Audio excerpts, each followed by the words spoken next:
Dreamscape presents Silk, a Thriller by Scarlett Bergman, narrated by Jennifer Pickens. Prologue. I have always believed that beauty is most exquisite in its final moments. A rose bruised by the passage of time, its petals curling inward in secret agony. A candle flickering one last time before surrendering to the dark. A dying breath, gossamer thin, vanishing into the air like a whisper no one was meant to hear. Danny's was like that.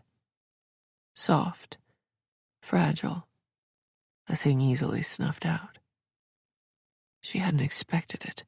That was the most delicious part. She had come to my home as a guest, entirely unaware, entirely trusting, entirely mine. She had stepped through the threshold of my apartment with a bright little smile, oblivious to the fact that she would never leave it again. Her laughter had tinkled like glass against the rim of a champagne flute. She had been happy. For a time, I let her be. The rope was all part of the plan, but the silk scarf had been an impulse. Perhaps a faded memory, or maybe it hadn't. Maybe it had been there all along, waiting for my hands to find it, for the moment to bloom, soft and inevitable. I remember how it slid through my fingers. Cool, smooth, effortless. The color was exquisite. The kind of deep crimson that reminded me of crushed cherries. Her surprise had been exquisite, too. The way her hands fluttered up, weak and confused, like an insect caught in a web. She looked at me, her eyes so wide, so questioning, as if I owed her an answer, as if it had ever mattered, the why of it. It didn't. I did it because I could. The thrill of it all was made more intense, carnal, because I was being observed. My most wonderful moment silently witnessed from the corner of the room. Yet the act, that was mine, for me alone. I held on until the fight left her, until she sagged, warm and pliant, into my arms. Even then, I stayed like that for a moment, pressing my cheek to the crown of her head, inhaling the last traces of her perfume. There was something sacred about it, something profound. The moment of ending, the closing of a book. I have always loved good endings. And now, here she is, still, silent, perfect. There is something godlike in this, I think. The power of creation inverted, turned inside out, the exquisite control of deciding that something should cease to exist. What is life, after all? A story rewritten at will. Outside, the city is alive, vibrant, pulsing. It does not know what I have done. The world continues to spin, unaware. And why should it stop? The death of a girl like Danny is no great tragedy. People die all the time. They disappear into the folds of the world, forgotten before their flesh is even cooled. But I will remember. The memory is vivid. I close her eyes with my fingertips, a gesture almost tender. My heart is not racing. My breath is slow and even. There is no fear in me, no guilt, no regret. Only a deep, quiet satisfaction, a kind of peace. I turn to the mirror, straightening my signature silk blouse, brushing the stray hair from my cheek. There is a flush to my skin, a glow to my eyes. I look radiant. I look alive. She does not. 1. The Park Avenue apartment had a hushed, almost reverential quality, as if even the furniture understood the privilege of existing in such a space. The walls were painted a serene dove gray, the exact shade Cornelia Langford had demanded after sending back 3 failed attempts. Every detail was deliberate. The cream sofas that seemed to hover just above the floor, the modern glass coffee table that looked sharp enough to cut, the faint scent of roses that lingered in the air, subtle, not cloying. Above the fireplace hung a painting, abstract and violent in its brushstrokes, its price whispered about only in the most exclusive circles. Cornelia stood by the floor-to-ceiling windows, her reflection a pale ghost against the glittering Manhattan skyline. The wine glass in her hand caught the faintest gleam from the chandelier above, its delicate stem pinched between her fingers with the grace of someone born to such gestures. She swirled the wine slowly, watching the crimson liquid climb the edges of the glass, before settling back down with languid purpose, leaving tears in its wake. "A 1985 Margot," she said, the name falling from her lips as if it carried the reverence of scripture. "It's breathing now, as it should be. You'd be amazed how many people don't understand the importance of patience when it comes to something like this. They drink too soon. They always drink too soon." Pippa, standing a little behind her, nodded with the kind of eager, unquestioning agreement that had become her default in Cornelia's presence. She was a slight woman with a nervous energy that manifested in the constant shifting of her hands, clasped now in front of her like a supplicant's.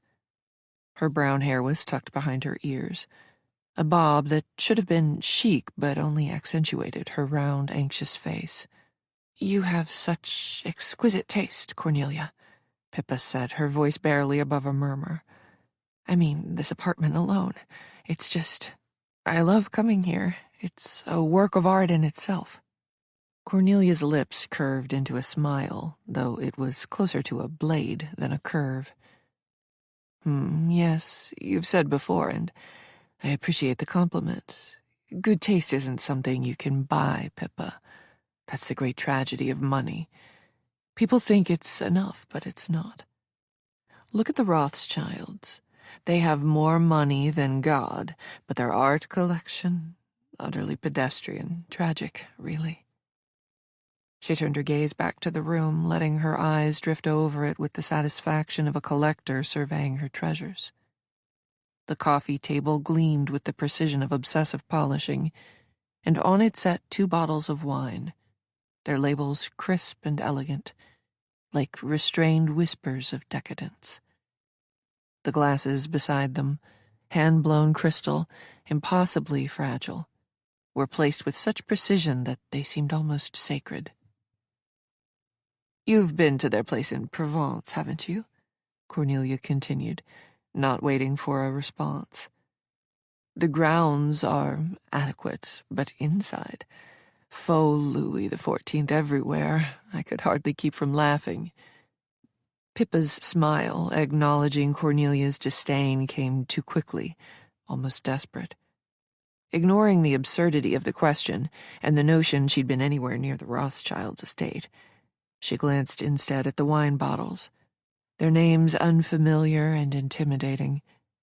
She didn't know much about wine. It gave her headaches. But Cornelia's intolerance of ignorance was well documented, so Pippa kept hers carefully hidden. "What time is she meant to arrive?" she asked, her tone brighter than it needed to be, the question a lifeline thrown into the conversation. Cornelia's eyes flicked to her, sharp as glass. "Danny at 8, she said, as if the name alone was sufficient explanation. "Oh," Pippa said, but she was too preoccupied with her own nerves to retain the details. Still, she knew better than to admit this. Cornelia took a slow sip of her wine, then lowered the glass with a kind of deliberate precision that turned a simple gesture into something theatrical. She stepped closer to Pippa, her shoes echoing against the parquet floor. "Danny is interesting," Cornelia said, her voice dropping into a tone that bordered on conspiratorial. "She has potential, but she's naive. She doesn't understand the nuances of people like us." "People like us?" Pippa repeated, the words feeling strange and unfamiliar in her mouth. Cornelia smiled again, this time with something like indulgence. "Yes, Pippa, people like us. People who understand the game, the ones who play it rather than letting it play them." The words lingered in the air, heavy with implication. Pippa felt a flush rise to her cheeks, uncertain whether it was from the room's warmth or the burn of Cornelia's glare. She nodded again, a small nervous smile tugging at her lips. Outside, the city sparkled indifferently, blissfully unaware of what was unfolding within the apartment, its lights stretching endlessly into the night. Inside, the air felt still and heavy, laden with the scent of wine and polished wood. Cornelia reached for her glass again, lifting it as though she were offering a toast, though no words accompanied the gesture. Instead, she looked back at Pippa, her expression unreadable, her presence as inescapable as the room itself. Cornelia gracefully lowered herself onto one of the sofas and leaned back slightly, her posture effortless, her movements deliberate, like a conductor waiting to cue the orchestra. She held the wine glass loosely, the faint clink of her ring against the glass's rim the only sound in the heavy jasmine-scented air. The light from above glinted off the glass, catching the deep crimson of the wine like a drop of blood suspended in crystal. "It's always been this way, you know," she began, her voice smooth, almost languid, as though she were recounting a private truth she rarely deigned to share. "People are so predictable. They want to be led even when they don't realize it. They crave direction, approval, the faintest suggestion that they matter to someone. That's the trick, Pippa. That's how you make them love you." Pippa stood a few feet away, her eyes fixed on Cornelia with the kind of unwavering attention one might give to a rare, dangerous animal. One false move, show even a hint of fear, and it might attack.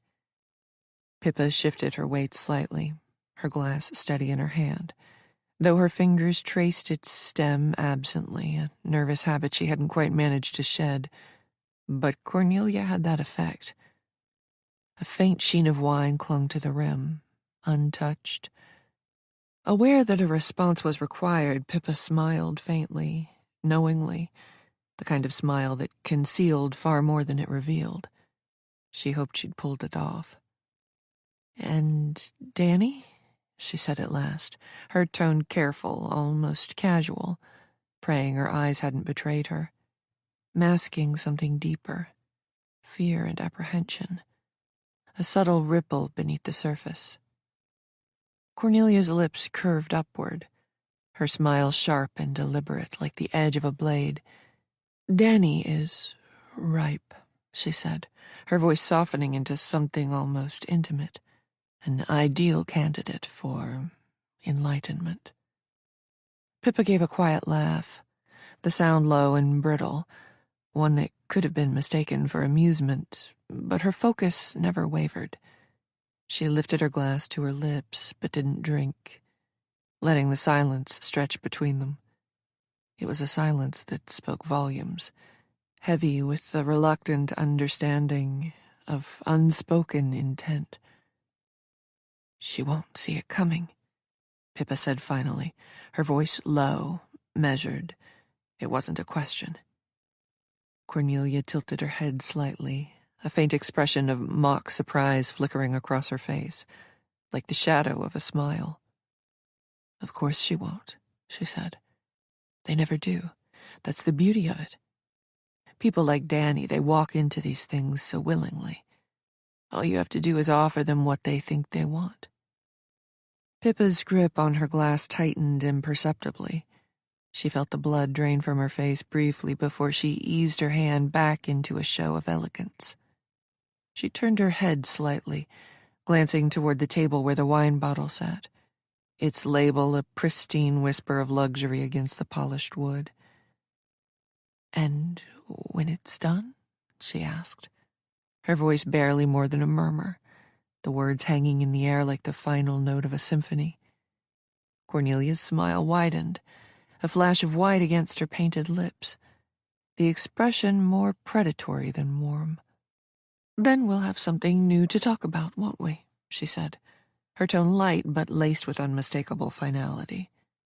She turned, setting her glass down on the polished table with a faint chime that seemed to echo in the stillness.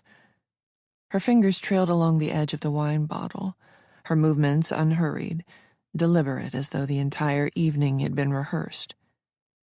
"It's not just about manipulation, Pippa. It's about art. Precision. The ability to craft a narrative so seamless they'll never see the seams. That is what sets people like us apart." "People like us," Pippa echoed softly, the phrase lingering on her tongue. It wasn't unfamiliar, but tonight it felt like a portent, carrying an unspoken message that caused her heart to flutter against her ribs. Cornelia stood slowly, then stepped closer, her gaze locking onto Pippa's with an intensity that was almost suffocating. "Do you know what I love most about this city?" she asked, her voice dipping into a velvety cadence, rich and intoxicating. "It's the constant hum of it all, the rhythm, the way people go about their lives, blissfully unaware of how easily the entire system can be tilted, how easily it can all collapse." Pippa nodded faintly, her expression carefully neutral though her heart thrummed in her chest. "And Danny?" Cornelia said again, her voice quieter now, sharper, as though she were drawing the name from the air itself. "Danny is a perfect test case, a blank canvas. She doesn't even realize she's walking into it." "She trusts you," Pippa said, almost absently, her fingers tracing slow, deliberate circles along the stem of her glass. Cornelia's smile returned, faint and dangerous, like a shadow stretching across the room. "Trust," she murmured. "Yes. It's such a malleable thing, isn't it? So pliable, so fragile." The faint chime of the doorbell shattered the stillness, cutting through the tension like a blade. Cornelia's head tilted slightly, her smile now smooth, practiced, as though a switch had been flipped. "Ah," she said, her tone brightening. "Right on time." She turned toward the door, her movements unhurried, poised. Pippa watched her go, her face carefully composed, betraying nothing. The air was charged with something unspoken, electric. Whatever came next, Pippa knew her role, knew exactly where she fit in this carefully constructed tableau. And outside, life carried on, while inside. 2. The intercom buzzed, its sharp trill reverberating through the apartment's measured quiet like a misplaced note in an otherwise perfect song. Cornelia paused by the door, one manicured hand resting lightly on the brass handle, the other brushing the silk of her blouse with a gesture so fluid it seemed rehearsed.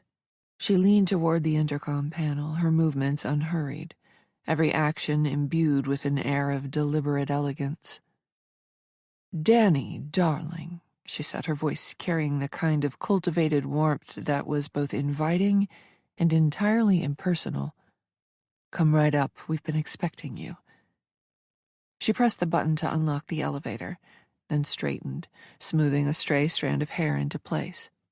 As she turned back to Pippa, the faint glow of amusement touched her lips, soft but sharp as a razor's edge. "She'll be here in a moment," Cornelia said, her tone bright but carrying a hint of unspoken expectation. Do try to compose yourself, Pippa. You've got that look again, like a startled fawn. It's unsettling." Pippa flushed, a faint bloom of color creeping up her neck, but she only nodded. Setting her glass down on the low table with exaggerated care, she adjusted her posture, attempting to mimic Cornelia's effortless poise. It was an impossible task. Pippa's awkwardness seemed baked into her very bones, something she could never quite shake, no matter how many hours she spent under Cornelia's tutelage. The faint whir of the elevator's ascent filled the room, a mechanical purr that grew louder as it climbed. Cornelia's gaze shifted to the polished steel doors, her expression calm but focused, like an actress waiting for her cue.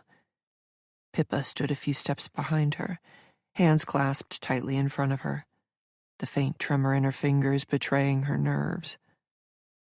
The elevator chimed, and the doors slid open with an almost theatrical precision. Danny stepped out, her tall frame slightly stooped as though she were trying to make herself smaller. Her hair, a warm chestnut, framed her face in soft waves that seemed a little too casual, as though she'd run her fingers through it rather than bothering with a comb. Her blazer was tailored but looked worn at the edges, the kind of garment that had once been expensive but now betrayed its age. "Cornelia," Danny said, her voice light but carrying a faint breathlessness as she stepped into the apartment. "I hope I'm not late." "Not at all," Cornelia replied smoothly, gliding forward to kiss Danny's cheek. Her touch lingered just a fraction too long, her smile too sharp. "You're perfectly on time." She gestured toward Pippa, who offered a nervous smile. "You remember Pippa, of course." "Of course," Danny said, though her tone was uncertain. She extended her hand, and Pippa took it briefly, her grip light and fleeting. Cornelia stepped back, allowing Danny to take in the room. The apartment seemed to bask in its own quiet grandeur. Above the fireplace, the Calderon painting dominated the room, its violent swirls of red and black standing in stark contrast to the room's otherwise serene palette. "That's extraordinary. Is it new?" Danny said, nodding toward the painting. Her brow furrowed slightly, as though she were trying to place its significance. "Thank you," Cornelia said, her voice lilting with approval. "It is new. A Calderon, one of his later works. There's something so primal about his use of color, don't you think?" Danny nodded, though the name meant nothing to her. She turned back to Cornelia, her smile faltering slightly under the scrutiny of the older woman's observation. "Thank you for inviting me," she said. "I thought it would be the perfect setting for tonight," Cornelia replied, her tone light but laced with something unspoken. She gestured toward the table where the wine bottle waited, its label gleaming faintly under the light. "We were just about to taste the Margot. Shall we?" Danny hesitated for the briefest moment before nodding. "Of course, I'd love to. I learned so much on my tour of Tuscan vineyards this summer." The deliberate throwaway comment immediately irritated Cornelia, like nails down a chalkboard. As Cornelia moved toward the table, Pippa caught Danny's eye and offered a fleeting smile, though it lacked warmth. Danny returned it uncertainly, perhaps sensing something beneath the surface of the room's polished exterior, a tension that lingered just out of reach. They had all met through Cornelia, of course. Danny had been introduced as a promising young writer, brimming with enthusiasm but still untested. Cornelia had taken an interest, though her interest always carried a faint edge of something predatory. Pippa, on the other hand, had been at Cornelia's side for years, her role amorphous but indispensable. Together, the three of them formed a strange triangle, their connections defined less by affection than by Cornelia's gravitational pull. While Pippa grudgingly accepted the intrusion, she was mollified by the notion that if Danny was a threat, then the enemy was at least within sight. "So tell me," Cornelia said, her eyes reverently skimming the label on the bottle. "How's the novel coming along?" Danny stiffened slightly, though she quickly masked it with a polite laugh. "It's coming," she said, "slowly but surely." Cornelia turned, the bottle cradled effortlessly in her hand. "Good," she said, her smile sharp enough to cut. "I'm sure it will be worth the wait." The room seemed to hold its breath as Cornelia poured the wine, the deep red liquid pooling into the glass like something alive. Danny took the offered glass with both hands, her fingers brushing briefly against Cornelia's. The woman's gaze lingered for just a moment too long, making Danny's smile falter again. "Shall we toast?" Cornelia said, raising her glass. The crystal caught the light, scattering fragments of gold across the walls. "To ambition, and to the pursuit of greatness." Danny hesitated, her glass hovering in the air before clinking it gently against Cornelia's. Pippa followed suit, her movements more hesitant, her smile tightly controlled. The glasses rang softly, a delicate chime that seemed to dissolve too quickly into the stillness. Cornelia's hand hovered over the second bottle of wine, her polished nail tracing the elegant script on the label as if savoring the moment before the reveal. "And this," she said, lifting it as though presenting a trophy, "is the Montrachet. 2008, a personal favorite. Crisp, complex, with just the faintest note of honey at the finish. A wine for the truly discerning palate." Danny arched an eyebrow, her glass poised near her lips. "And do you often test the discernment of your guests prior to a dinner party, Cornelia?" she asked, her tone light but edged with something sharper. Cornelia's lips twitched, though whether in amusement or irritation was impossible to tell. "Not everyone has the capacity to appreciate excellence, Danny," she replied smoothly, her voice carrying the confidence of unshakable certainty. "But I do like to elevate people when I can, and I'm genuinely interested in your opinion. I do so want to get it just right for my guests tomorrow." "Elevate," Danny repeated, the word rolling off her tongue with the faintest trace of derision. "That's a very generous way to describe it, but not everyone measures excellence by the price of a bottle or the pedigree of a painter, don't you think?" Pippa's head snapped up, her eyes darting nervously between the two women. She could feel the tension thickening like humidity before a storm, though Cornelia, for her part, appeared unfazed.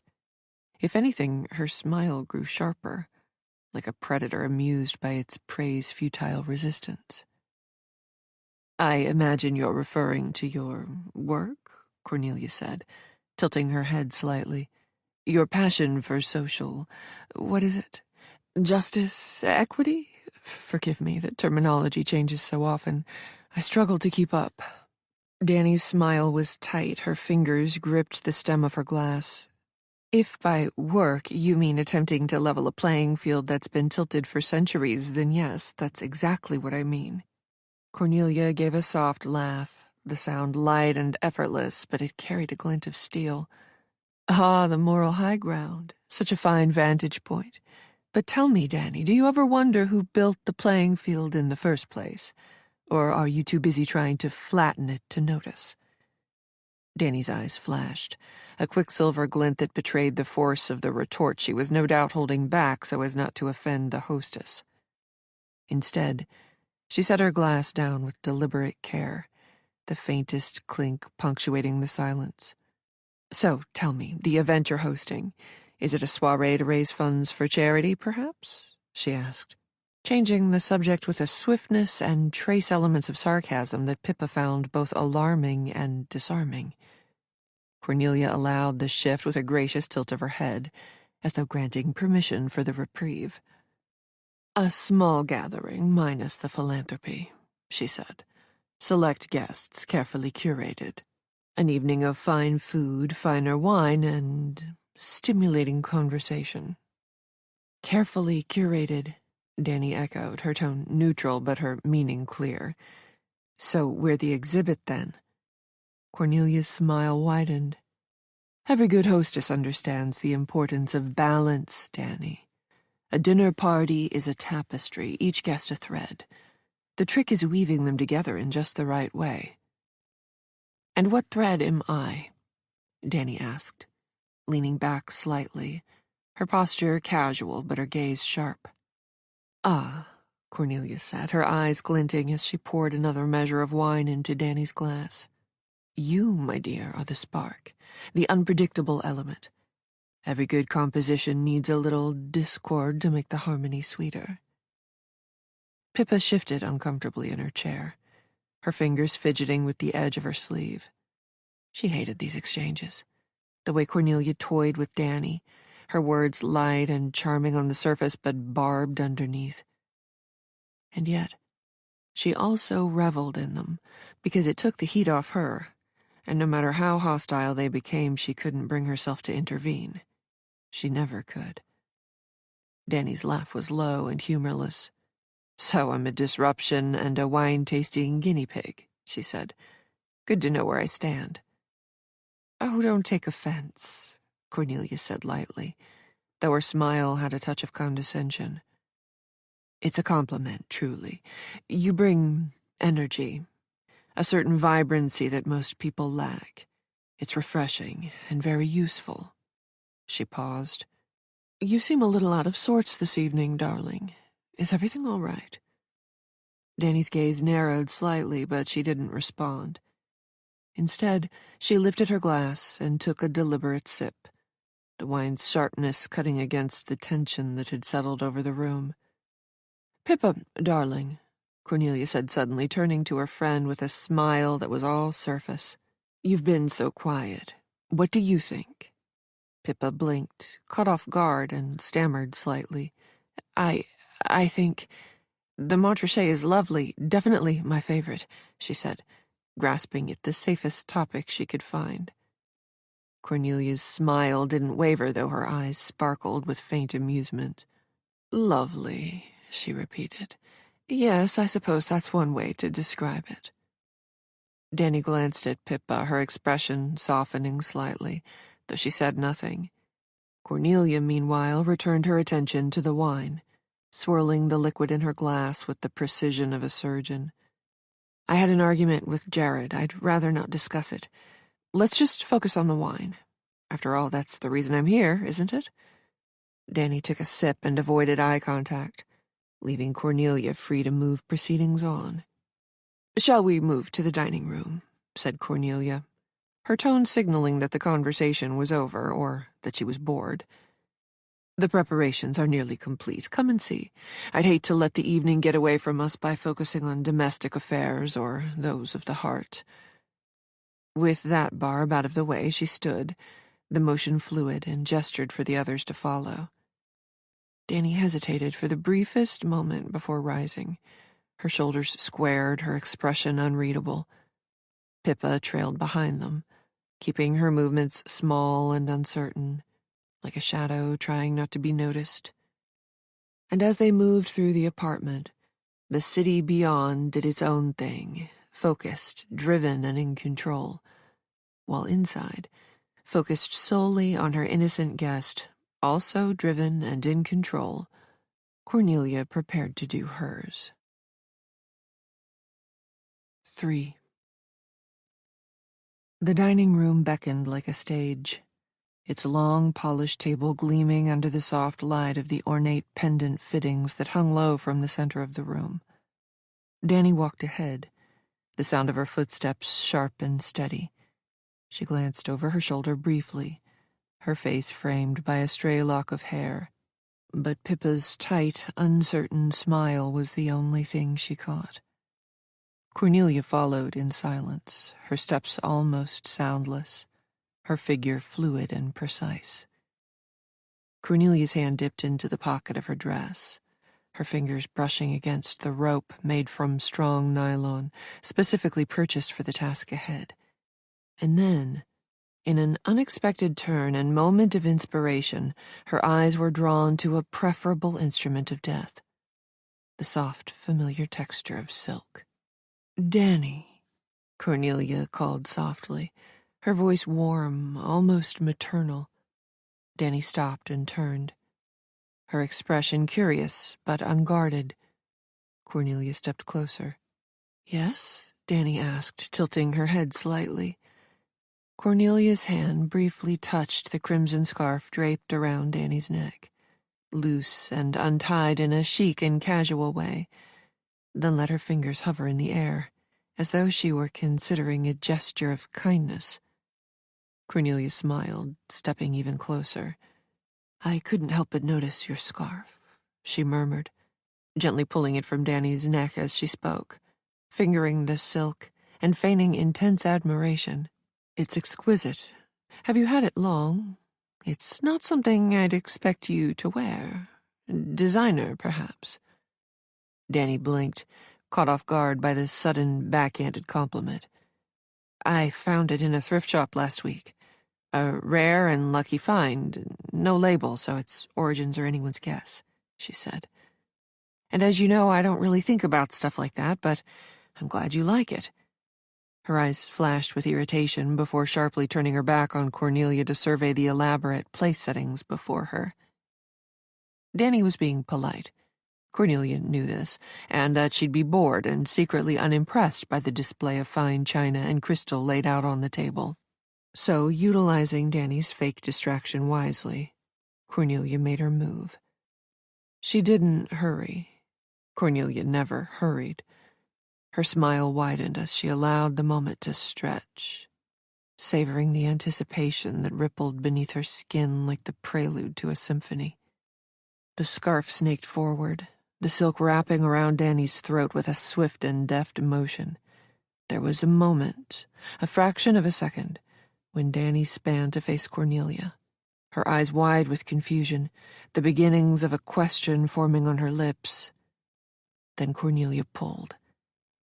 The crimson silk tightened, a cruel ribbon biting into the tender skin of Danny's neck. Her hands flew up instinctively, clawing at the scarf, her nails scraping against the fine fabric, but Cornelia held firm, her expression serene, almost reverent.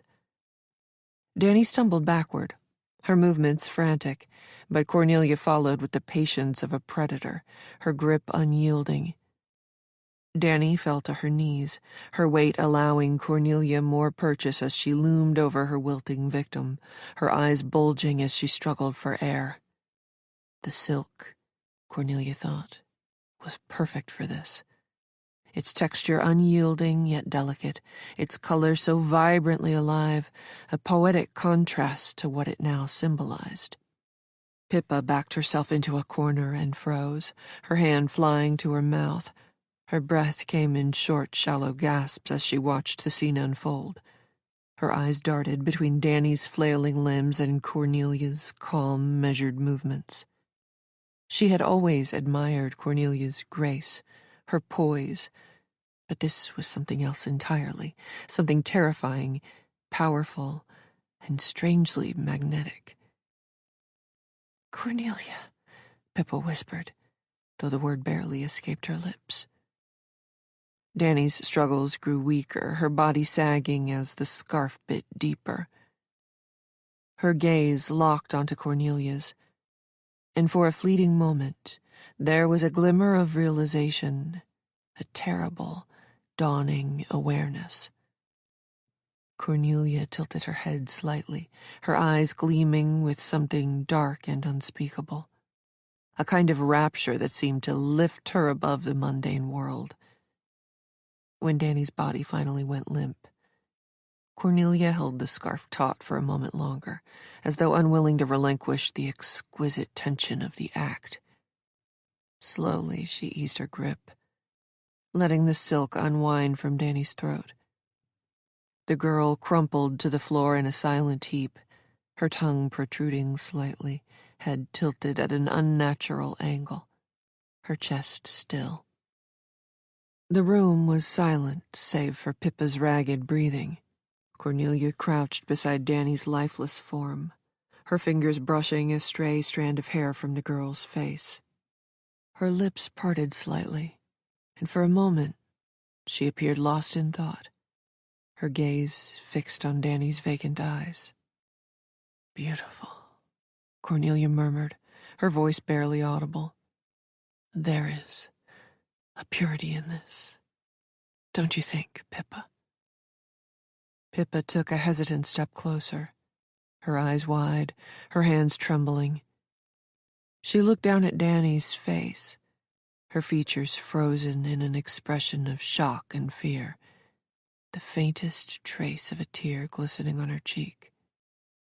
"It's—" Pippa hesitated, swallowing hard. Her voice was unsteady, caught between horror and something she couldn't quite name.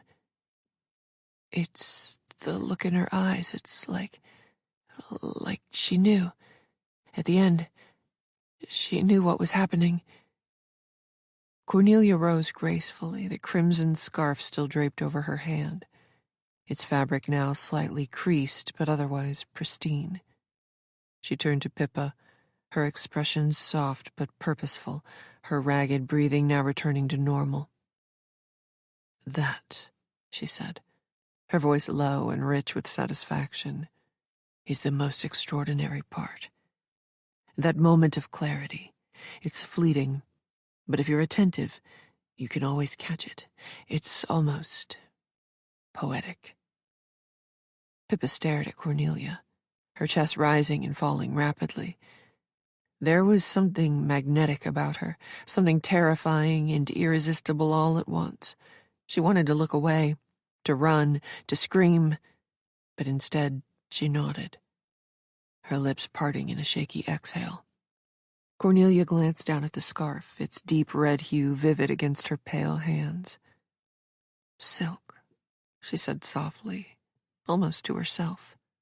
"It's so clean, so elegant, no blood, no mess, just an ending." Pippa's voice was barely audible when she spoke. You're incredible," she whispered.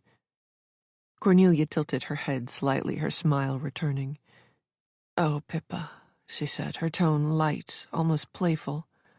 "There are so many things you don't know about me." The silk scarf dangled loosely from her hand, the crimson fabric swaying gently as she turned toward the dining room. Her steps were measured, unhurried, as though nothing at all had happened. Behind her, Pippa remained frozen, her gaze fixed on Danny's lifeless form, her breath shallow and uneven. "Is that it now?" Pippa's naivete was ruining the moment. Cornelia straightened herself, her spine curving back into its perfect line as though nothing had happened. She smoothed her dress, brushed a stray hair from her temple, and took a deep, measured breath, the exhalation soft and deliberate. The crimson scarf, now slack and silent in her hand, was folded with care. When she looked at Pippa, her expression was calm, almost tender, as if she had merely rearranged a piece of furniture. "Pippa," she said softly, her tone low and measured, "take her feet." Pippa blinked, her breath hitching. "Her feet?" she stammered. Her eyes darted to Danny's lifeless form on the floor, then back to Cornelia. Cornelia nodded, stepping over Danny's outstretched hand with a precision that felt almost rehearsed. Gesturing toward the hallway that led to a spare bedroom, she said, "We're taking her to the ensuite. The bath will do for now." Pippa's hands trembled as she crouched, reaching tentatively for Danny's ankles. The smooth leather of Danny's shoes felt cold under her fingers, and she flinched, her breath catching in her throat. The bath?" she repeated, her voice rising slightly. "Cornelia, I don't think—" Cornelia's sharp gaze cut through her words. "Now, Pippa," she said, her voice soft but firm. "She won't move herself." Pippa nodded quickly, swallowing her protest. She bent lower, her hands trembling as they grasped Danny's ankles. The burden of the body startled her. It was heavier than she had imagined, dead weight in every sense of the phrase. Cornelia, meanwhile, had already lifted Danny under the arms, her movements smooth and practiced.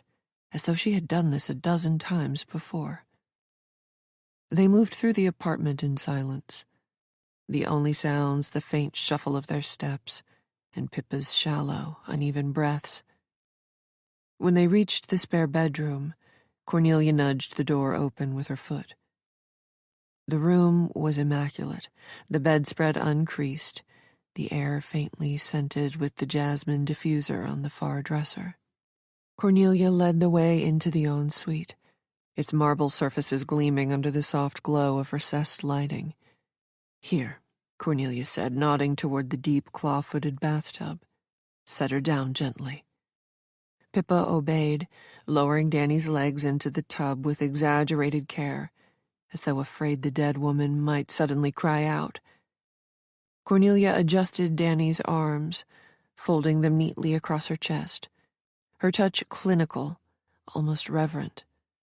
She stepped back, surveying the scene with the same critical eye she might have used to arrange a bouquet or adjust a painting. Pippa, meanwhile, was shaking. Her breath came in rapid gasps, and her hands fluttered uselessly at her sides. That was, she stammered, her voice high and uneven. "Cornelia, I can't believe how long it took. I thought it would be faster. It always looks faster in the movies, doesn't it? But she kept fighting the way her hands..." Cornelia sighed, pressing a hand to her temple as though warding off a headache. "Pippa," she said, her voice sharp with irritation, "you're babbling." "I'm not babbling," Pippa insisted, though her words came in a rush. "It's just, God, Cornelia, the way her eyes looked at the end, like she didn't want to believe it, and her hands clawing at you. I thought she might..." "Enough."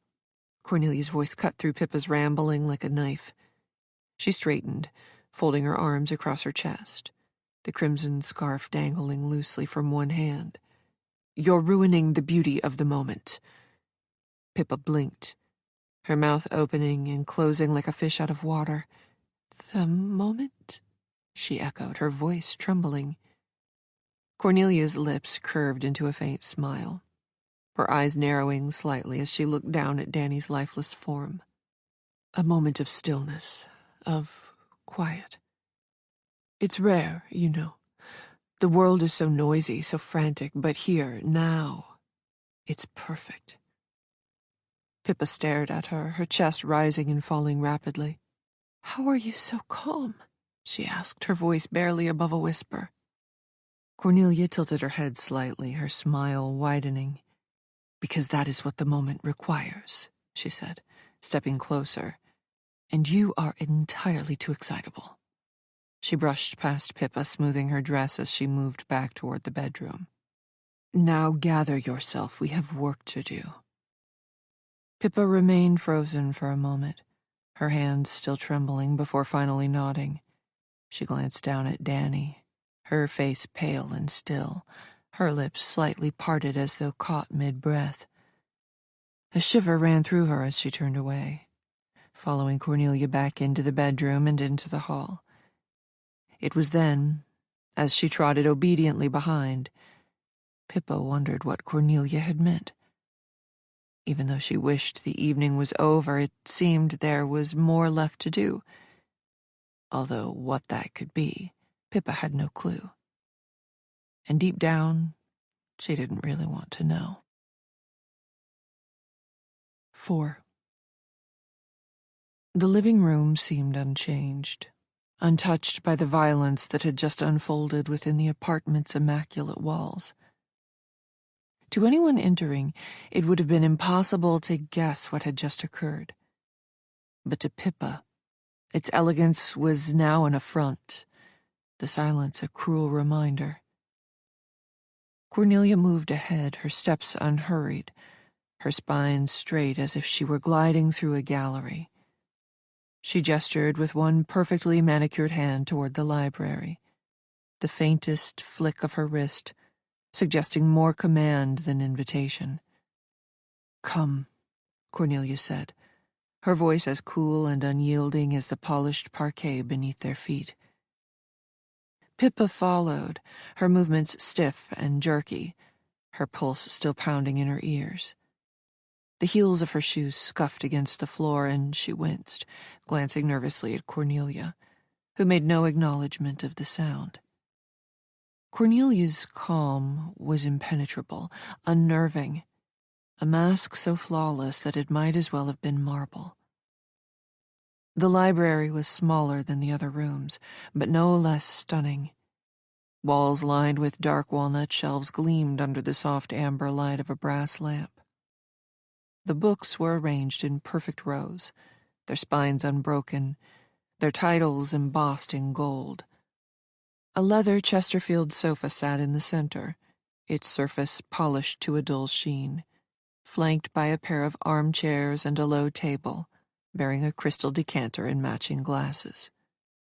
Cornelia moved to the decanter without a word, pouring a measure of amber liquid into one of the glasses.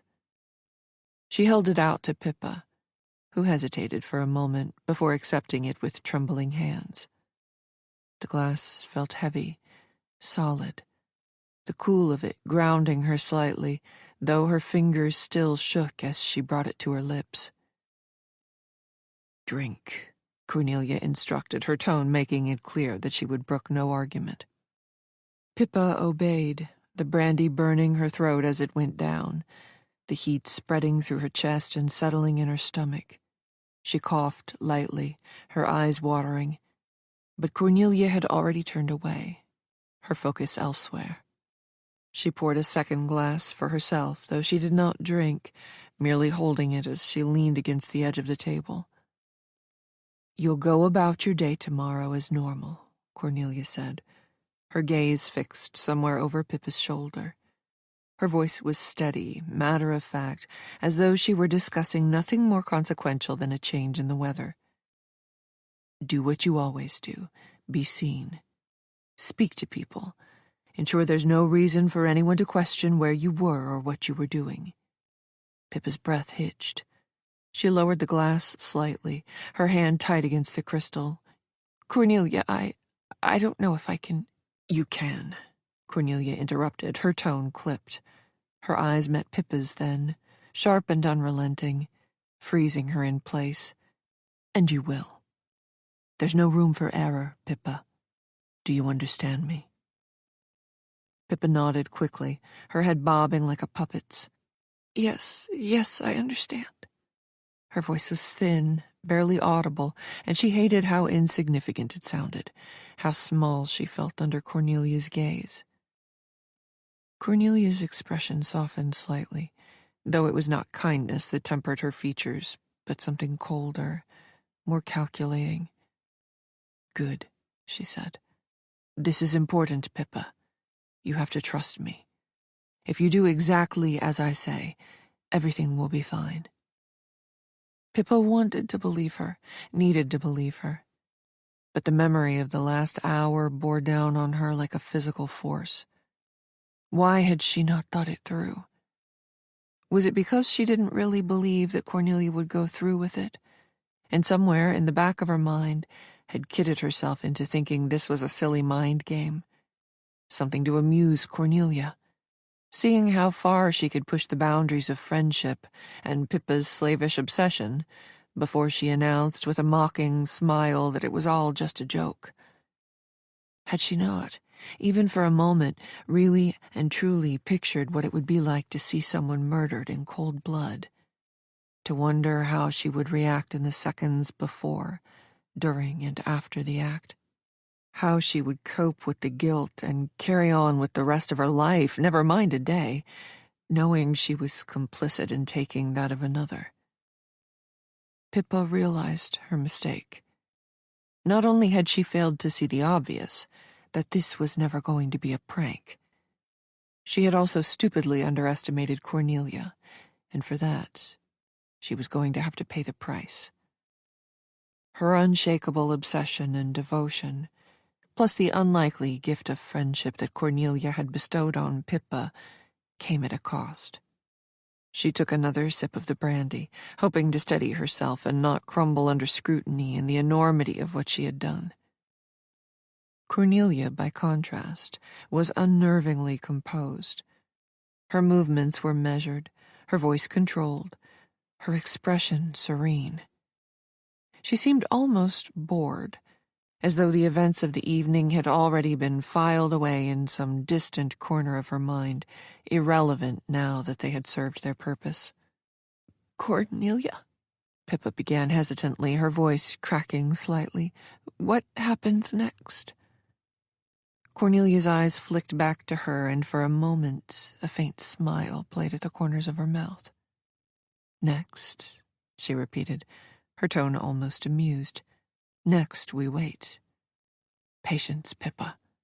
That's the key to everything. And then tomorrow night," her eyes glinted, "the dinner party." The words hung in the air like smoke, heavy and cloying. Pippa shifted uncomfortably, her fingers clamped around the glass as though it might anchor her. She wanted to ask more, to demand answers, but the look in Cornelia's eyes stopped her. There was no point. Cornelia would reveal only what she deemed necessary, and nothing more. Instead, Pippa stared into her glass, the brandy swirling faintly as her hand trembled. She felt Cornelia's presence beside her, the air between them charged with an unspoken tension. The heavy crystal glass trembled in Pippa's hand, the rippling of the brandy inside betraying the frailty of her composure. Cornelia, perched gracefully on the edge of the library's leather Chesterfield, watched her with the cool detachment of a scientist observing an experiment.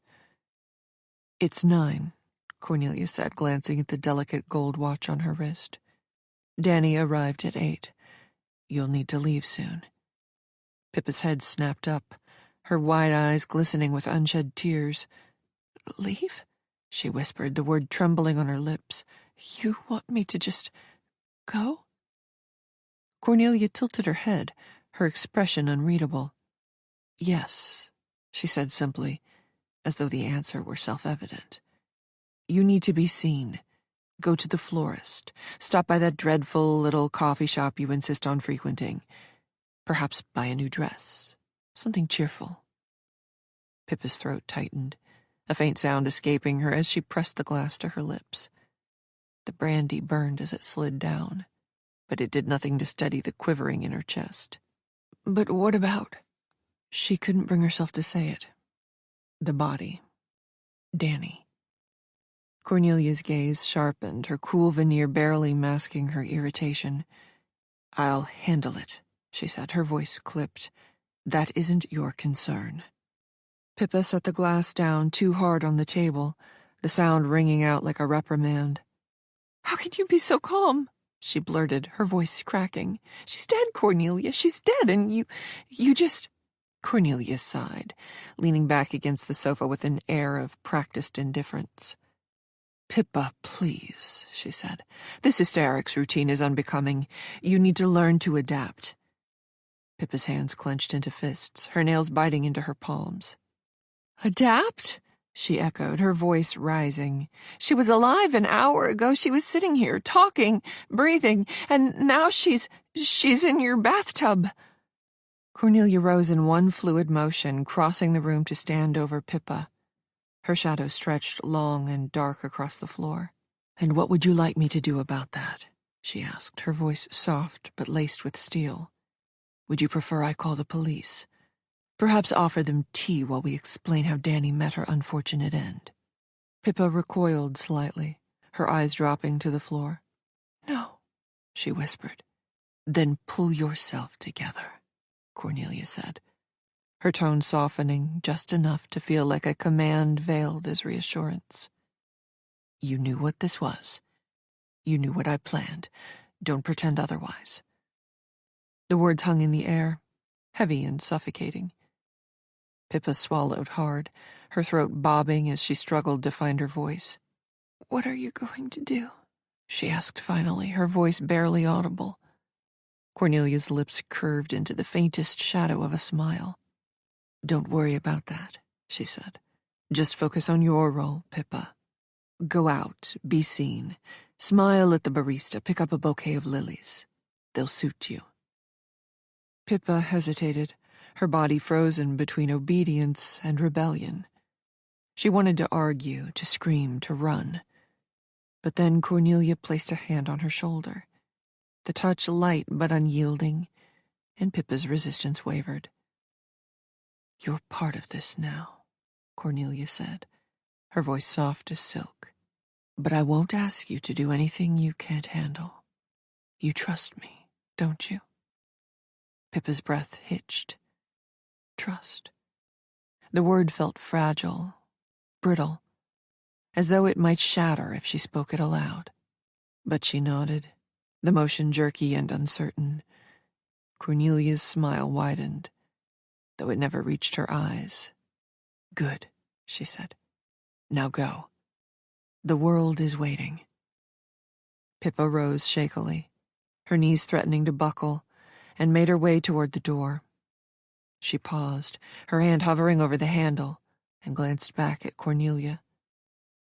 "Call if you need me," she said, her voice faltering. Cornelia waved a dismissive hand. "I'll be fine," she said lightly. "I have everything under control. I shall see you tomorrow, and the next act will take place." The door clicked shut behind Pippa, leaving Cornelia alone in the library. She exhaled slowly, the faintest trace of amusement curling at the edges of her lips. She lifted her glass of brandy and swirled it, watching the liquid catch the light. "Everything under control," she murmured to herself, the words lingering in the stillness like smoke. Cornelia waited a while and savored the peace, the calm before the perfect storm she would create the next day. But before that, she had things to do. Things to prepare so everything would be absolutely perfect for her dear, unsuspecting guests. 5. The following morning, the streets of New York stretched before Pippa like a living diorama, each corner humming with movement and color. The city was alive, a glittering machine that consumed everything and, in its arrogance, noticed nothing. She walked briskly, her steps heavy on the pavement, her coat wrapped tightly around her, though the October air was mild.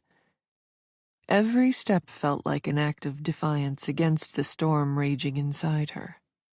At the corner of Madison and 73rd, she stopped at a florist. The window display was a riot of color. Deep orange marigolds, blush roses, sunflowers so bright they seemed to catch the morning light and hold it captive. A bell tinkled as she stepped inside, the warm scent of lilies and eucalyptus wrapping around her like a shield. "Good morning, Miss Alden," the shopkeeper said, his tone deferential, his smile bright. Pippa nodded, her lips curving into a polite but hollow response. She perused the arrangements, her fingers grazing the edges of petals, soft and cool to the touch. Cornelia's voice echoed in her mind, "Pick up a bouquet of lilies. They'll suit you." She chose a modest bundle of lilies and white hydrangeas, their pale elegance a perfect reflection of the world Cornelia had built around her. Calculated, restrained, devoid of excess. As the shopkeeper wrapped them in brown paper and tied them with twine, Pippa caught her reflection in the glass of a nearby vase. Her face was pale, drawn, her eyes shadowed with exhaustion. She looked like a ghost haunting her own life. "Lovely choice," the shopkeeper said as he handed her the bouquet. Pippa forced a smile and murmured her thanks, before stepping back into the street, the flowers clutched tightly in her hands. She turned onto Fifth Avenue, the wide thoroughfare bustling with the usual mix of tourists and well-dressed locals. The sunlight gleamed off the windows of high-end boutiques, their displays carefully curated to exude effortless luxury. A group of women in tailored coats and oversized sunglasses strolled past her, their laughter bright and sharp and painful to the fragile ear and brain. Pippa recognized one of them, Annalise Gray, a woman she had met at one of Cornelia's parties. "Pippa, darling," Annalise called, her voice cutting through the din of the street. She stepped forward, her heels clicking smartly against the pavement, and kissed Pippa on both cheeks. "You look divine. It's been ages. How are you?" "Oh, you know," Pippa replied, her tone carefully modulated. "Busy, as always." "Aren't we all?" Annalise said with a laugh, her eyes darting briefly to the bouquet in Pippa's hands. "Lilies, so classic. Are they for someone special?" "Just for me," Pippa said quickly, the lie slipping out before she could stop it. "A little indulgence." "Well, you deserve it," Annalise said, squeezing Pippa's arm lightly. "We must catch up soon. Drinks at the Carlisle? Say next week?" "Of course," Pippa said, her voice automatic, her smile strained. Annalise lingered for another moment, her sharp eyes scanning Pippa's face as though searching for a flaw, before offering a final air kiss and moving on. As the crowd swallowed Annalise, Pippa's smile collapsed, her lips pressing into a thin line. She continued down Fifth Avenue, the flowers growing heavier in her hands with each step. She passed the shimmering facade of Bergdorf Goodman, the windows filled with mannequins draped in impossibly expensive gowns. The display felt garish, grotesque, a mockery of everything she had once thought beautiful, a perception of Cornelia's life now tarnished. At a small cafe on East 74th, she paused. The patio tables were filled with patrons sipping cappuccinos and nibbling on delicate pastries. She hesitated, Cornelia's instructions reverberating in her head. Be seen, smile at the barista. Everything about her life now felt like a performance, every gesture scripted, every expression choreographed. She stepped inside, the scent of coffee and warm croissants enveloping her. The barista, a young man with dark curls and kind eyes, greeted her with a smile. "Good morning, what can I get for you?" "A cappuccino, please," Pippa said, her voice barely rising above a whisper. She placed the bouquet on the counter, her fingers brushing over the twine as though seeking reassurance. As she waited, her gaze wandered to the patrons seated inside. A woman in a navy coat tapped away on her laptop, her brow furrowed in concentration. A man in a tailored suit read the Times, his expression placid, unbothered. They all seemed so normal, so untouched by the chaos that was engulfing her. The gap between her and them felt insurmountable, a pit of guilt and fear. The barista set the cappuccino on the counter, the foam artfully swirled into the shape of a heart. "Here you go," he said. Pippa managed a faint smile. "Thank you." She took the cup and found a small table near the window, the flowers resting beside her. She sipped the coffee slowly. The warmth should have been a comfort, though it did little to quiet the chill inside her. As she stared out at the bustling street, her complicity settled deeper into her chest. Cornelia's voice echoed in her mind. "You knew what this was. You knew what I am." She had known, hadn't she?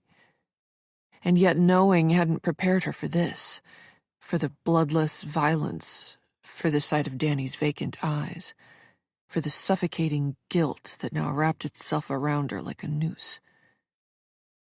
The city outside moved on, relentless and vibrant, its rhythm unbroken. But for Pippa, the day stretched ahead like a punishment, each hour a test of her resolve, each interaction a reminder of the secrets she now carried. She took another sip of her coffee, the bitter taste anchoring her, and tried to pretend that she was still a part of the world passing by. The cappuccino soon grew tepid, the foam collapsing in delicate swirls that mirrored the turmoil in Pippa. She stared into the cup, her hands clasped around it as though it might offer some form of absolution. Outside the cafe window, New York moved on.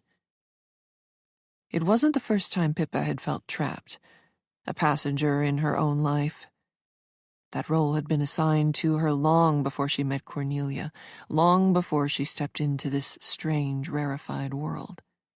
She'd been raised in a sprawling Victorian house in upstate New York, its ivy-clad walls as suffocating as her father's rigid expectations. Harold Alden was a man who demanded perfection, who considered emotion a weakness and failure a mortal sin. "Sit up straight, Pippa," he would bark at her during family dinners, his voice sharp enough to slice through bone. "No one can bear a girl who slouches." Her mother, timid and hollow-eyed, never intervened.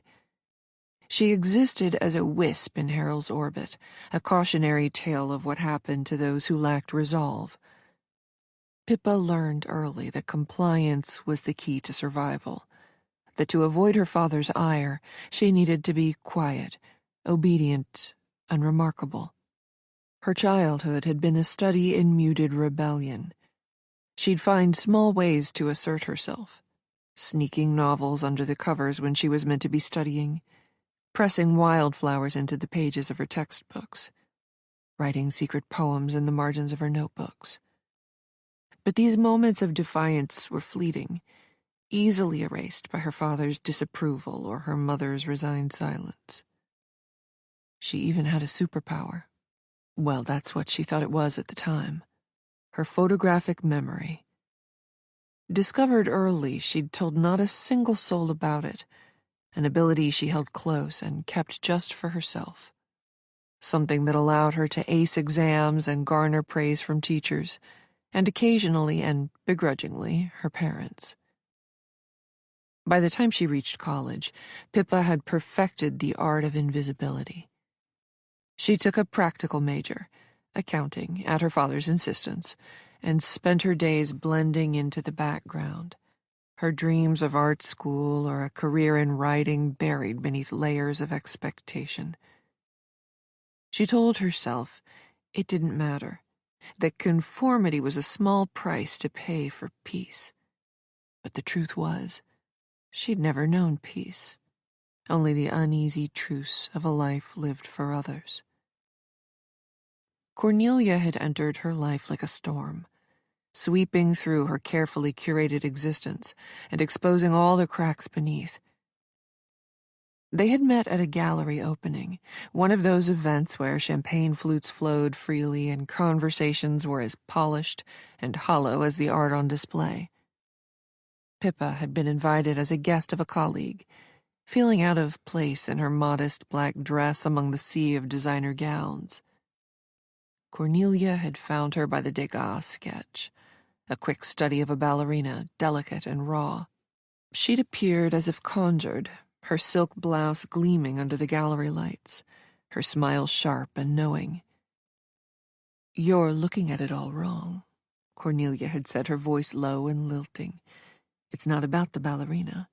It's about the imperfection of the lines, the suggestion of movement, of something fleeting." Pippa had been captivated. Cornelia spoke with such authority, such certainty, as though she alone understood the world in all its complexity.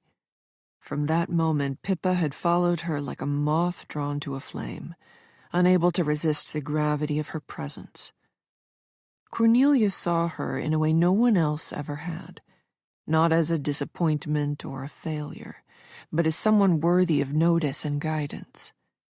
Cornelia indulged Pippa, and for Pippa, that was enough. Now, sitting in the cafe, Pippa recognized her dependence and the cold links of an imaginary chain around her neck. She sipped her cold coffee mechanically, her mind replaying events with merciless clarity. The scarf tightening around Danny's throat, the way her struggles had grown weaker, the stillness that followed. And then Cornelia, her voice calm, her movements precise, instructing Pippa to carry on as though nothing had happened. Pippa told herself she'd stayed because there was no other option, because Cornelia had made her complicit, because escape was impossible. But deep down she knew the truth. She stayed because she needed Cornelia's approval, her tutelage, her presence. Cornelia filled a void that Pippa had carried with her since childhood, a pit carved by years of emotional neglect and control. The sound of laughter pulled her away from her thoughts. Two women at a nearby table were chatting animatedly, their heads bent close together. They exuded an easy confidence, their laughter bright and uninhibited. Pippa envied them, their freedom, their lightness. She wondered if they'd ever known what it was like to live in the shadow of someone else's expectations, to feel small and invisible. Her phone buzzed on the table, the screen lighting up with a message from Cornelia. "Looking forward to seeing you later. Are you having a good day?" The words were simple, unadorned, but they carried a hidden message and command. Pippa's chest tightened as she typed a quick reply. "Yes, all good. Looking forward to dinner." She set the phone down, her hands trembling slightly. Cornelia would expect her to turn up for drinks and dinner, to act as though everything was under control. Pippa would smile and nod, all the while hiding the cracks in her facade. It was what she'd always done, what she'd been trained to do. As she left the cafe, bouquet in hand, her steps purposeful, as though she could outrun the truth, the growing realization that she was in far deeper than she'd ever intended. But no matter how fast she moved, she couldn't escape the shadow of Cornelia's control, or the dark pull that kept her tethered to it. She thought of her father, of the way his voice would boom through the house, filling every corner with its cold authority. Of her mother, sitting silently at the dinner table, her eyes downcast, her hands folded neatly in her lap. Pippa had promised herself she'd never become her mother, that she'd never let herself be consumed by someone else's will. But now, as she hurried down Fifth Avenue, the lilies clutched tightly in her hands, their cloying scent adding to her nausea, she admitted that she'd simply traded one form of control for another. Cornelia's control was softer, more insidious, but it was no less absolute. She didn't bark orders or demand obedience. She made you want to please her, made you believe that her approval was the only thing that mattered. And for Pippa, that was the most dangerous part. She didn't know who she was without Cornelia, and she wasn't sure she wanted to find out. 6. By 4 o'clock, the apartment on Park Avenue was bathed in the soft amber light of late afternoon, the kind that turned the marble countertops in the kitchen to gold and rendered the polished silver candlesticks almost luminous. The heavy oak door creaked open, and Mrs. Winston stepped inside, her heels clicking against the parquet floors with a rhythm born of habit. She paused to hang her coat on the brass hook by the door, smoothing the lapels with meticulous care before making her way toward the kitchen. Refreshed by a 2-day break to visit her daughter, she was now raring to go and looking forward to one of Cornelia's elegant soirees. Mrs. Winston had been Cornelia's housekeeper for over 15 years. A stout woman in her late 60s, she carried herself with the quiet dignity of someone who took immense pride in her work. Her hair, once a vibrant red, had faded to a muted auburn streaked with silver, and she wore it pinned back in a neat bun. Her face was round and slightly freckled, with deep-set hazel eyes that missed nothing. She moved with the unhurried precision of someone for whom order was not merely a preference, but a principle. Her connection to Cornelia had been forged through a chance encounter years ago. Recently widowed and seeking work after her late husband's modest pension proved insufficient, Mrs. Winston had taken a temporary position at a private catering event where Cornelia had been a guest. Cornelia, ever the observer, had noticed the older woman's deft handling of the kitchen staff, her unflappable demeanor even in the chaos of a high-society function.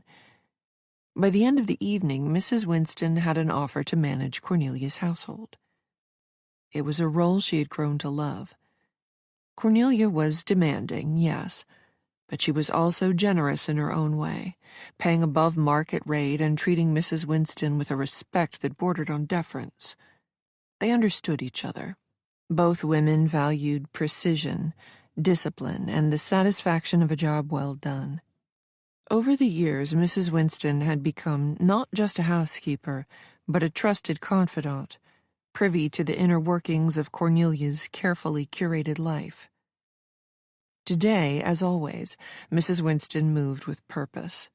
She set down her leather handbag on the kitchen island, tying a crisp white apron over her navy dress. She began by reading the note left by Delphine, the cleaner who came in first thing to spruce up the rest of the apartment while Cornelia slept. The kitchen was Mrs. Winston's domain only. Tapping her fingers on the notepad, she saw that Delphine had taken in the grocery deliveries from Eli's market, the specialist butcher, and the florist, and had vacuumed all the carpets as requested. Pleased that her assistant had done the basics, Mrs. Winston got on with her first task, which was to check the refrigerator. She opened the stainless steel doors and surveyed the upmarket contents with a critical eye. The meat was already there, nestled in butcher paper on the middle shelf. She pulled it out and unwrapped it, revealing a thick, marbled hunk of meat that gleamed under the overhead lights. She set the joint on a wooden cutting board and began to prepare it for the oven. Her hands, though lined with age, were steady and practiced, each movement economical. She reached for the twine, looping and tying with the skill of a seasoned butcher. As she worked, her thoughts wandered to Cornelia, who had been uncharacteristically reserved when they spoke earlier in the week. Mrs. Winston had known her employer long enough to recognize when something was amiss, though she'd learned not to press for details. Cornelia would reveal what she wished, when she wished, and not a moment sooner. Once the meat was trussed, Mrs. Winston rubbed it with a mixture of salt, cracked pepper, and fresh rosemary, her fingers working the seasoning into every crevice. The scent of herbs filled the kitchen, mingling with the faint trace of furniture polish that lingered in the air. She glanced at the clock above the range. Guests would be arriving at 7, and there was still much to do. She then went to check the dining table that Cornelia insisted on being left set. Mrs. Winston saw the instruction for what it was, pride and a touch of vanity, a showpiece for when new guests arrived. The door left open to allow them a furtive glance at the opulence within. Moving swiftly between the kitchen and the formal dining room with the efficiency of a conductor orchestrating a symphony, Mrs. Winston traced her hand along the linen tablecloth that was pressed to perfection, its edges falling evenly on all sides.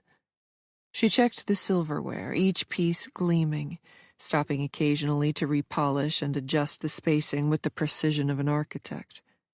The crystal glasses caught the light from the chandelier, scattering tiny rainbows across the table. As she worked, Mrs. Winston's mind lingered on the dinner parties she had overseen for Cornelia over the years.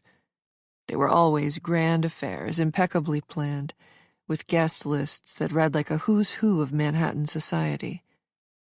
Cornelia had a gift for creating an atmosphere of effortless elegance, though Mrs. Winston knew just how much thought went into maintaining that illusion. She couldn't help but feel a certain fondness for Cornelia, despite her employer's sometimes icy demeanor and borderline regimented life. Perhaps it was the contrast between her own family, the mayhem of her daughter's ramshackle house, battered and bruised but homely and full of love, her 3 little grandchildren who had no concept of order, how to keep food on their plates and off the floor, or that they should put cookie wrappers in the bin, and most definitely not the meaning of quiet. But Mrs. Winston loved them for it all the same. Hence, from the moment she stepped into the apartment, she absorbed and relished the sheer calm and perfection of the place, a daily break from her own life. Mrs. Winston loved coming to work because Cornelia had a way of making you feel indispensable, of elevating even the most mundane tasks to acts of significance. She had worked for many families in her career, but none had made her feel quite so valued as Cornelia. Yet today, something felt different. There was an edge to the stillness of the apartment that Mrs. Winston couldn't quite name. She pushed the thought aside, focusing instead on folding the napkins that had arrived from the laundry and placing them on the plates. There was no room for distraction, not when so much depended on her.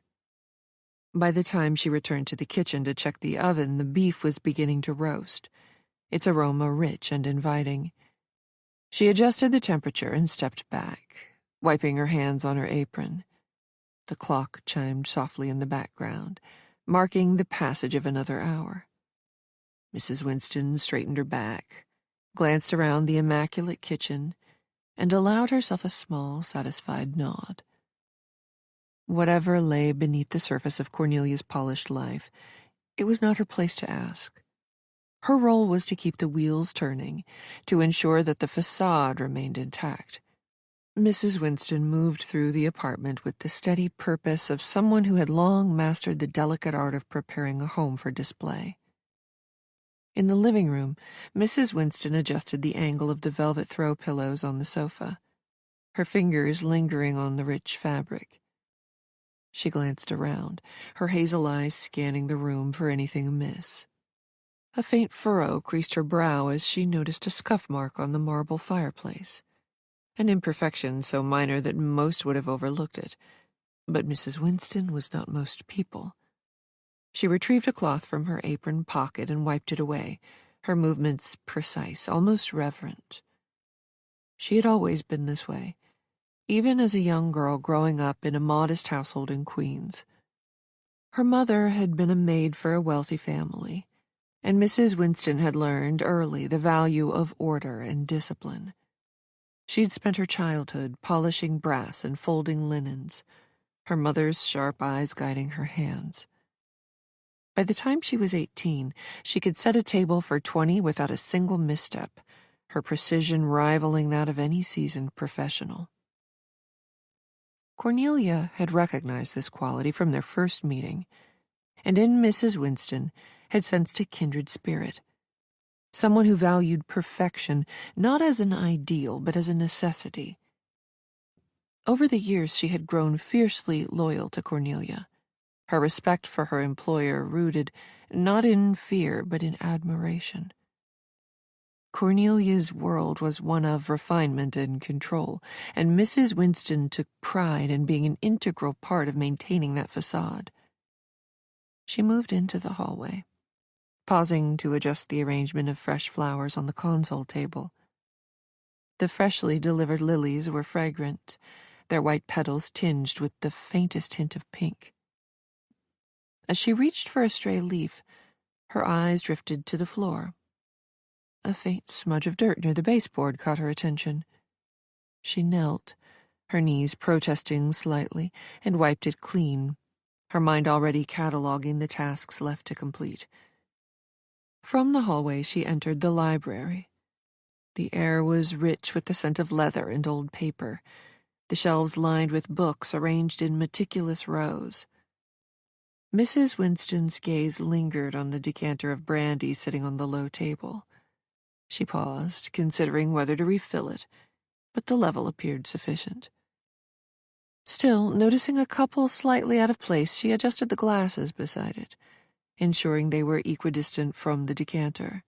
Her hands brushed over the surface of the table, smoothing away invisible dust. As she worked, she thought of Cornelia. The woman had been quiet lately, more reserved than usual, though Mrs. Winston knew better than to pry. Cornelia's moods were like the tides, inevitable, impenetrable, and always in motion. It wasn't Mrs. Winston's place to question, only to ensure that the household ran as seamlessly as ever. She moved toward the master bedroom next, her feet gliding across the parquet floors. The door was closed, as it often was, and she hesitated for the briefest moment before turning away. The thought of entering the room unbidden felt like a violation, even after all these years. She had learned to respect Cornelia's boundaries, to follow her orders without question. She would emerge when she was good and ready and inform you when she required her room to be cleaned or turned down. Hearing no movement, presuming the mistress was taking a relaxing bath before her guests arrived, the housekeeper moved on. Returning to the dining room, she set about lighting the candles, their flames flickering softly against the gathering dusk outside. The table was a masterpiece now, a visual treat of crystal and silver, of soft linens and delicate china. Mrs. Winston stood back, surveying her work with a critical eye. It was flawless, as it always was. 7. The sound of the elevator doors opening pulled her from her thoughts. She glanced toward the foyer just as Pippa stepped into the apartment. Her face pale, her expression strained. Mrs. Winston's brow furrowed slightly. She had always liked Pippa, found her endearingly earnest despite her nervous energy. But tonight she noticed immediately that there was something different about her, a tautness in her movements, a flicker of something unreadable in her eyes. Before Mrs. Winston could say anything, Cornelia appeared, gliding into the room with the effortless grace that seemed to define her. Pippa," she said, her tone warm, almost cheerful. "Perfect timing." Pippa managed a faint smile, though her hands twisted nervously at her sides. I didn't want to be late," she said, her voice barely above a whisper. Cornelia stepped forward, placing a hand lightly on Pippa's arm. "Nonsense," she said. "You're right on time. It means I can spend some alone time with my favorite guest." Her eyes flicked briefly to Mrs. Winston, who stood quietly in the doorway, watching the exchange with a faint crease of concern on her forehead. "Mrs. Winston," Cornelia said smoothly, her gaze now turning toward the housekeeper. "Everything looks beautiful, as always." Mrs. Winston inclined her head, the faintest hint of pride touching her features. "Thank you, ma'am. The roast is in the oven and the table is ready. Shall I begin preparing the hors d'oeuvres?" "Yes, please," Cornelia said. "And let me know when the guests begin to arrive." Mrs. Winston nodded and disappeared into the kitchen, her steps steady and deliberate. As she moved through the apartment, she couldn't shake the feeling that something was off between the mistress and her guest. But she pushed the thought aside, focusing instead on her tasks. After all, her role was not to question, but to ensure that the evening unfolded perfectly, just as it always did. The housekeeper returned to the kitchen and retrieved a tray from the cupboard and began assembling the hors d'oeuvres that had been delivered earlier, her hands deftly arranging the delicate canapes. The rhythm of her work was soothing, a practiced ritual that steadied her nerves. Still, her mind wandered back to the peculiar tension she'd felt upon seeing Pippa, the tightness in her shoulders, the haunted look in her eyes. It was unlike the young woman to seem so fraught. Cornelia's voice startled her from her reverie. "Mrs. Winston, a moment, if you please." The housekeeper turned to find Cornelia standing in the doorway, her silhouette sharp against the soft glow of the kitchen.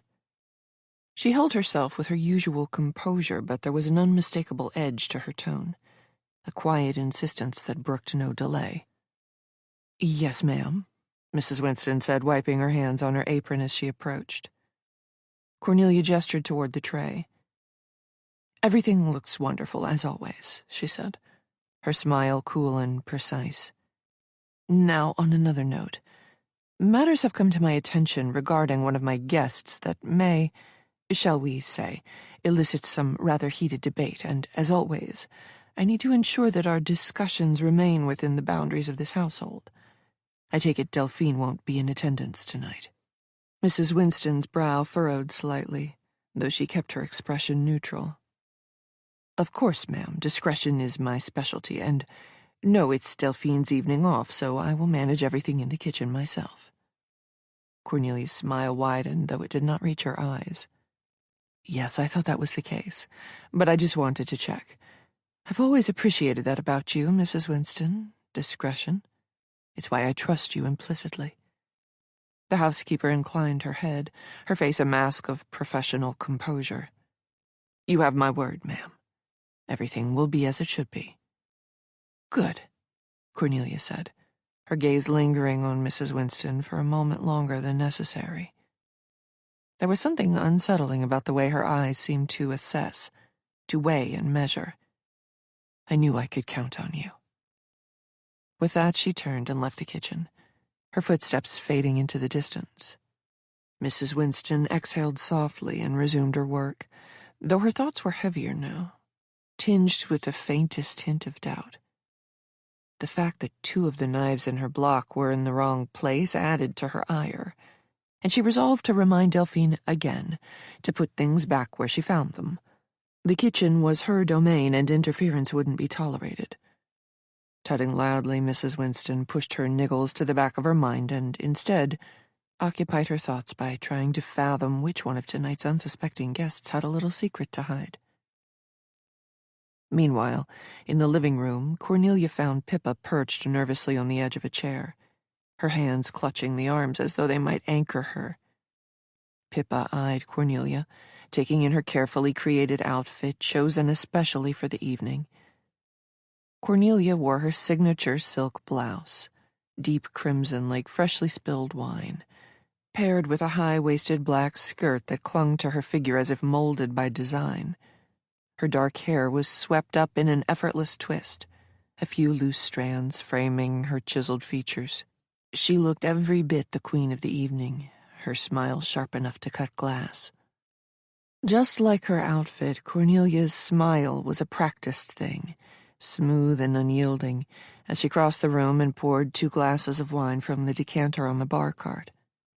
She handed one to Pippa, her movements graceful and deliberate, before sinking into the opposite chair with an elegance that seemed almost rehearsed.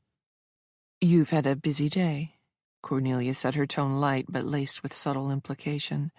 "I trust everything went smoothly?" Pippa's fingers tightened around the glass, her skin paling. "Yes," she said quickly, her voice high and thin. "I did exactly as you asked." "Good," Cornelia replied, taking a slow sip of her wine. She leaned back, her gaze never leaving Pippa's face. "You see, when we follow the plan, everything falls into place." Pippa nodded, though her shoulders remained tense. "Mrs. Winston, she doesn't suspect anything, does she?" Cornelia's laugh was soft, almost musical. "Not at all, and Mrs. Winston is a professional," she said. "She knows her role, and she plays it beautifully. There's no need to worry about her." But as she spoke, there was a flicker of something in her eyes, a sharpness, a coldness, that belied her reassuring words. Pippa noticed it, but said nothing, the wine trembling faintly in her hands as she took a tentative sip. The sound of footsteps approached, and Mrs. Winston appeared in the doorway, her expression calm but watchful. "Ma'am, the hors d'oeuvres are ready, and the first guests are in the elevator. Shall I begin serving?" Cornelia set her glass down and rose with the fluid grace of a dancer. "Yes, please, and bring them through the moment they arrive." Mrs. Winston nodded and disappeared back into the kitchen, leaving the 2 women alone once more. Cornelia turned to Pippa, her smile sharp and glinting. "Well, my dear," she said, her tone as smooth as the silk scarf she wore around her neck. "Are you ready for the performance?" Pippa hesitated, her heart pounding in her chest. But as Cornelia's gaze bore into her, she found herself nodding, her lips forming the words before she could stop them. "Yes, of course." 8. Pippa sat perched on the edge of a low velvet armchair, her posture rigid, her hands clasped tightly in her lap. Her eyes flitted nervously around the room, lingering on the door, the clock, Cornelia. The tension in her shoulders was palpable, her breath shallow and quick, as though she were bracing for something unseen. Cornelia observed her from across the room, a glass of wine held delicately between her fingers. She leaned against the mantelpiece with the air of someone utterly at ease, the faintest smile playing on her lips. But her eyes, sharp and calculating, took in every detail of Pippa's demeanor, every telltale sign of fraying nerves. "Pippa, darling," Cornelia said smoothly, her voice low and soothing, "you're fidgeting." Pippa startled, her head snapping up as though she'd been caught in the middle of something illicit. I'm fine," she stammered, though the tremor in her voice betrayed her. Cornelia's smile widened, though there was something predatory in the curve of her lips. She crossed the room with unhurried grace, setting her glass down on a side table as she approached. "Come now, Pippa," she said, her tone gentle but firm. "You're as pale as the table linens. What is it that's troubling you?" Pippa's hands tightened in her lap. "It's just the guests," she said, her words tumbling out in a rush. What if they start probing about Danny? What if they realize—" She trailed off, her voice faltering. Cornelia reached out, placing a hand lightly on Pippa's shoulder. Her touch was cool, her grip just firm enough to steady. "Pippa," she said softly, her voice carrying the timbre of absolute power. "Just wipe from your mind everything that occurred yesterday, and rewind back to the last time you saw Danny, all alive and healthy. Everything else has been handled, so do try to enjoy the evening, dearest." Pippa's eyes darted to Cornelia's face, searching for reassurance. "But Mrs. Winston, what if she goes into the bathroom? What have you done with—" Cornelia's expression didn't waver. "Mrs. Winston knows her place," she said calmly. "She is meticulous but loyal. She's also been away and busy in the kitchen since she arrived, and therefore has no reason to suspect anything is amiss." Pippa nodded, though her anxiety didn't fully abate, and Cornelia hadn't answered the question about what she'd done with Danny's body. Cornelia stepped back, her gaze narrowing slightly as she studied her companion. There was a brittleness to Pippa tonight, a wavering in the carefully molded minion that she'd cultivated over the years. It was troubling, and Cornelia didn't like to be troubled. "Listen to me," Cornelia said, her voice softening just enough to be reassuring. "This evening is about the guests. They'll be here to eat, to drink, to bask in the glow of good company. They won't be looking for anything beyond what's on the surface. And provided you keep your composure, no one will have any reason to suspect otherwise." Pippa nodded again, her movements jerky, almost mechanical. "I'll be fine," she said, though it sounded more like an attempt to convince herself than a declaration of truth. "Of course you will," Cornelia said, her tone lightening. She moved to the bar cart and poured another glass of wine, handing it to Pippa with a faint smile. "Here, this will help. Just a sip to steady your nerves. And should you need anything to, shall we say, dull the edges, I have some lovely little pills my doctor prescribed. They'll do the trick." Pippa hesitated, her fingers trembling as she accepted the glass. She took a small sip, the wine's warmth spreading through her chest, though it did little to calm the storm raging inside her. Cornelia returned to her place by the mantelpiece, her movements fluid, her demeanor unshakable. "You know, Pippa," Cornelia said after a moment, her gaze fixed on the flickering candles, "you've always had a tendency to overthink. It's both your strength and your weakness. But tonight you must set it aside. Focus on the role you need to play for me. That's all that matters." Pippa's grip on the glass tightened, her mind racing. She wanted to believe Cornelia, wanted to take comfort in her calm authority.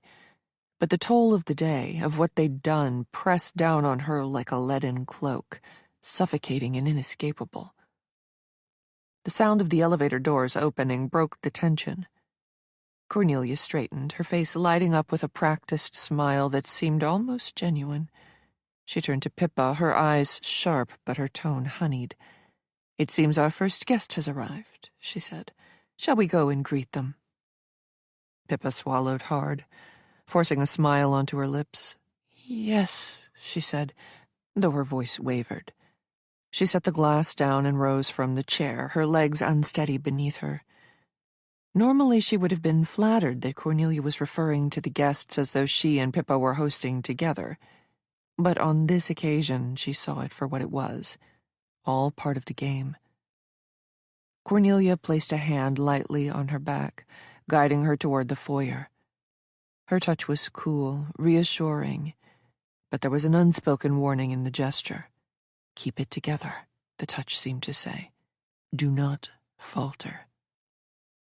As the elevator doors slid open, Cornelia's smile widened, her charm radiating like sunlight breaking through clouds.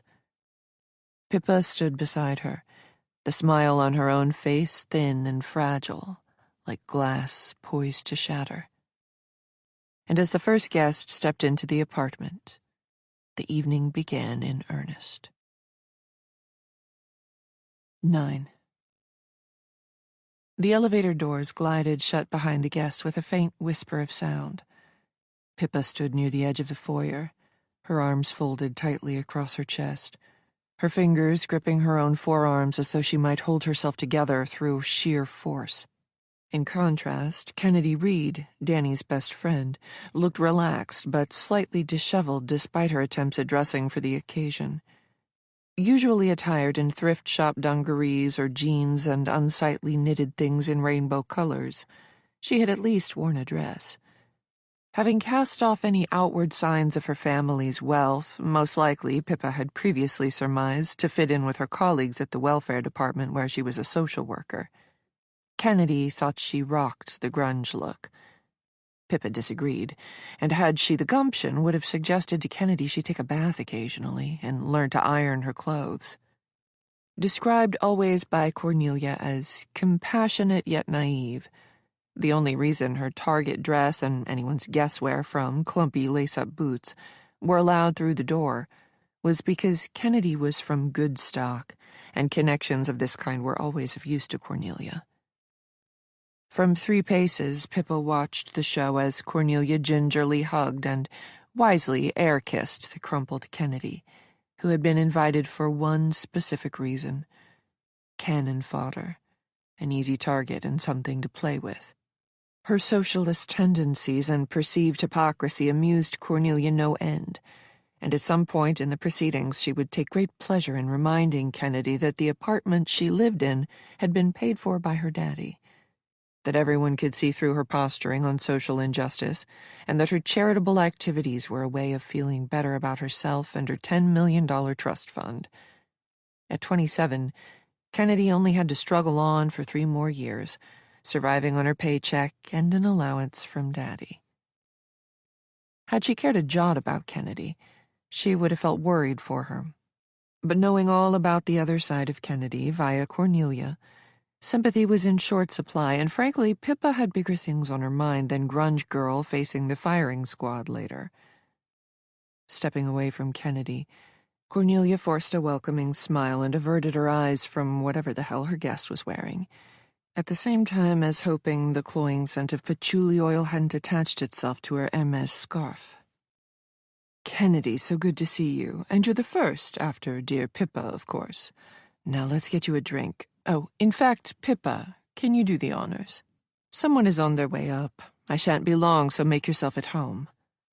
With a gentle guiding hand, Cornelia handed Kennedy over to Pippa, who looked as though she had been asked to rustle up a 5-course dinner, not hand them a glass of wine and the tray of canapé. Watching as the 2 women made their way down the hallway, listening to a one-way conversation as Kennedy chattered about the weather and the cab drive over, and Pippa nodded, aware that her patience with Pippa was beginning to wane, Cornelia took a deep breath and turned to face the elevator. With no idea which of her unsuspecting guests would appear next, Cornelia experienced a frisson of expectation and looked forward to the evening ahead. The polite hum of voices drifted from the living room, where Cornelia was already entertaining with her usual effortless charm, but Pippa couldn't bring herself to join them. The tension in her chest was unbearable, the suffocating sensation growing by the second. She moved to the edge of the room, her breathing shallow, her eyes scanning the gleaming surfaces as though searching for something out of place, or perhaps something incriminating left behind while moving Danny. Had Mrs. Winston helped her earlier? Cornelia loved to remind Pippa of the housekeeper's loyalty, ramming home how discreet and trustworthy she was. Yet despite her desire to keep everything running smoothly, and then bask in Cornelia's approval, surely Mrs. Winston would draw the line at disposing of a body. She had a daughter and grandkids, so no way would she risk jail for Cornelia, would she? Or the timid maid, Delphine, who scurried around on the periphery, avoiding Cornelia where she could. From what she gleaned via chatty Mrs. Winston, Delphine had an unemployed husband and large family to feed, so valued her job and the daily escape from Brownsville, an area of Brooklyn deemed the most dangerous in the city and always in the headlines. No, it couldn't be Delphine. Cornelia wouldn't take the risk. Of that, Pippa was certain. The faint reflection of her pale face stared back at her from the glossy surface of the grand piano, her eyes wide and unsteady, her mouth slightly parted as though she might speak but couldn't form the words. A flicker of nausea rose in her throat, and she turned sharply away, her hand flying to her mouth. "Pippa, darling." Cornelia's voice broke through the mounting panic, low and measured, cutting through the silence like a scalpel. Pippa turned, her movements jerky, to find Cornelia standing just behind her, holding a crystal glass of wine in one hand. Her expression was calm, composed, but her eyes, sharp and unyielding, were fixed on Pippa with a focus that made her stomach twist. "What are you doing?" Cornelia asked, her tone lightly chiding. She stepped closer, offering the glass with a faint smile. "You look like you've seen a ghost. Take this. It will help." Pippa startled, her head snapping up as though she'd been caught in the middle of something illicit. She hesitated before taking the glass, her fingers trembling as they closed around the delicate stem. "I just needed a moment," she murmured, her voice barely audible. Cornelia's smile widened, though there was something predatory in the curve of her lips. She crossed her arms loosely, the wine in her hand tilting slightly as she swirled it so if anyone was observing their friendly exchange would think nothing of it. "Of course it is," she said, her voice edged with faint amusement, "but you can't let it show. Not tonight, Pippa, not when everything is going so beautifully." I know," she stammered, her voice cracking slightly. "I'm trying, it's just... Did Mrs. Winston—" She trailed off, her gaze darting to the kitchen door as though expecting the housekeeper to materialize at any moment. Cornelia's expression softened, but her eyes remained unrelenting. "As I said earlier, Mrs. Winston knows her place," she said smoothly. "She's been with me for years, loyal as a bloodhound and twice as discreet. She wouldn't dare breathe a word." She took a step closer, lowering her voice. "But you, darling, you must keep your composure. If anyone senses that something is amiss..." She let the sentence trail off deliberately, its poundage landing like a stone in Pippa's chest. Oh, God, it was Mrs. Winston. The thought screamed through her mind as panic flooded Pippa, who somehow managed to nod quickly, her breath hitching. "I know," she whispered. I'll be fine, but does she know I saw?" Cornelia raised a brow, clearly unconvinced. "She knows only what she needed to know, only what I told her," Cornelia said after a pause, her tone light but pointed. "And she fully understands that tonight is not just about appearances. It's about control. And control, Pippa, is everything." Pippa looked down at the wine in her glass, the deep red liquid swirling faintly as her hand trembled. She took a small sip, the taste bitter on her tongue, but it steadied her enough to meet Cornelia's gaze. "I'll do better," she said, her voice firmer now. "I promise." Cornelia tilted her head, a faint smile curving her lips. "That's what I like to hear," she said, stepping back and gesturing toward the dining room. "Come now, we can't leave our guests unattended, can we?" Pippa hesitated, her pulse hammering in her ears, but Cornelia's expectant expression left her with no choice. She nodded and followed, her steps faltering slightly as they crossed into the center of the brightly lit room. 10. The guests barely paid any attention as Pippa and Cornelia approached, engrossed in conversation to pass the time while secretly wondering when dinner would be served. By the bar cart stood Annie Holloway, Danny's soon-to-be bereaved mother. The glamorous blonde who wore her 55 years as well as she wore the shimmering emerald green gown that, as she adopted an angular pose befitting of a Vogue cover, accentuated her toned body. Pippa was fascinated by her because she exuded all the things she lacked and wished to be. She also knew that Cornelia secretly despised her. Pippa had often witnessed Cornelia on the offensive, teasing Annie in her own devious way, hinting that during her years as a well-respected academic and college professor, Annie had been top of the leaderboard for student crushes. Cornelia reveled in knowing that while Annie graciously batted off the compliment, those crushes had gone a lot farther than flutterings of hearts and eyelashes. Cornelia had confided in Pippa that Annie's inappropriate relationships with male and female students had been whispered of in hallowed halls for many years. Not that Annie's husband knew, and neither did her daughter, and now Pippa thought she never would. Was that a blessing? Not at all. It was with the heaviest heart that Pippa acknowledged the painful truth. Cornelia loved having secrets in her back pocket because, as she often reminded her devotee, one never knew if you'd need them to fend off the gloom of a rainy day. Annie was also deeply intuitive and kind-hearted, and loved her only child dearly and profoundly. So having found her Achilles' heel, Cornelia had struck. A trump card and a secret were now stored away in her handy back pocket, and it made Pippa want to weep. The thought sent bile whooshing upwards, forcing Pippa to take another sip of wine and focus on the conversations around her, and not on how Cornelia would find toying with Annie immense fun. And as Pippa stole a glance at their hostess, from the looks of her, she couldn't wait to get started. By Annie's side was another potential target, Kennedy, who was catching up on the seasonal gossip from Jared Walker, the only male in attendance, and the unfortunate fiancé of the now dead and somehow disposed Danny. Pippa's heart thumped as she stepped forward obediently, her smile brittle but present. Cornelia's hand brushed lightly against her arm, a fleeting touch that felt like both reassurance and a warning. As Pippa stammered her way through pleasantries and kissy-kissy, Cornelia remained close, her gaze watchful and unwavering. "Jared, lovely to see you again. How's life on Wall Street treating you?" Pippa was waffling because Jared wasn't someone you would class as a top-tier hedge fund manager. Rather, a tech entrepreneur who'd made some lucky moves that afforded him a swanky office off Wall Street. "Pippa, lovely to see you. And it's all going well, thank you for asking. I've got some interesting projects on the horizon, so hopefully by the time I hit 30 this summer, the yacht will be in the bag." Jared finished with a wink and a sip of his wine.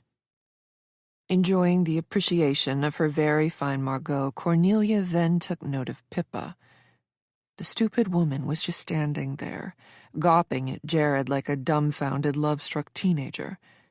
It was clear she was unraveling, the cracks in her composure widening with each passing moment. But Cornelia could not let her fall apart, not here, not now.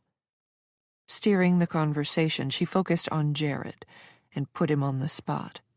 "Jared, darling, where on earth is Danny? I was expecting her tonight." Jared's face darkened imperceptibly, but he recovered quickly. She couldn't make it," he said. "Something came up." Cornelia tilted her head, her expression one of polite concern. "What a shame. And after she missed the wine tasting last night as well. I hope everything is all right." Jared offered a faint nod, his mouth thinning into a taut line. "I'm sure she's fine," he said, though his tone was unconvincing. The question had caught the attention of Annie, whose emerald dress shimmered under the chandelier. But rather than comment, she returned to her conversation with Kennedy. Disappointed that Annie hadn't taken the bait, Cornelia changed tack and asked Jared, "Where's Hannah? She was here a moment ago and I haven't had chance to speak to her yet." Jared shrugged and with a wry smile and a wink replied, "I think she's gone to powder her nose. I'm sure she won't be long." His flippant comment rankled, and with a piercing gaze that could strip you bare, Cornelia returned with, One shouldn't judge everyone by one's own standards, Jared, dear. I expect she's looking at the art in the gallery, so I shall leave her be." Chastened, Jared flushed slightly, then looked away, while Pippa remained frozen on the spot, her mute state becoming more irritating by the second. Unperturbed by the awkward impasse, Cornelia decided to work the room, and exchanged pleasantries with Annie and Kennedy, who accepted more glasses of wine, and soon their laughter and conversation filled the space. Cornelia moved among them like a queen holding court, her every word calculated, her every movement deliberate. And yet, even as the evening unfolded with all the elegance and charm Cornelia had orchestrated, Pippa couldn't shake the gnawing dread that sat heavy in her chest. Cornelia's reassurances echoed in her mind, but they felt hollow now, drowned out by the unrelenting whisper of guilt that she couldn't silence. Soon the apartment pulsed with the soft glow of candlelight and the thrum of conversation.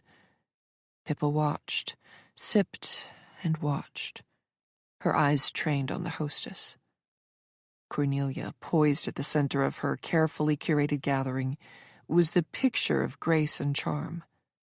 She moved seamlessly, her wineglass in hand, her voice carrying over the low murmur of chatter like music.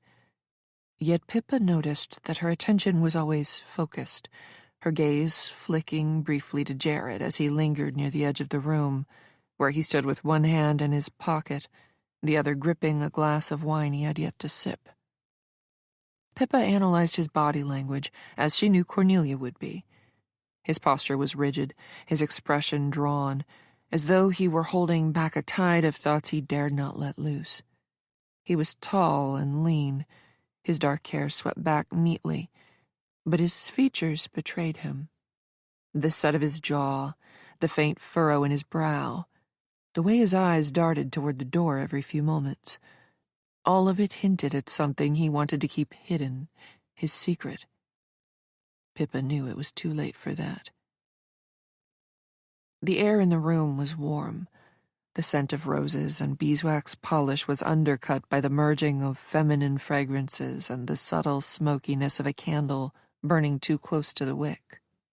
When Pippa saw Cornelia approach Jared, her body tensed as she watched on, fascinated by the deliberate ease of a predator closing in on its prey.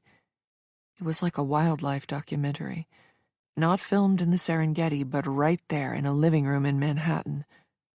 "Jared," Cornelia said smoothly, her smile disarming, "you're far too quiet tonight. Are we boring you already?" Jared glanced up, startled, and forced a thin smile. "Not at all," he said. "Just taking it all in." Cornelia tilted her head, her eyes narrowing ever so slightly. "You seem distracted," she said, her tone light but probing. "Surely it's not work, or is there something else on your mind?" Jared's reply was terse. "Nothing worth mentioning," he said quickly, though his voice lacked conviction. He glanced away, his gaze settling on the nearest artwork. Cornelia's smile widened, but there was no warmth in it. She took a small step closer, her voice lowering just enough to create intimacy.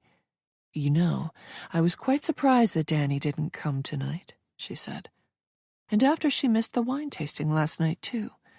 It's not like her to be so unreliable." Jared stiffened, his expression tensing further.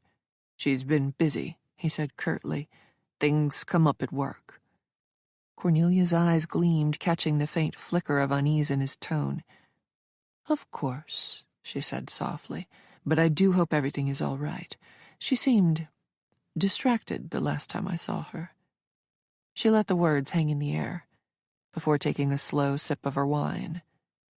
Jared's jaw tightened, and he finally lifted his glass to his lips, taking a long swallow as though to steady himself. "She's fine," he said firmly. "Really. You don't need to worry about her."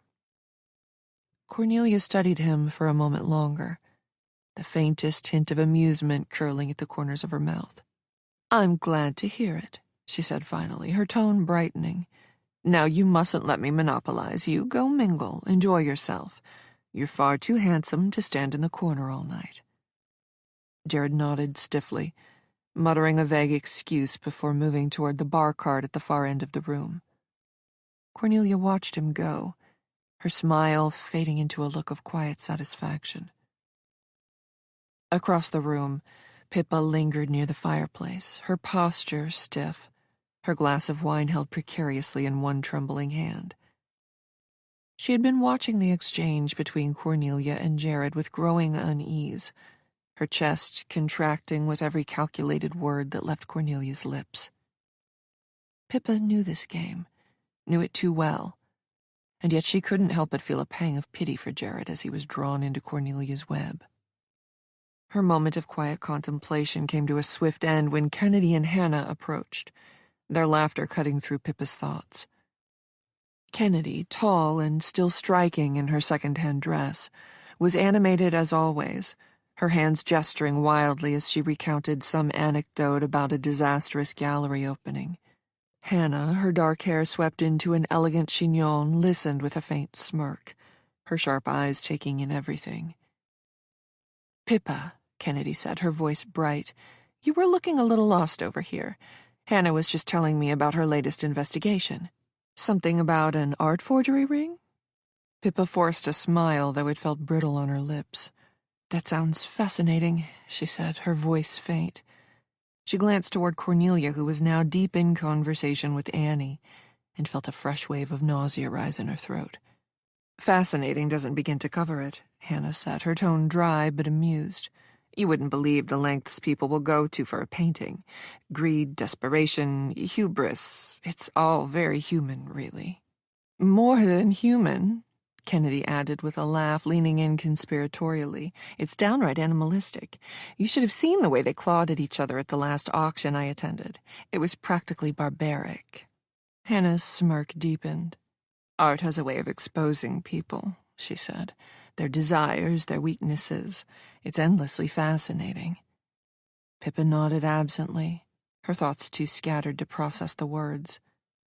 She took another sip of wine, the bitterness grounding her, if only for a moment. Around her, the room buzzed with conversation, but all she could hear was the thudding of her own heartbeat, loud and insistent. Cornelia now stood with Annie, their heads bent together as they shared some private joke. Annie's emerald dress shimmered as she leaned closer, her golden hair catching the light, her smile wide and unguarded. Cornelia's hand rested lightly on Annie's arm, her grip almost possessive, her expression a mixture of delight and control. But even as she laughed, her eyes flicked toward Pippa, sharp and calculating, as though reminding her of the role she was meant to play. Pippa swallowed hard, forcing herself to set the glass down on the mantel before her trembling hands betrayed her further. She pasted on a smile and turned back to Kennedy and Hannah, nodding along to their conversation as though nothing were amiss. When she saw Cornelia on approach, the dread she held inside began to build, wishing she were anywhere else than there, on the Manhattan Serengeti in the company of a predator. Without a word to Pippa, and after gripping her by the elbow, Cornelia addressed the group.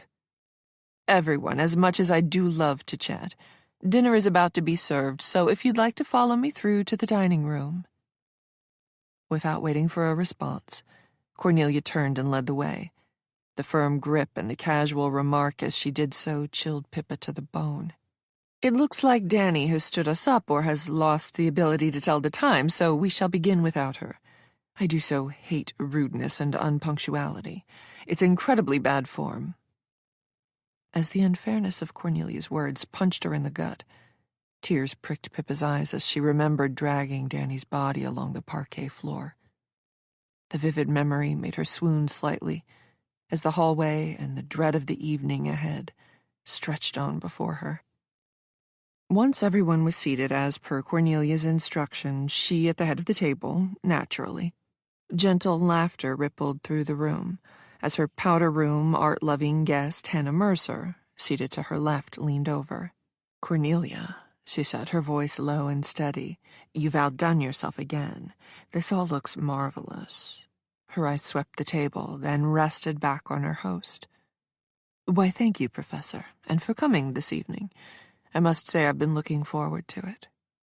Cornelia smiled and held Hannah's gaze for a moment longer than necessary.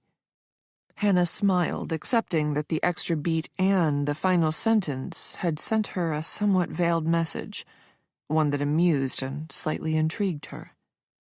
And I'm so glad I accepted, although I did wonder if there was an occasion my secretary had perhaps missed. It's definitely not your big birthday, so to what do we owe the pleasure? A wry smile and a glint of mischief in her eyes preceded Cornelia's reply. Oh, no occasion. Just for my own entertainment, I suppose. And who can resist a meeting of minds and friends? And maybe a revelation or two, but we shall see how the evening progresses. In the meantime, I can promise you fine dining and perhaps a revelation or two along the way to test that criminal mind of yours. Cornelia finished with a wink, and before Hannah could persist, she'd turned to her right to speak with Annie, the mother of Danny, who, with every tick of the St. Germain clock that stood on the mantelpiece, was becoming uncomfortably noticeable by her absence. Artfully left with something to ponder on, Professor Hannah Mercer took a sip of her wine and settled in for the duration. She regarded herself as a close friend and worthy sparring partner for the sometimes fearsome Cornelia, who, at 49, 3 years older than Hannah, hadn't mellowed with age like some, or, for that matter, the Margot.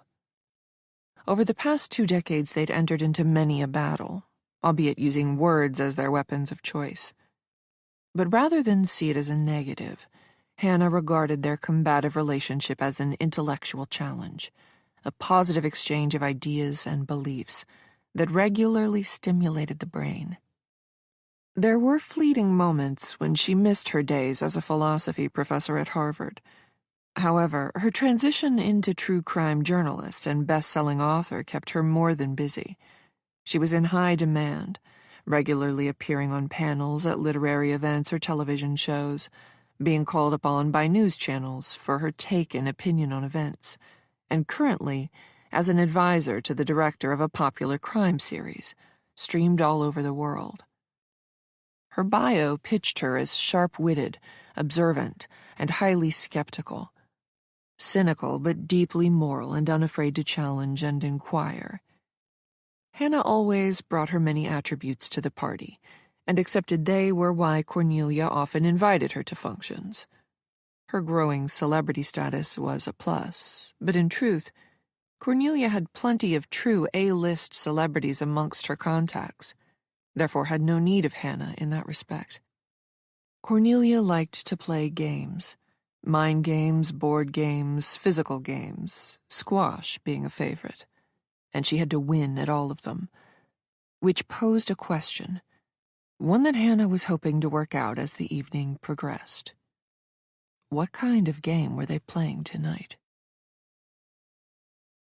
11. The dining room was bathed in the warm glow of the chandelier, its light refracted through the crystal glasses and silver candlesticks that adorned the table. The centerpiece, a lavish arrangement of white roses and eucalyptus, filled the air with a subtle, verdant scent, mingling with the aroma of the meal that had just been served. Guests leaned back in their chairs, their expressions a tableau of contentment and pleasure as they praised the sumptuous spread. The starter, a delicate terrine of veal and duck wrapped in prosciutto, had been the evening's first triumph. Arranged with precision on a bed of lightly dressed arugula, the terrine was served with thin slices of toasted brioche and a dollop of house-made fig compote.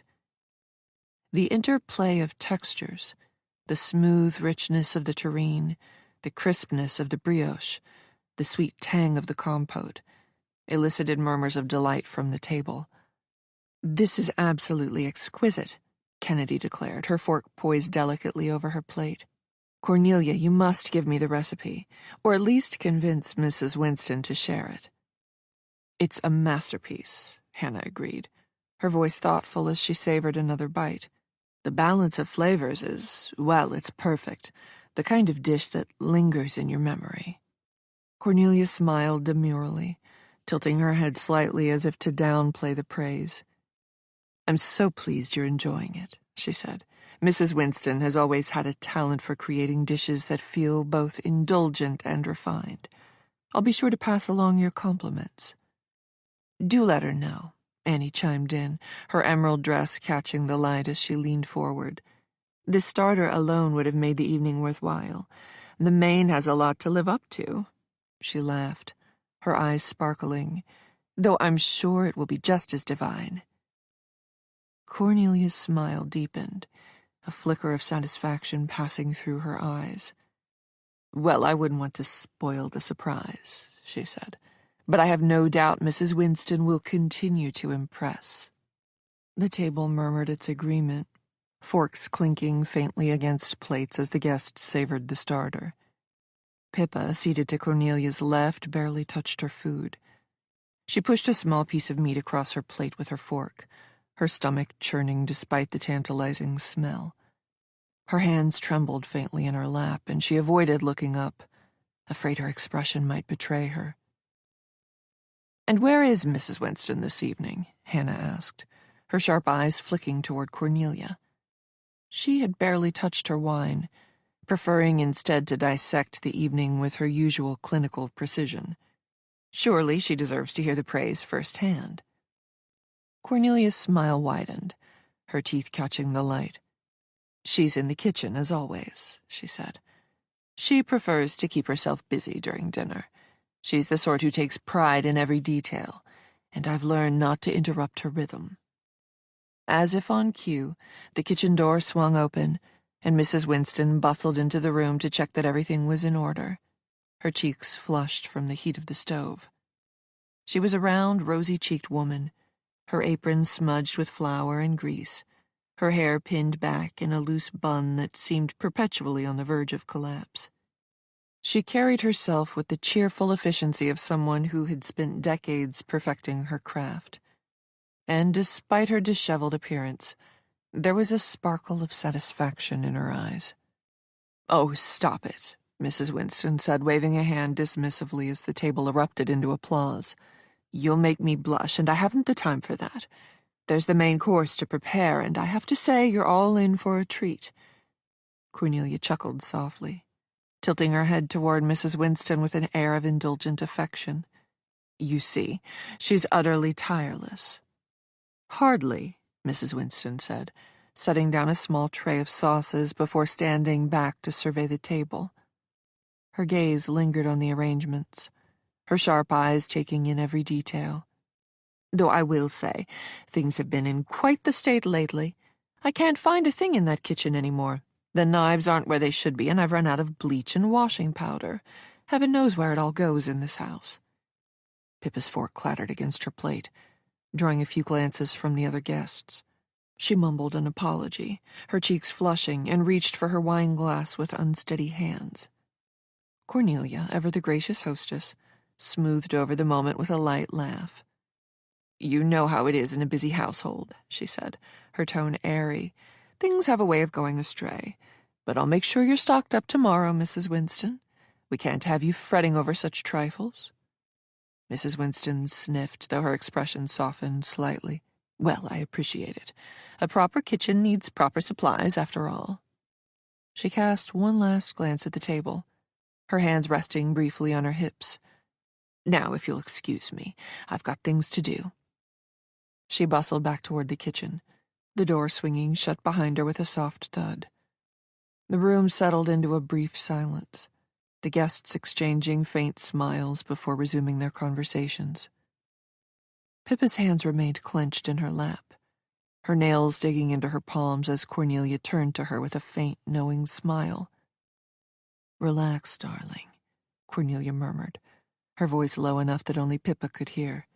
"You're going to give yourself away if you keep looking like that."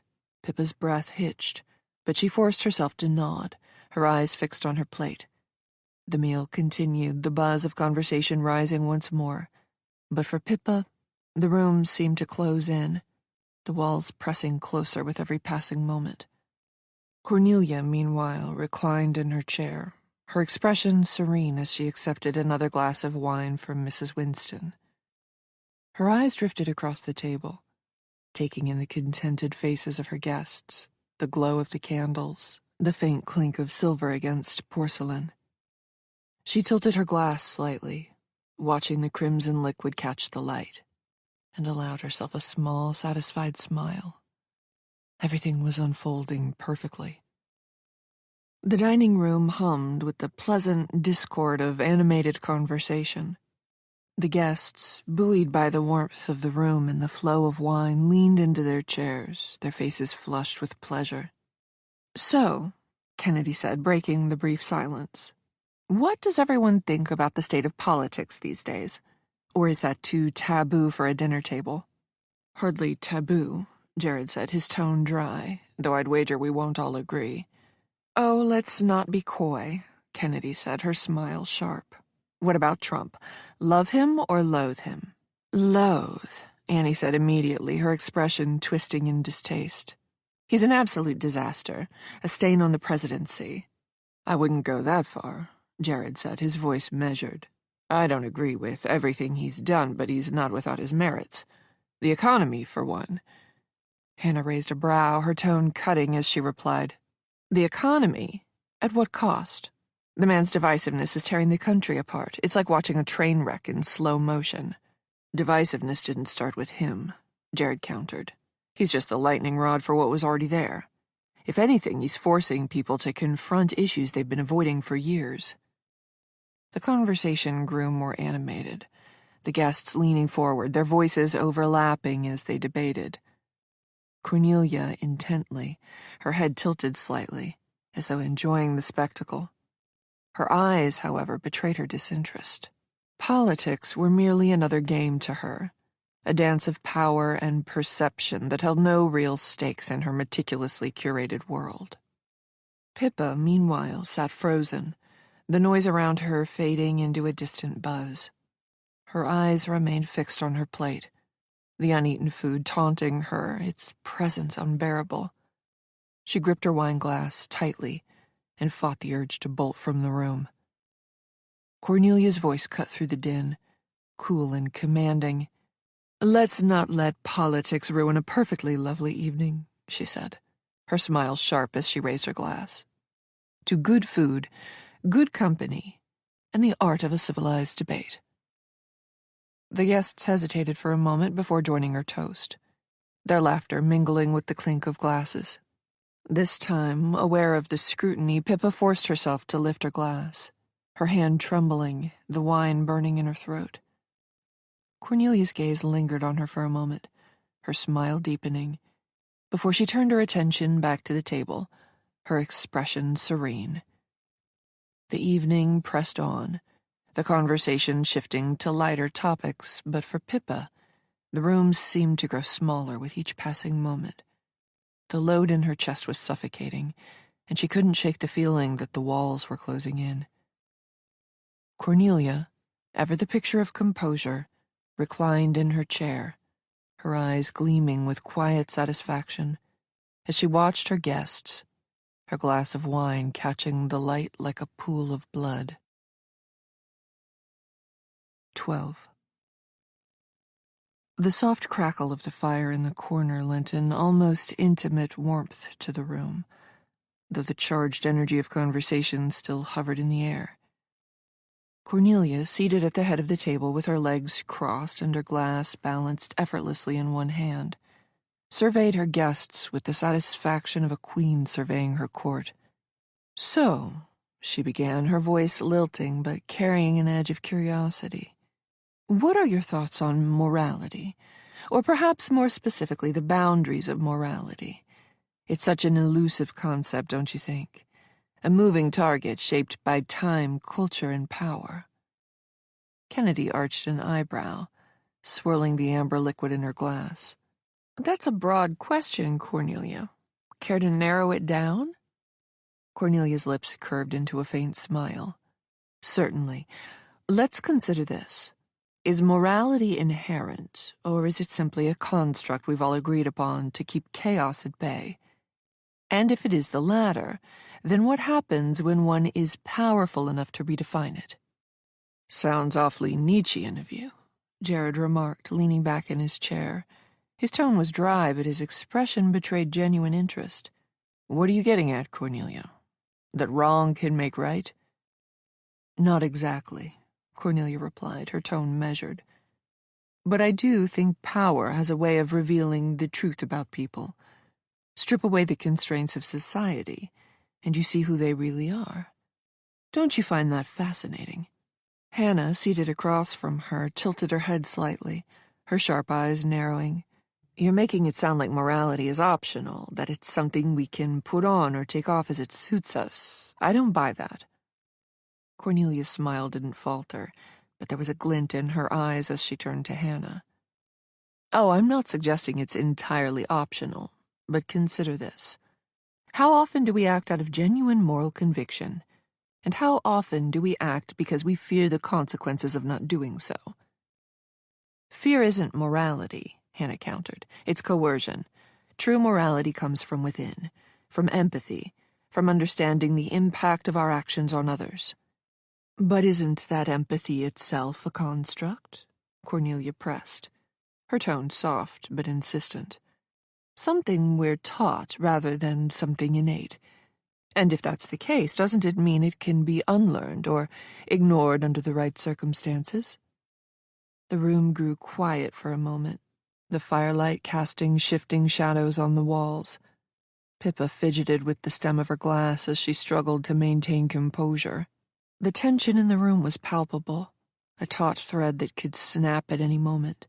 "I think we're wading into dangerous waters here," Kennedy said with a laugh, though there was an edge to her voice. "Leave it to Cornelia to turn a dinner party into a philosophy seminar." Cornelia chuckled, the sound low and melodic. "Well, since we're all feeling so intellectually stimulated," she said, rising gracefully from her chair, "why don't we play a game? Something to sharpen our wits and keep the conversation lively." She moved to the cabinet and retrieved a small wooden box, its polished surface gleaming in the firelight. "This," she said, placing it on the table, "is a rather unconventional game. Think of it as a cross between Scruples and Cards Against Humanity. The rules are simple. I'll pose a moral dilemma, and you'll tell me what you would do, but be honest. Half the fun is in the debate." "Oh, this should be good," Jared said, leaning forward with a faint smirk. "Let's hear it, Cornelia. What's the first dilemma?" Cornelia opened the box and drew out a card, her eyes scanning the text before she read it aloud.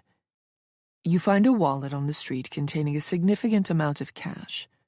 There's no ID inside, no way to trace it back to its owner. Do you keep it, or do you turn it in, hand it to the authorities?" "Keep it," Kennedy said immediately, raising her glass. "Finders keepers, right?" Hannah rolled her eyes. "That's theft, Kennedy. You turn it in. It's the right thing to do. And I have to say I'm somewhat surprised. I'd have thought you'd give it to charity, considering your career choice." Smothering the awkward silence, Jared interjected. "But what if the authorities pocket it themselves? There's no guarantee it would ever get back to the owner. You might as well do something meaningful with it." "Like what?" Hannah asked, her tone skeptical. "Buy yourself something nice?" Jared shrugged. "No, as you said, donate it to charity. Something productive." Cornelia listened, her smile never wavering as the debate grew more animated.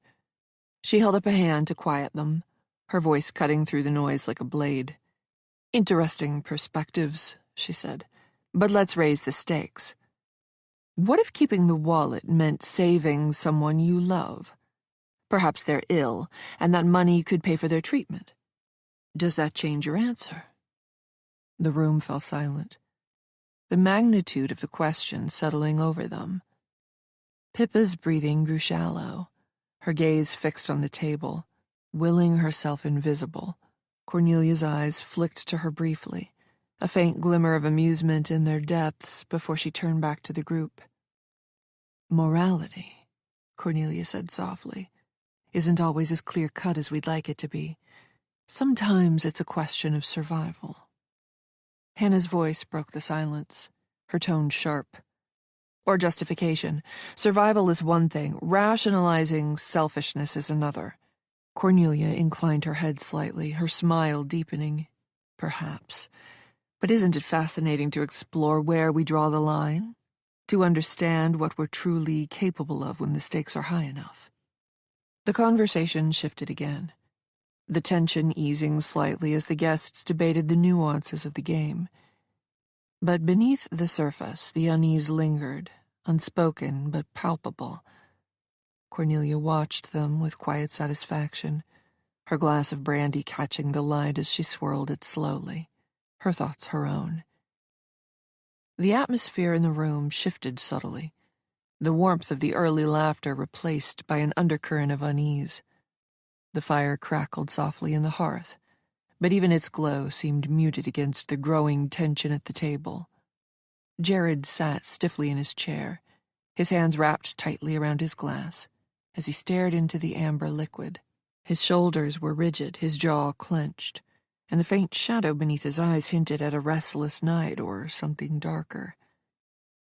As though she'd just thought of something, Annie leaned forward, tilted her head slightly, and studied him with an air of curiosity. "Jared," she began, her tone light but probing, "I can't help but notice you've been awfully quiet tonight. Is something on your mind?" Jared looked up sharply, his gaze flicking to Annie and then to Cornelia, who was watching the exchange with a faint, amused smile. He forced a laugh, though it sounded hollow even to his own ears. "Not at all," he said quickly. "Just enjoying the conversation." "Are you?" Annie pressed, her eyes narrowing slightly, "because you seemed distracted earlier, especially when Cornelia mentioned Danny. She was supposed to join us tonight.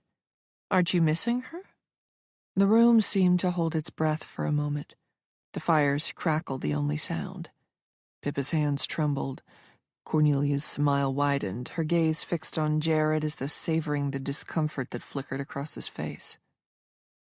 "Perhaps she had something come up," Jared said finally, his voice strained. "Work, probably." "That's odd," Annie said, her tone laced with curiosity. "Danny's usually so reliable. Did she at least call to let you know if she would make it later?" Jared's grip on his glass tightened, his knuckles standing out starkly against his skin. "No," he said shortly. "But it's not a big deal, is it? She is allowed to change her mind." "Not a big deal?" Kennedy interjected, her voice light but tinged with disbelief. "It's unlike her to be so flaky. Something must have come up. Something serious." Hannah's sharp eyes flicked between Jared and Cornelia, her expression thoughtful. "It does seem a little unusual," she said, her tone calm but probing, "especially since Cornelia said that Danny didn't turn up for the wine tasting. I would have thought she'd jump at the chance."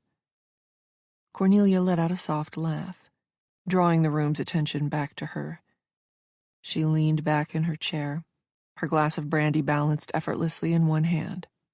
"Oh, let's not interrogate the poor man," she said lightly. "I'm sure Danny had her reasons. Besides, we're all here to enjoy ourselves, aren't we?"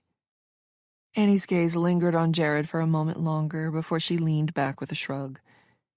"If you say so," she said, though her tone suggested she wasn't entirely convinced. Cornelia's smile deepened, a glint of mischief in her eyes as she turned to Hannah. "You're always so quick to analyze things, Hannah. Tell me, what do you think about Danny's absence? Or perhaps more broadly, about absence itself?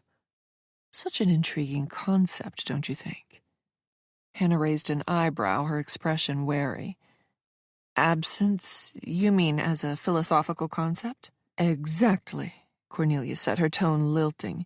"Absence can be so much more powerful than presence, don't you think? It leaves room for speculation, for imagination. In some ways, it's the ultimate power. After all, what's more compelling than the unknown?" "Or more manipulative," Hannah said sharply, her gaze locking onto Cornelia's. "Absence can also be a weapon. It creates uncertainty, breeds suspicion. Sometimes it's less about imagination and more about control." The room grew quieter, the tension thickening as the two women regarded each other. Cornelia's smile didn't falter, but there was a flicker of something colder in her eyes as she raised her glass to her lips and took a slow sip. "Control is such an interesting word," she said softly, setting her glass down. "Tell me, Hannah, do you think we ever truly have it? Or is it just an illusion we cling to?" Before Hannah could respond, Cornelia turned to Pippa, her tone shifting to one of casual command. "Pippa, darling," she said, her voice low but insistent, "do you not have an opinion on anything? Because, quite frankly, I'm beginning to wonder why I invited you. Are you sick?" Pippa's head jerked up, her eyes wide and panicked. For a moment she looked as though she might refuse, but the force of Cornelia's gaze held her in place. Slowly, mechanically, her brain scrambled for inspiration and ability to string a few words together. Maybe, born from sheer panic, she stumbled upon a nugget of gold. It was something she'd read online, and she remembered it had affected her profoundly for days afterward. Having a photographic memory often came in useful, and right there and then was no exception. In a voice that sounded robotic, Pippa read from her mind to a hushed, expectant audience. "I suppose it depends on what type of control you're discussing, but, for example, psychological control refers to the use of manipulative or coercive tactics to influence or dominate someone's thoughts, emotions, and behaviors. Psychological control operates through subtle or indirect means that undermine an individual's autonomy and self-esteem. There are various methods of such control: emotional manipulation, guilt-tripping, playing on someone's fears, or using love or affection as a bargaining chip to get what one wants. Then there's gaslighting, by making someone doubt their own perceptions or memories, which leads them to question their own reality. Another method is withholding affection or approval, the giving of love, approval, or attention as a reward and withholding it as punishment. You could try shaming or belittling by criticizing, devaluing a person to make them feel inferior or incapable. And if you factor in excessive monitoring or micromanaging by intrusively checking up on someone, making them feel watched or that their actions are constantly being scrutinized. Sadly, psychological control can have long-term effects on a person's mental health, leading to feelings of helplessness, anxiety, depression, or a diminished sense of self-worth. In relationships, it often creates unhealthy power dynamics and can be an indicator of emotional abuse. So, to answer your question, Cornelia, no, I don't think control is an illusion. I think it's a very real and cruel form of torture that makes a lot of people incredibly miserable. When she finished, for all the guts it took to say the words that had been plaguing her for weeks, she still didn't have enough left in the tank to look Cornelia in the eye, so instead kept her head bowed and took a sip of water. Had she found the nerve to face Cornelia, she'd have seen the nerve in the side of her jaw twitch, and her eyes narrow for a second, before passing Pippa a look of quiet satisfaction, the cat-like smile quickly softening into something almost maternal. "There now," she said. "That wasn't so difficult, was it?" The room remained silent for a moment before Jared shifted in his seat, drawing the attention back to him. "I think I need some fresh air," he said abruptly, standing and setting his glass down with a faint clink. "Excuse me for a moment." The guests watched him leave in awkward silence. Annie exchanged a glance with Kennedy, her expression a mixture of curiosity and concern. "Well," Cornelia said after a moment, her voice bright, "it seems our little discussion has stirred quite the reaction. How delightful." Pippa's head remained bowed, her hands clutching her napkin tightly in her lap. The shadows from the fire danced on the walls, their flickering light casting strange shapes that seemed to grow and twist as the tension in the room mounted. Cornelia, serene as ever, watched her guests, her smile faint but triumphant. 13. The sound of Jared's footsteps faded as he strode down the hallway while the remaining guests exchanged glances, their expressions a mixture of curiosity and unease. Cornelia let the silence stretch for a beat longer before speaking, her voice smooth and unhurried. "It's fascinating, isn't it?" she said, her fingers tapping lightly against the rim of her glass. "How silence can tell us just as much as words. Jared is clearly holding something back." Annie's brows furrowed. "Do you think he knows something about Danny? she asked, her voice dropping slightly. Cornelia smiled faintly, her gaze drifting toward the terrace. Perhaps, she said, her tone maddeningly ambiguous. Though I must admit, Danny confided in Pippa and me not long ago that she and Jared had been going through difficulties. Isn't that right, Pippa? Pippa's head shot up, her eyes wide and alarmed. She hesitated, her gaze flicking nervously between Cornelia and Annie. I suppose she might have mentioned something, she stammered, her voice barely above a whisper. Difficulties? Hannah repeated, her sharp gaze locking onto Cornelia. What kind of difficulties? Cornelia leaned back in her chair, the very picture of languid elegance. Oh, I wouldn't want to betray Danny's confidence, she said, though the glint in her eyes suggested otherwise. But suffice it to say, not all was well between them. I do hope that's not why she's absent tonight. The significance of her words settled over the table, each guest reacting in their own way. Annie looked troubled, her hand resting lightly on her glass. Kennedy's lips pursed as though considering whether to press further. And Hannah's eyes narrowed, her suspicion thickening as she watched Cornelia with a quiet intensity.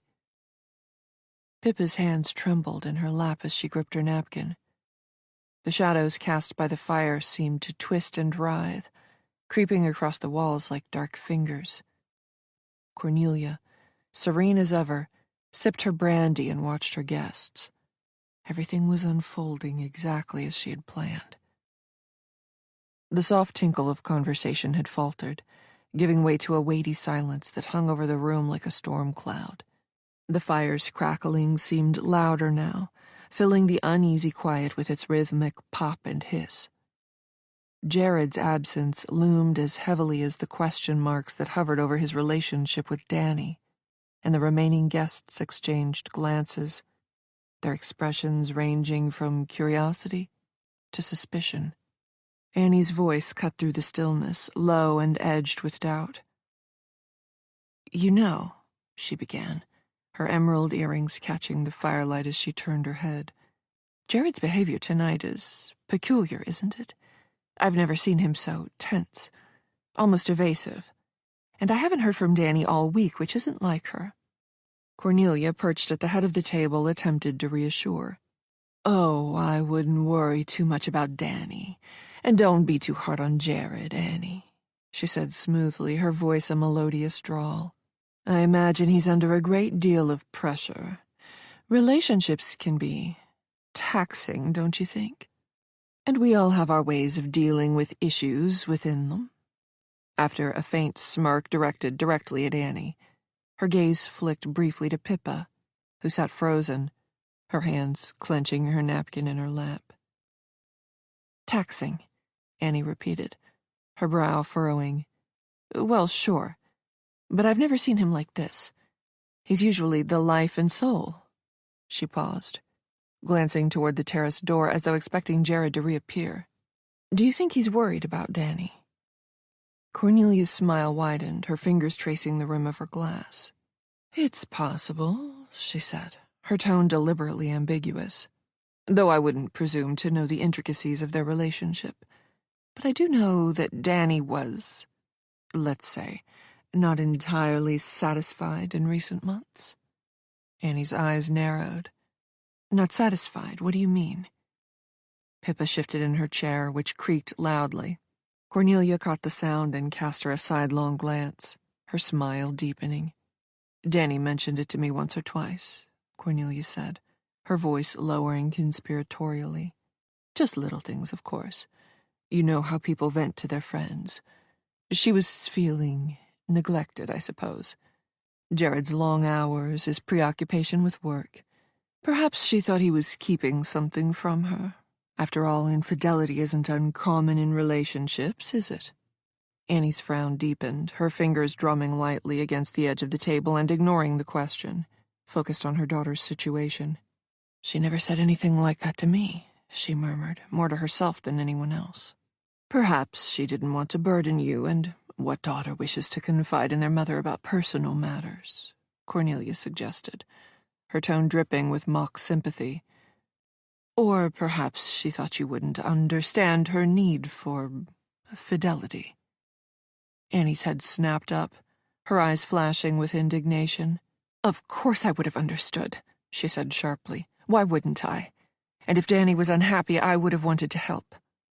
Of course you would, Cornelia said soothingly, her voice a purr. You're such a good mother. But relationships are complicated, aren't they? People don't always say what they mean. Sometimes they're afraid of what might happen if they speak the truth, or if someone finds out the truth. What truth? Annie demanded, her suspicion sharpening. What are you trying to say, Cornelia? Cornelia's smile didn't waver, but her eyes glittered with amusement. Oh, nothing at all, she said lightly. I'm merely speculating. After all, Danny confided in me, not in you or her father or Jared. And that speaks volumes, don't you think? How is your husband, by the way? Dearest Henry, it's been a while since I had the pleasure of his company. Maybe the three of us should get together soon. I'd like that. Annie didn't respond, just squinted her eyes as Kennedy, who had been quiet until now, finally spoke, her voice measured. I have no idea what you're trying to get at where Annie is concerned, Cornelia. But I think you are implying that Jared might have had something to do with Danny's absence tonight, she said, her gaze fixed on Cornelia. That's a serious accusation. Oh, I'm not accusing anyone, Cornelia said quickly, her hands raised in mock surrender. And it's very sweet of you to defend his honor, Kennedy. But I'm merely pointing out the complexities of relationships. But of course, I could be entirely wrong. Jared's a wonderful man. Isn't he, Pippa? Pippa's head jerked up, her face pale and drawn. I don't really know, she stammered. I mean, he's always seemed nice. Cornelia laughed softly, the sound low and rich. Nice is such a bland word, isn't it? She said. But perhaps that's just Jared's way. A quiet, steady presence. The kind of man who doesn't make waves until he does.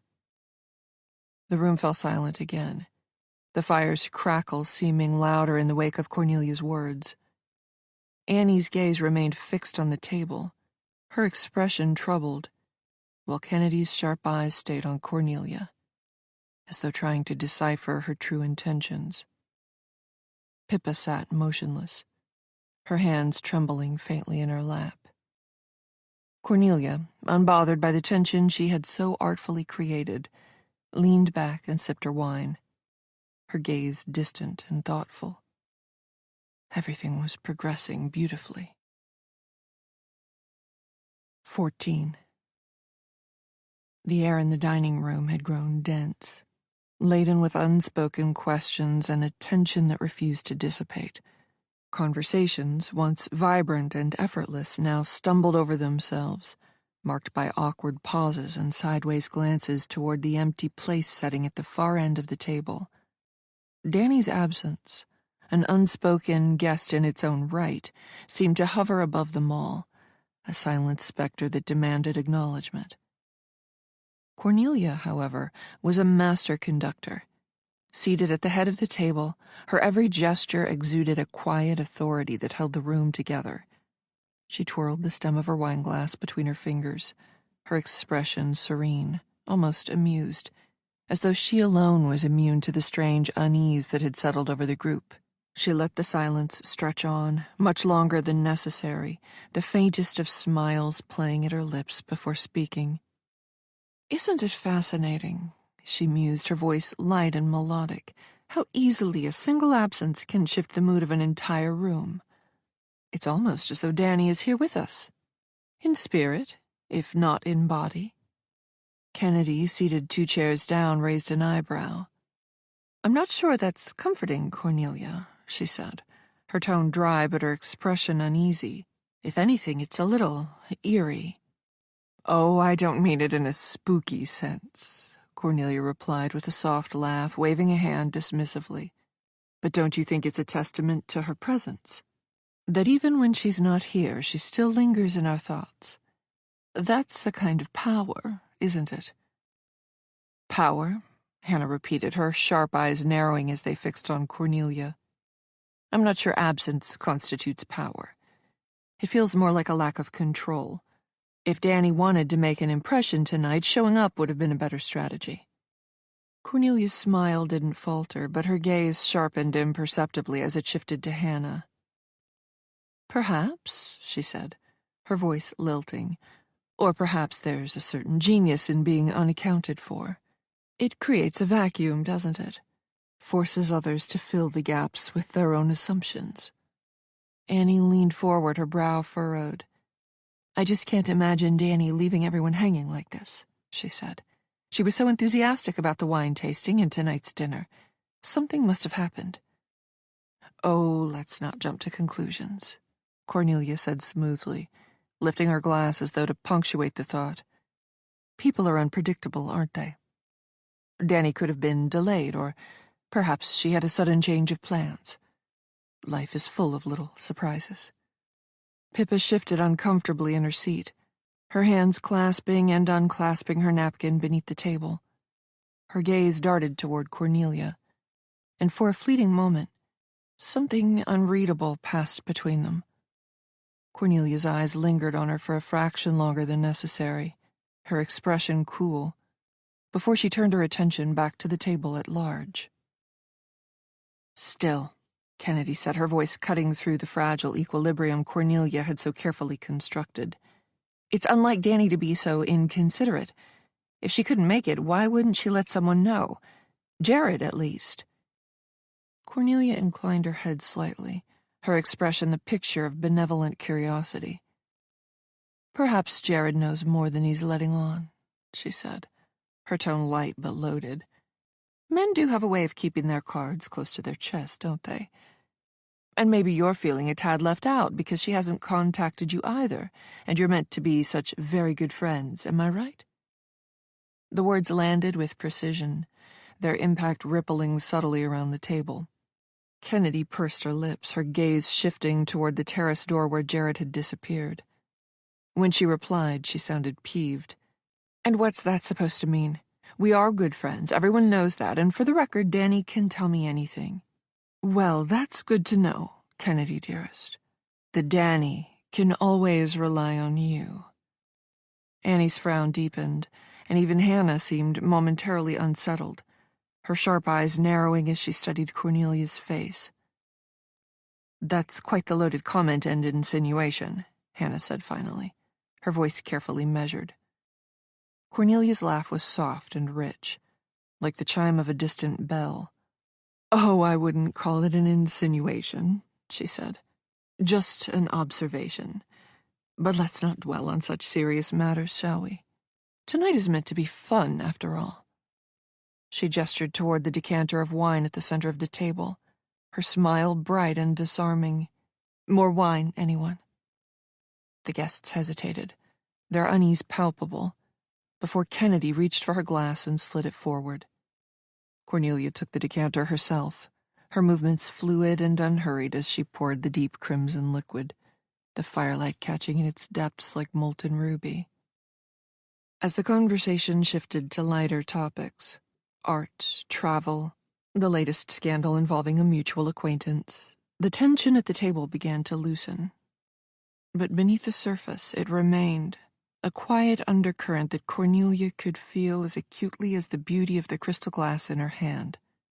She reveled in it, in the power of the unspoken, in the way her guests' discomfort swirled around her like a tangible force. And though she smiled and laughed and played the gracious hostess, her thoughts remained sharp, focused, calculating. Cornelia, poised and serene, sat with the stillness of a cat, her hands folded neatly around her glass of brandy. It was Kennedy who broke the momentary lull. Her voice was quieter now, lacking the sharpness that had characterized her earlier remarks. She swirled her wine absently, her gaze distant. You know, she began, her tone tinged with melancholy. Your comment about Danny got me thinking. Fond memories that mean a lot to me. I met her when we were 10. Her family had just moved to the area and we ended up at the same private school. The room grew still, the other guests leaning in slightly, their glasses forgotten for the moment. Cornelia's expression didn't change, but her eyes gleamed with interest, watching Kennedy with the precision of a hawk. "We were both new," Kennedy continued, a faint smile ghosting across her lips. She had this wild, curly hair back then, and the kind of laugh that made everyone else laugh with her, whether they wanted to or not. The other girls were cruel, as girls that age can be, but Danny didn't care. She made friends with anyone she pleased, and by the end of the first month, half the class was vying for her attention. "She was magnetic," Annie said softly, almost to herself. Kennedy nodded. "Yes, and reckless. One afternoon we snuck into the old greenhouse behind the school. It was overgrown, practically falling apart, but Danny thought it was magical. She made up this whole story about it being enchanted, convinced me to climb up to the rafters with her to look for some non-existent treasure. We got caught, of course, but Danny talked our way out of detention. The headmistress ended up laughing, which was impossible, really. Danny had a way of doing that, turning trouble into charm. There was a faint ripple of laughter around the table, though it was subdued by Danny's absence. Pippa's gaze remained fixed on her lap, her hands gripping the edge of her napkin like a lifeline.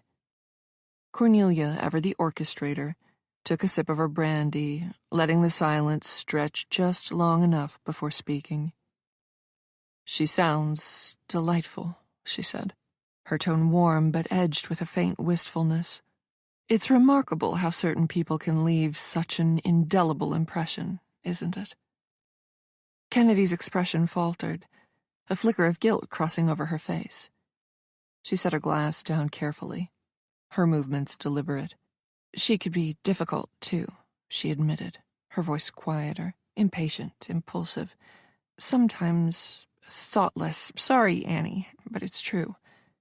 Hannah raised an eyebrow, her sharp gaze zeroing in on Kennedy. "Is that how you'd describe her now?" she asked, her tone neutral but pointed. Kennedy's cheeks flushed faintly, and she shook her head. No, of course not. I just—" She trailed off, her fingers fidgeting with the edge of the tablecloth. Cornelia tilted her head slightly, her smile softening into something almost maternal. "It's all right, Kennedy," she said gently. "We're all human, after all, Danny included. It's what makes her so unforgettable." The room settled into a fragile quiet again. For a moment, Cornelia allowed herself a flicker of triumph. The threads of uncertainty, of guilt, of shared memory were weaving together beautifully, each guest tugging at their own portion of the web.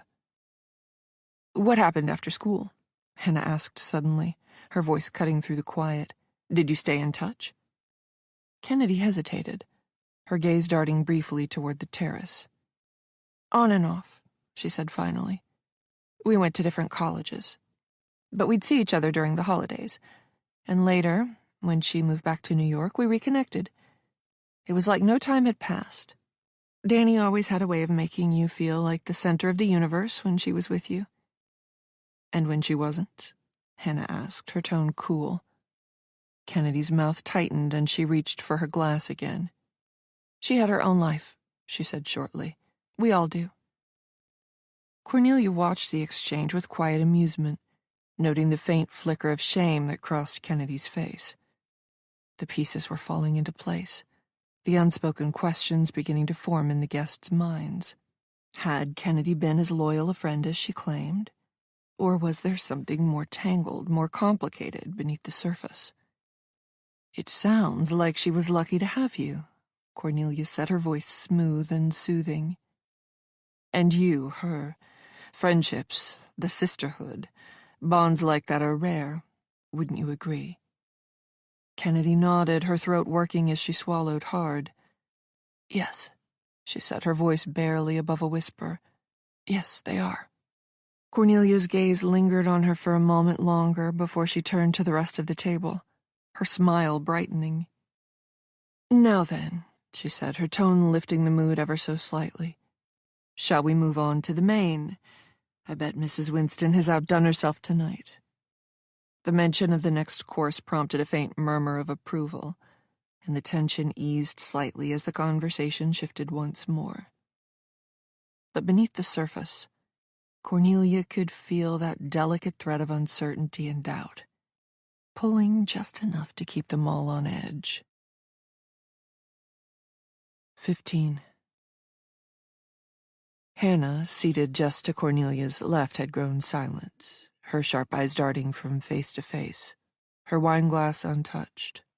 There was a meticulousness to her stillness, the deliberate pause of a predator waiting for the opportune moment to strike. Cornelia, ever the poised hostess, leaned back in her chair, her hands cradling a fresh glass of brandy. She seemed to glow in the dim light, her serenity unshaken despite the subtle unease that had settled over the table. Pippa, on the other hand, looked frayed at the edges. Her fingers fidgeted with the hem of her sleeve, anything she could find, and she avoided eye contact, her movements too jittery to go unnoticed. Hannah's gaze lingered on them both, her instincts sharpening. Years as an investigative journalist had taught her to read people, the flicker of an eyelid, the faintest twitch of a hand. And what she saw in Pippa now was something raw and unsettled. In Cornelia, there was nothing but an unsettling calm. Too calm, Hannah thought. "Cornelia," Hannah said suddenly, her voice breaking the quiet with a precise, almost surgical intent. "You have such a knack for creating these moments. It's almost like you're conducting an orchestra. Every detail perfectly arranged. It's impressive." Cornelia smiled and inclined her head slightly. "You're too kind, Hannah. I've always believed that the art of hosting is in the details. The right wine, the right company, the right atmosphere." "But don't you think," Hannah continued, her tone light but probing, "that sometimes perfection can be suffocating? That creating an environment so tightly controlled might leave little room for spontaneity?" Cornelia tilted her head, her smile never faltering. "Spontaneity has its place," she said. "But there's a certain beauty in structure, wouldn't you agree? It's within the boundaries we create that true creativity can flourish." Hannah's eyes narrowed slightly, and she leaned forward, resting her chin on her hand as though in casual contemplation. "And what about boundaries in other aspects of life? Morality, for instance. Do you think those boundaries should ever be crossed?" The question hung in the air like a challenge, drawing the attention of the other guests.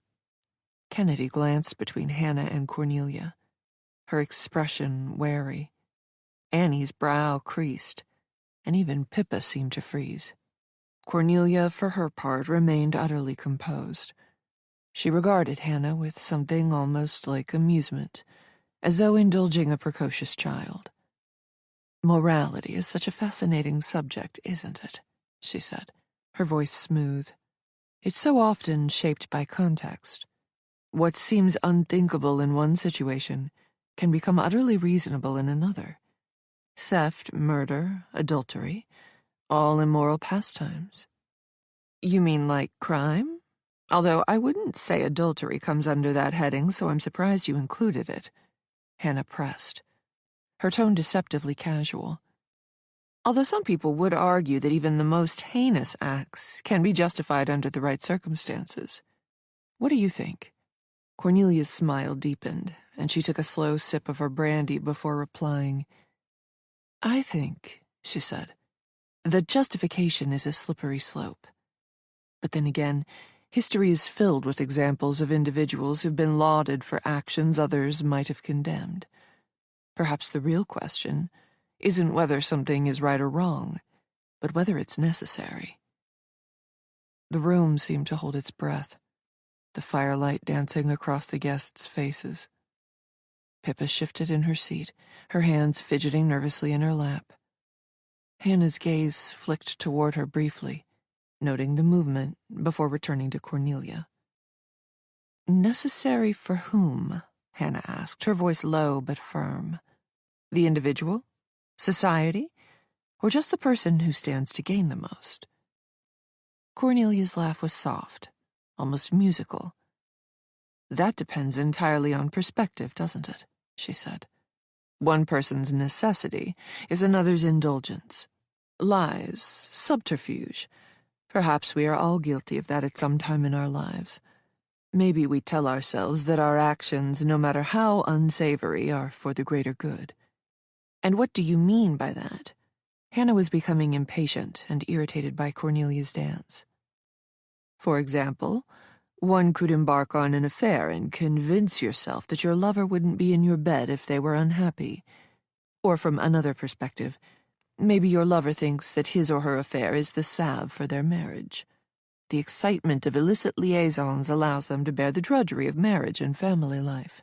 The act of infidelity, or cheating to put it in layman's terms, requires the ability to absolve oneself of sin by using whatever method comes to hand. Cornelia glanced around the table, her eyes lingering for an extra beat on Annie, then rested on Kennedy as she began her next onslaught. And you, Kennedy, practice at least one kind of subterfuge every day when you go to your place of work. Because I would bet one of my artworks to charity that none of them know that your weekends are spent at the most exclusive spa in the city, and your groceries are delivered by Citronella, not Walmart, as you'd have them believe. That your apartment was paid for by Daddy, and Mummy makes sure your allowance is regularly topped up. So, am I correct? Kennedy's mouth hung open, speechless after Cornelia's verbal assault. Her silence allowed the hostess to turn her attention elsewhere. But I must say, Hannah, you do have a way of steering the conversation into such intriguing territory. It's no wonder you're such a brilliant journalist. Hannah didn't smile. She held Cornelia's gaze, the faintest hint of a challenge in her eyes. It's a habit of mine, she said. I like to dig beneath the surface. People can be so surprising when you get to the truth of them. But that said, there are ways of speaking out without being cruel. I suspect I've offended your delicate souls with my observations. But I find that the truth is such a slippery thing, Cornelia replied, her tone unbothered. It changes depending on who's telling the story. And for the record, Kennedy, dearest, I'm not judging you, and I, for one, believe your wealth is nobody's business than your own, and I'm sure the very good work you do with those less fortunate makes you feel so much better about yourself. Unbelievable. Hannah shook her head. You can't help yourself, can you? I honestly don't know what's come over you tonight, Cornelia. Maybe you should ease up on the wine and play nice for a while. To this, Cornelia raised her glass, smiled, and took a sip, knowing that where challenges go, that was as good as it would probably get for a while, because Kennedy and Annie simply wouldn't dare.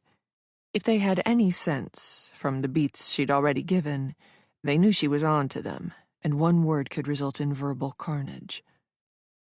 The silence that followed was heavy, layered with meaning, and then, as if to prove Cornelia's unspoken point, Kennedy shifted in her seat, clearing her throat as though to break the spell and change the subject. Speaking of stories, she said, forcing a lighter tone, did anyone hear about the new exhibit opening at the Met?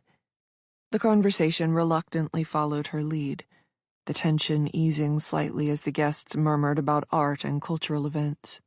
But Hannah's sharp eyes stayed fixed on Cornelia, watching the way she moved, the way she spoke, even the way she avoided glancing at Pippa. Something wasn't right. Cornelia, sensing Hannah's gaze, finally turned her attention to Pippa. Pippa, darling, she said, her voice soft but insistent. You've gone quiet again. Is everything all right? Pippa startled, her cheeks flushing as she looked up. Oh, yes, she said quickly, her voice unsteady. Just listening to the conversation. Good, Cornelia said, her smile returning. I'd hate for you to feel left out. She lifted her glass again, the firelight catching in the amber liquid. Now then, a toast. To good friends, stimulating conversation, and the courage to explore uncomfortable truths. The guests hesitated, their glasses lifting more slowly this time. the echo of her words lingering long after the toast was made. And as the fire crackled on, Hannah's suspicion grew, knotting tighter with every passing moment. The room had settled into an uneasy quiet, the earlier veneer of cordiality replaced by a slow, creeping sense of disquiet. Hannah, ever observant, watched the interplay of expressions, the subtle shifts in posture. There was something in the air now, an unspoken question that had begun to gnaw at everyone seated at the table. It was she who broke the silence, her voice tentative but deliberate. "When exactly was the last time any of us saw Danny?" she asked, setting her glass down with a faint clink against her plate. Her gaze swept across the table, her tone carrying just enough severity to demand an answer. Kennedy straightened, her fingers tracing the edge of her glass. "It was last week," she said. "We had coffee together at that little place on Madison. She was okay, distracted, though. Kept checking her phone. Did she say anything about Jared?" Annie interjected, her tone sharper than intended. The question lingered, and all eyes shifted momentarily to the terrace door where Jared had disappeared. Kennedy hesitated, her lips parting slightly before she spoke. "Not directly," she said carefully. "But she did mention they were spending less time together, and she felt like they were drifting." Hannah's brows lifted subtly. "Drifting in what way?" she asked, her voice low but probing. "I didn't press her on it," Kennedy admitted, her gaze dropping to the table. "I figured it was just the usual, relationship stuff. Every couple has their rough patches." Cornelia, who had remained silent up until now, finally spoke, her tone light but with an edge of curiosity. "And you, Hannah? When did you last see Danny?" Hannah's expression tightened, her fingers lacing together in her lap. 2 weeks ago," she said, "at a gallery event. She seemed fine, happy even. She and Jared arrived together, and they looked perfectly normal." "But looks can be deceiving," Cornelia murmured, her smile faint but knowing. The words hung in the air, their alternate meanings settling like a stone in the center of the table. "What about you, Pippa?" Hannah asked suddenly, her gaze narrowing as it landed on her. "You and Cornelia are close to Danny, aren't you? When did you last see her?" Pippa's head jerked up, her eyes wide and panicked. She opened her mouth to speak, but no words came out. Instead, she glanced at Cornelia, as though seeking permission. Cornelia's smile widened, and she placed a reassuring hand on Pippa's arm. "Danny was supposed to come here yesterday," she said smoothly, her voice a soothing balm. "I'd asked her to stop by so she could taste some wine I'd ordered for tonight's dinner. After she told me about her summer wine-tasting vacation, I thought it would be fun to get her opinion, as I wasn't convinced by the sommelier's choice. But she didn't show. Isn't that right, Pippa?" Pippa nodded jerkily, her voice barely above a whisper. "Yes. We wondered what had happened to her." Hannah's eyes sharpened. "Is that it?" she asked. "Did you ring or text to ask where she was, or did she message later to explain why she stood you up?" "No," Pippa said quickly, too quickly. "Nothing, and I didn't text because I thought that maybe Cornelia would." Cornelia's hand gave Pippa's arm a light squeeze before withdrawing.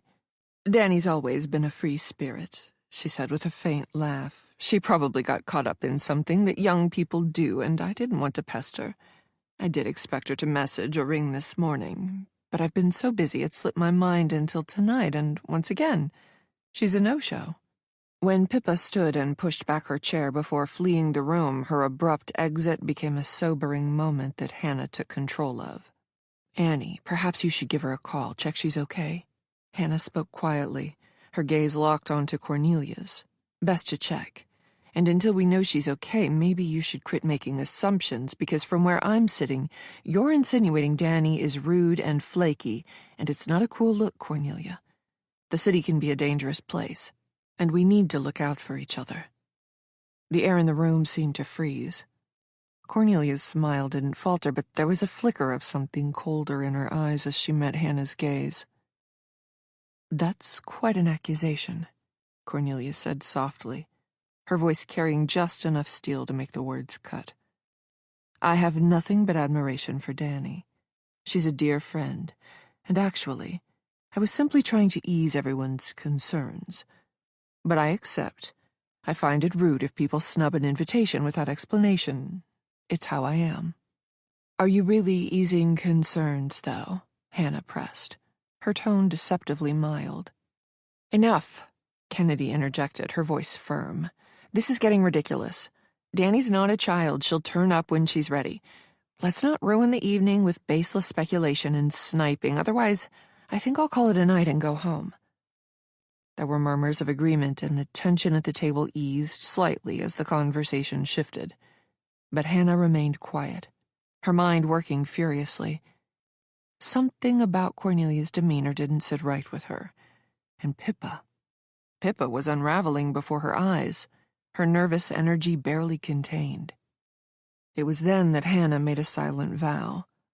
She would uncover the truth behind Danny's disappearance, before or after the coffee and mints were served. 16. The terrace behind the kitchen was quiet, its space enclosed by a high brick wall and veiled in shadows. The faint tremor of the city beyond was barely audible, and an evening chill had settled.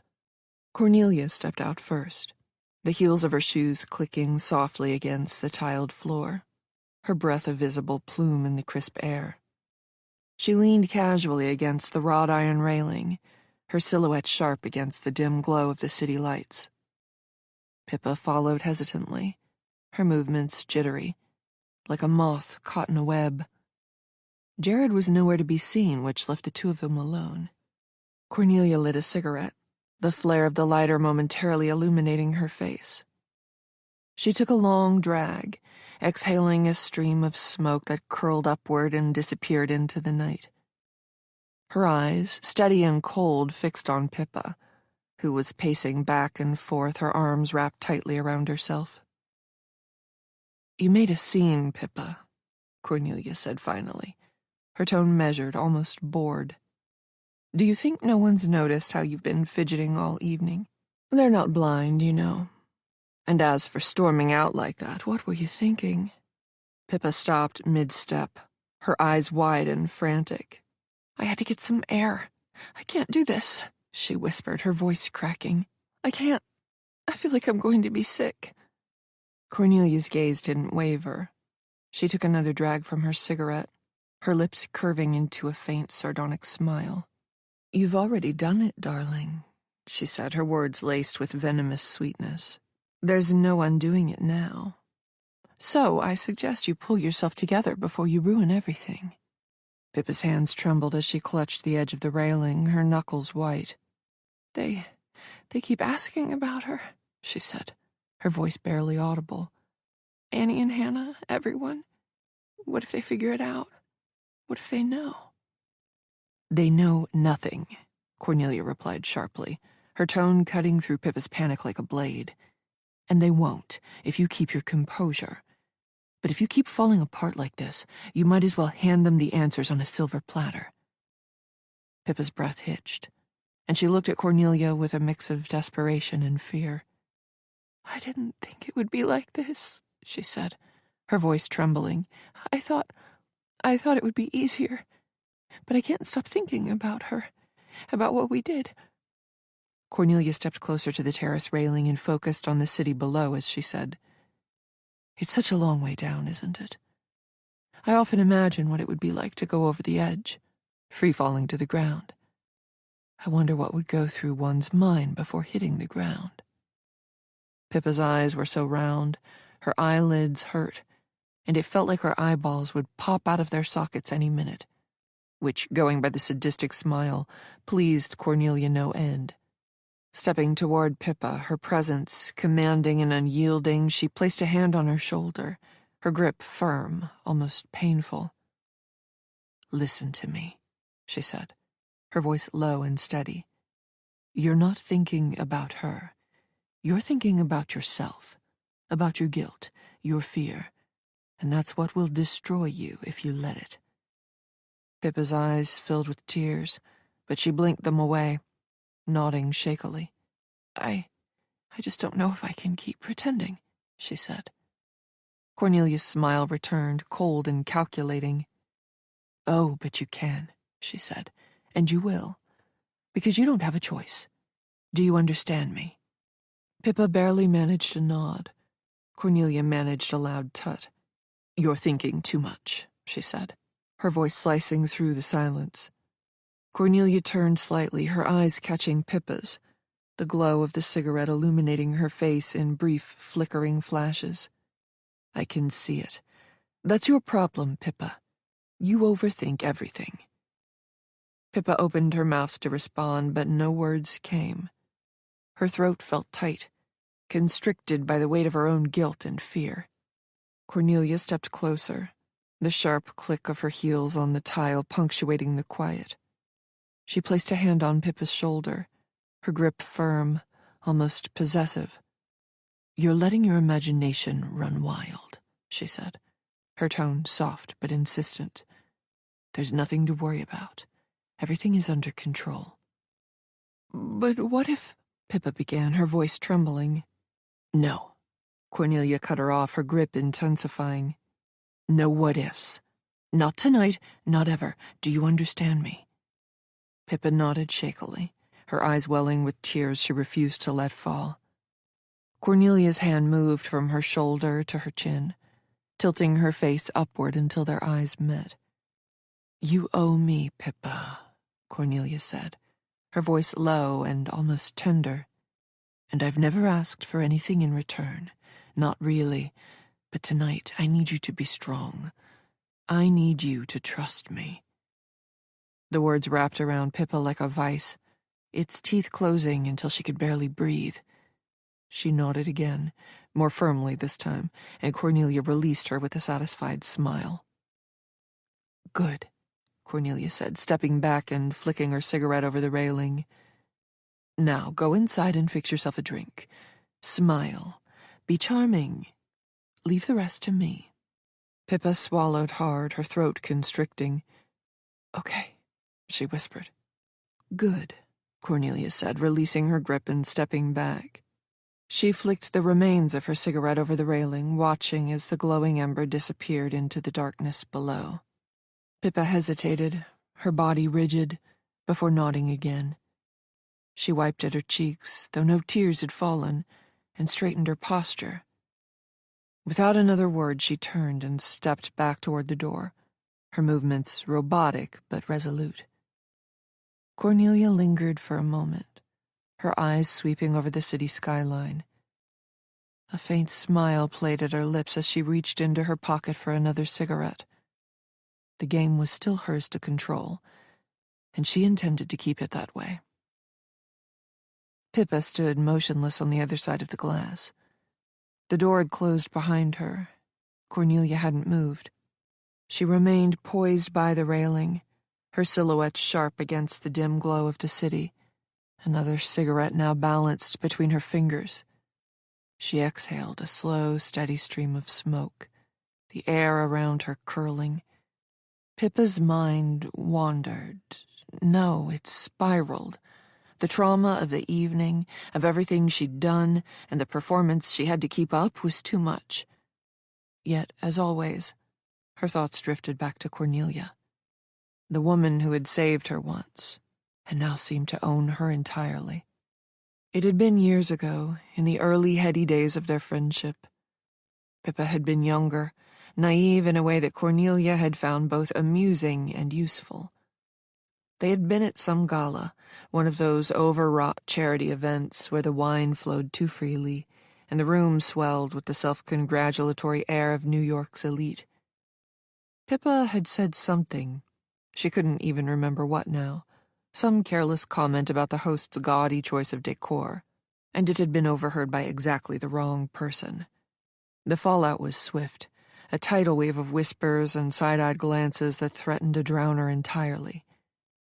Cornelia had stepped in then, effortlessly, redirecting the room's attention with a well-timed laugh and an offhand remark that turned Pippa's faux pas into a charming anecdote. The scandal dissolved almost instantly, as though it had never existed, and Cornelia had turned to Pippa afterward with that same faintly mocking smile. "You really should be more careful, darling," she had said, her voice low and conspiratorial. "But don't worry, you and I are friends, so I'll always be here to pick up the pieces." Pippa had laughed then, too relieved to notice the edge in Cornelia's tone, the subtle way she had laid the foundation for a debt that would never truly be repaid. And now, standing on the terrace, she felt the tonnage of that debt like a chain around her neck. But what could she do? Cornelia wasn't going to let her go. Not now. Not ever. 17. Back in the dining room, Jared had returned to a strange atmosphere, made more troubling when all eyes seemed to focus on him. Annie broke the silence first, her voice tentative. "I didn't realize you and Danny have been having problems," she said, glancing uneasily at Hannah and Kennedy, who avoided her eyes. "You always seem so solid." Jared visibly bridled, his body tensed before he replied, "Can someone tell me what's been going on while I was outside? Because from where I'm sitting it looks like you've been discussing my relationship with Danny, which is nobody's business but ours." Annie answered, "No, it's not like that. We're just worried about where Danny has got to, and it was Cornelia who started it. She's been making all kinds of barbed comments, and she told us that Danny had confided in her recently, that's all. Nobody is invading your privacy. Well, nobody's still in this room." Jared relaxed slightly and asked, "And what exactly did Danny say?" "She said that you've been having problems, difficulties." The voice came from the doorway where Cornelia stood, dominating the room before she'd even stepped inside. While the others remained silent, Jared turned and frowned. "Difficulties like what?" Cornelia moved towards the dining table and lowered herself into her seat as she spoke, her voice dropping just enough to draw the others in. "She said you'd become distant, preoccupied. She felt like she was always the one trying to bridge the gap. It was exhausting for her emotionally. She felt neglected and wasn't sure what to do about it." "Well, this is the first I've heard about it, and I'd be grateful if you stayed out of my personal matters, Cornelia. I can't stop Danny talking to you, but that doesn't give you the right to share what she said with others." Jared held Cornelia's gaze for a second, then lost his nerve. "I disagree, Jared. Her mother is sitting across the table from you and is clearly becoming distressed, so I merely hope to shed some clarity on the situation. Perhaps she felt too uncomfortable to attend tonight, for whatever reason. And as Hannah pointed out, we live in a city that can be dangerous, and I wouldn't want anything untoward to happen to her."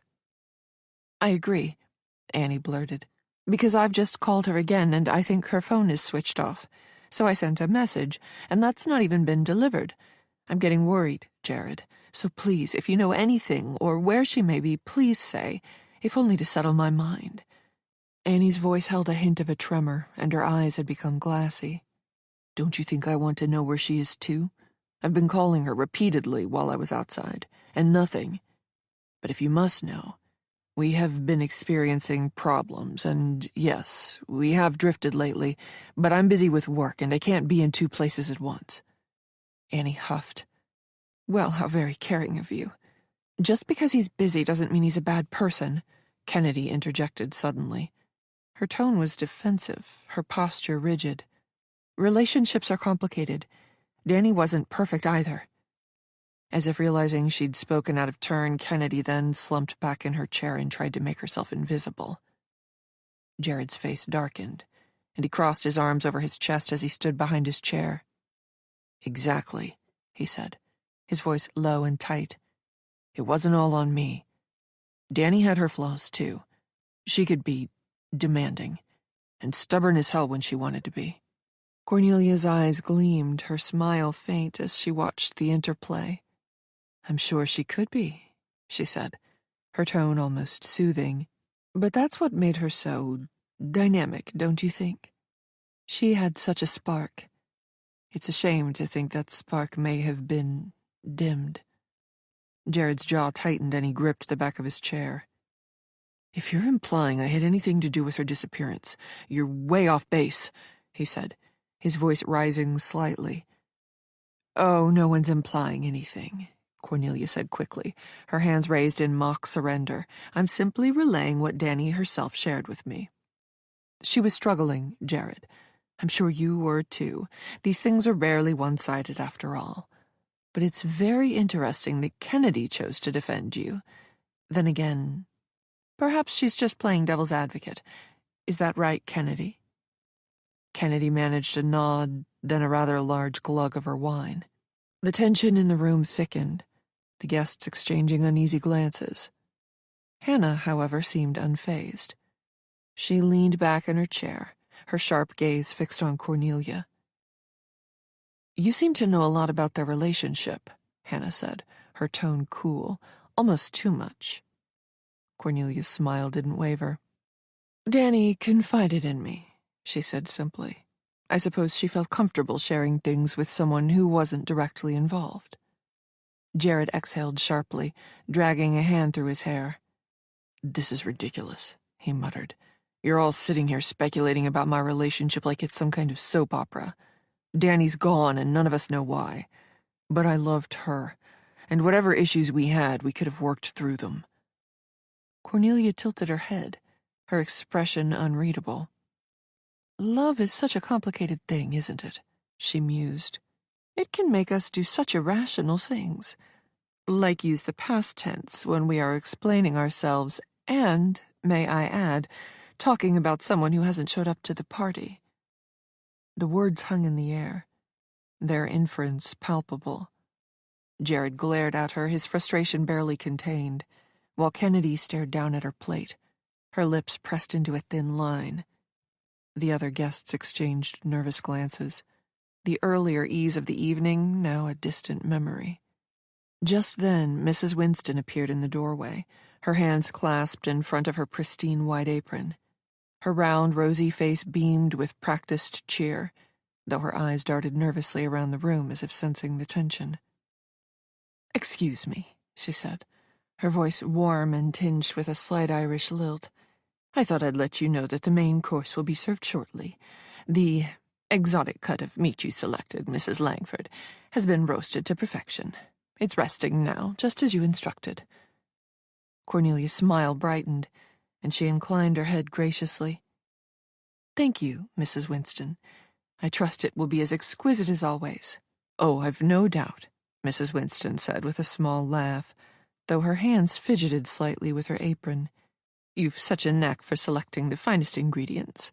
Shall I begin plating? Cornelia gave a small wave of her hand. Please do. I'm sure we're all eager to see what you've prepared. Mrs. Winston nodded and disappeared back into the kitchen, her footsteps fading quickly. The room remained silent for a moment, before Annie spoke again, her voice hesitant. Exotic meat? She asked, glancing at Cornelia. What exactly are we having? Cornelia's smile returned, enigmatic and faintly amused. A surprise, she said simply. I thought it might be nice to do something unexpected tonight. The guests exchanged uncertain glances, but no one pressed further. Cornelia's gaze lingered on each of them in turn, her expression serene as she lifted her glass once more. Everything was progressing beautifully. The main course arrived with an air of ceremony, Mrs. Winston bustling in with an array of carefully plated dishes. The tantalizing aroma filled the room, rich and earthy, with a hint of something unfamiliar that made the guests murmur appreciatively. She set the plates down with practiced precision, her smile wide and genuine, though her eyes darted toward Pippa, who sat rigid and silent at the far end of the table. Cornelia watched the scene unfold with quiet satisfaction, raising her glass to Mrs. Winston in a gesture of approval. As always, Mrs. Winston, your work is impeccable, she said, her voice carrying just the right balance of praise and authority. You're too kind, Mrs. Langford, Mrs. Winston replied, before retreating to the kitchen, leaving the diners alone with their plates. "Well, this certainly looks intriguing," Annie said, leaning forward to inspect the dish. The main course, a succulent roast accompanied by roasted root vegetables, a silky parsnip puree, and a red wine reduction that glistened like garnets on the porcelain plates, was being devoured by the guests.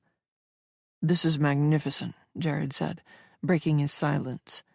He cut into his slice of roast with deliberate precision, the meat's tenderness apparent even from the way his knife glided through it. "Mrs. Winston really is a treasure, Cornelia. You're fortunate to have her." Cornelia's smile widened, her eyes gleaming with quiet satisfaction. "I am," she said, lifting her glass in a subtle gesture of acknowledgement. "Though I'd like to think it's a mutually beneficial arrangement. She's been with me for years, and we've developed quite the understanding." Kennedy nodded her approval and admired the food on her plate. The meat was dark and glistening, resting atop a bed of roasted vegetables. She cut into it carefully, her expression shifting to one of surprise as she brought the fork to her mouth. "Oh, it's divine. So tender and unique." The other guests followed suit, murmuring their approval as they ate. Hannah, however, kept her fork hovering above her plate, her sharp eyes flicking between Cornelia and Pippa. Across the table, Kennedy dabbed at her lips with a napkin, her sharp features softened by the candlelight. "She's certainly outdone herself tonight," she said. "Though I have to ask, Cornelia, where do you find your inspiration? The menus at your dinners are always so unconventional." Cornelia's laugh was light, almost musical. "Oh, I draw inspiration from everywhere," she said, her tone breezy. "Travel, literature, even conversations with friends. But truly, it's Mrs. Winston who brings it all to life. She has a remarkable ability to take even the most abstract idea and turn it into something tangible." "And delicious," Annie added, raising her glass in a mock toast as she leaned back in her chair, her expression one of languid contentment. "To Mrs. Winston." The table joined in the toast, their glasses clinking softly. Pippa, seated to Cornelia's right, barely moved. Her hand trembled as she set her glass back down, and she glanced quickly at her plate, her face pale and drawn. She'd barely touched her food, the sight of it turning her stomach despite the effusive praise from the other guests. "You're not eating, Pippa," Hannah said, her sharp eyes narrowing slightly. "Is everything all right? You're not ill, are you?" Pippa startled, her fork slipping from her hand with a faint clatter. She forced a smile, though it wavered at the edges. "Oh, no," she said quickly. "I'm just not very hungry tonight. Too much wine, I think." Cornelia's gaze flicked toward her, a faint crease forming between her brows. "Nonsense," she said, her tone light but firm. "You must eat something, darling. Mrs. Winston has worked far too hard for you to let it go to waste." Pippa nodded quickly, her fingers fumbling with her fork as she speared a small piece of meat. She brought it to her mouth and chewed mechanically, the texture almost unbearable. The taste. She couldn't even think about the taste. She swallowed hard, her throat constricting, and reached for her wine glass to wash it down. Pippa's eyes darted around the table, landing briefly on Hannah, who was watching her with quiet intensity. The sting of the scrutiny made her hands tremble even more, and she reached for her glass of water, hoping it might steady her. "Do you not like the meat, Pippa, or have you gone vegetarian?" Hannah was attempting to lighten the mood or get her out of eating something she didn't like, Pippa could tell. "I'm fine," she managed, though the words sounded hollow even to her own ears. "Are you?" Hannah asked suddenly, her voice cutting through the room like a blade. "You seem on edge, Pippa. It's hard not to notice, and Cornelia is right. Over the past few years you've lost so much weight that you're a shadow of the young woman I first met." The other guests paused, their forks suspended midair as they turned their attention to Pippa. Even Jared, who had been resolutely avoiding eye contact with anyone, glanced up, his brow furrowed.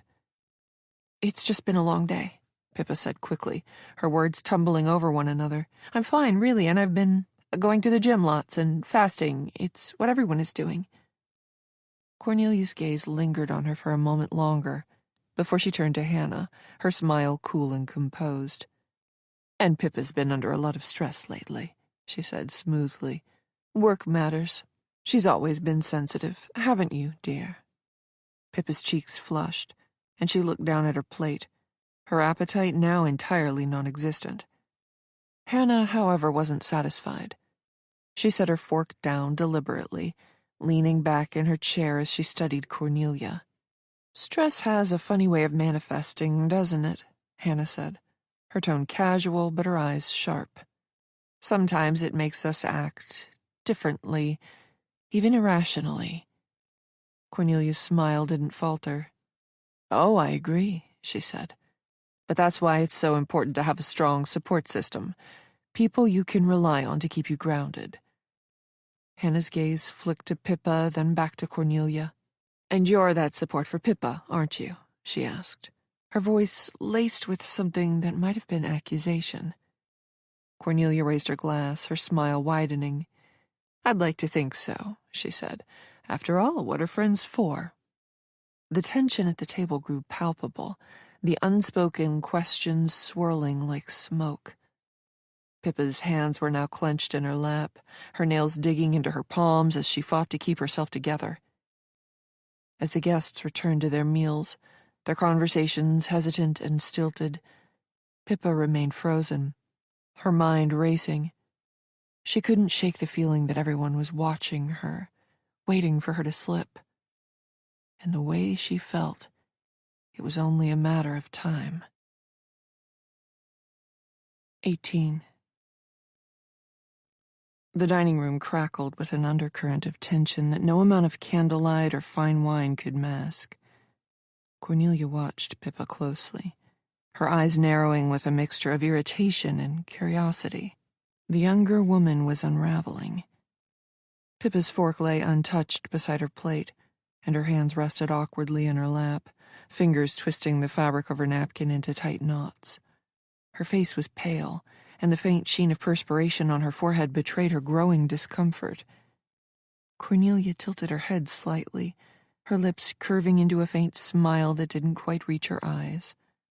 Pippa, darling, Cornelia began, her voice smooth and measured.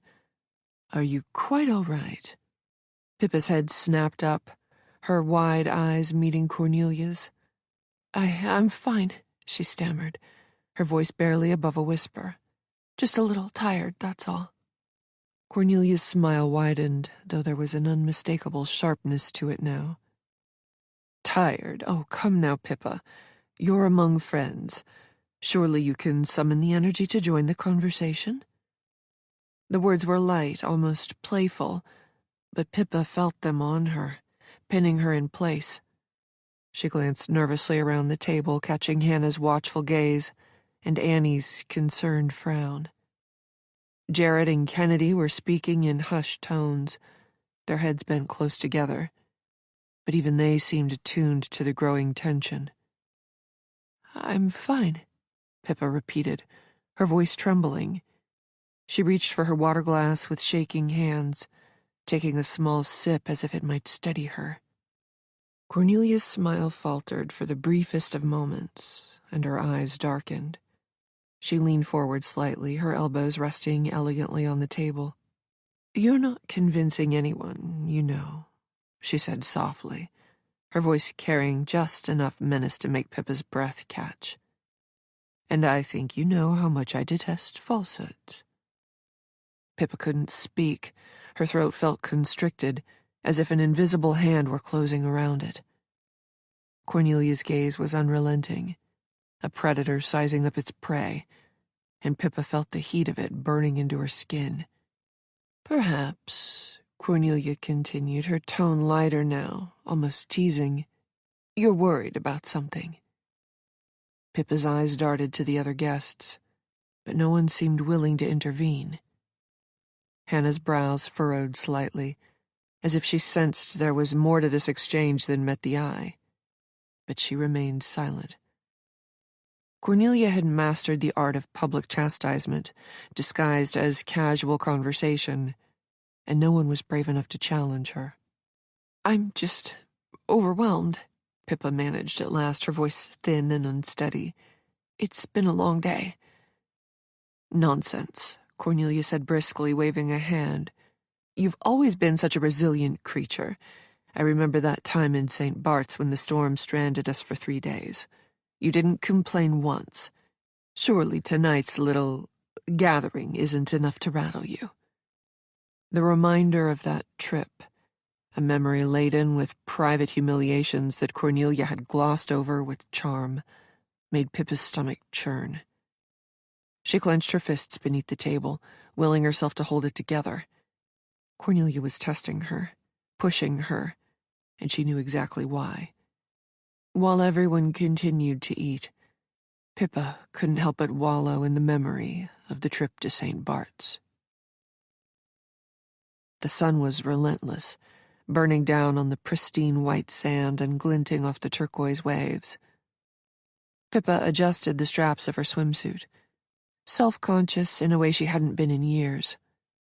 The others, Cornelia, Jared, Danny, and a few of Cornelia's socialite friends, looked effortlessly glamorous, their bronzed skin glowing against crisp linen and silk cover-ups. Cornelia had invited her along with the casual generosity she always wielded like a weapon. "Of course you're coming, darling, don't be ridiculous." And yet, Pippa had quickly realized that her presence served a purpose. She was there to be kept in line, to be reminded of where she stood.